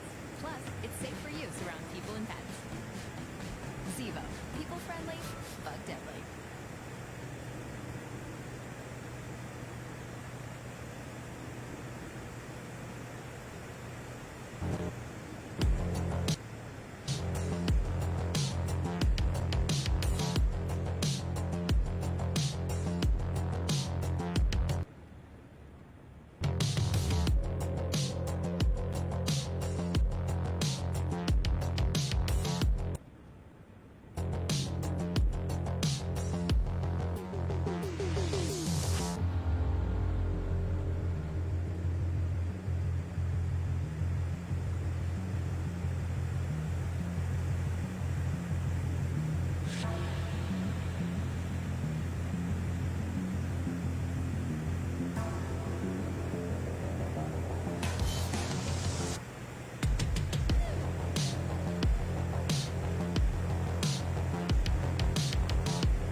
switched to Swiffer WetJet, and it's awesome. It's an all-in-one that absorbs dirt and grime deep inside. And it helps prevent streaks and haze. WetJet is so worth it. You'll love it or your money back.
Still living with odors? Get back in there and freshen instantly with new Febreze Air Mist. Febrez's new finer mist floats longer in the air to fight even your toughest odors. So long, sticky smells, and hello, amazing freshness. Discover the new Febreze scents today.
switched to Swiffer WetJet, and it's awesome. It's an all-in-one that absorbs dirt and grime deep inside. And it helps prevent streaks and haze. WetJet is so worth it. You'll love it or your money back.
clean. So you don't have to. Zevo. People friendly, bug deadly.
switched to Swiffer WetJet, and it's awesome. It's an all-in-one that absorbs dirt and grime deep inside. And it helps prevent streaks and haze. WetJet is so worth it. Love it for your money back.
spaces.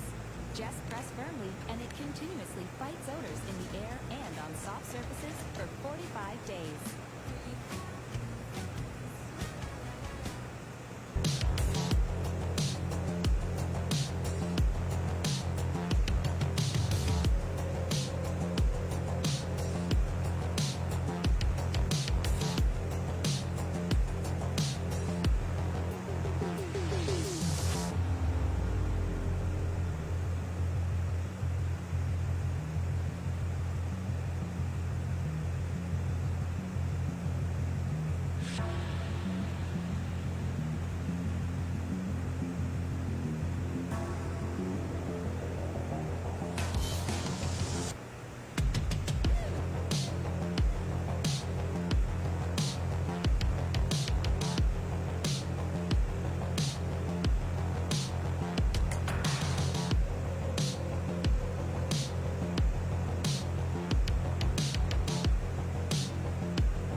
used to wait to run my dishwasher till it was super full.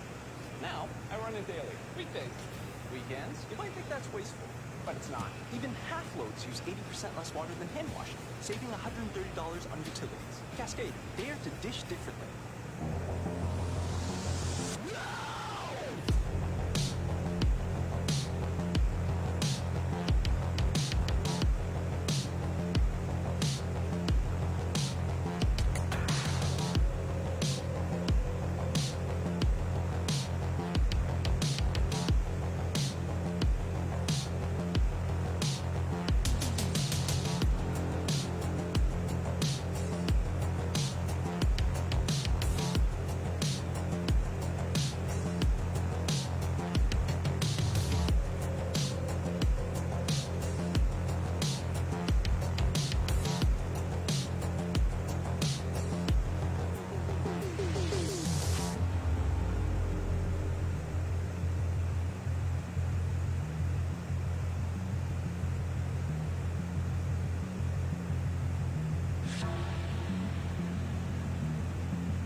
I switched to Swiffer WetJet, and it's awesome.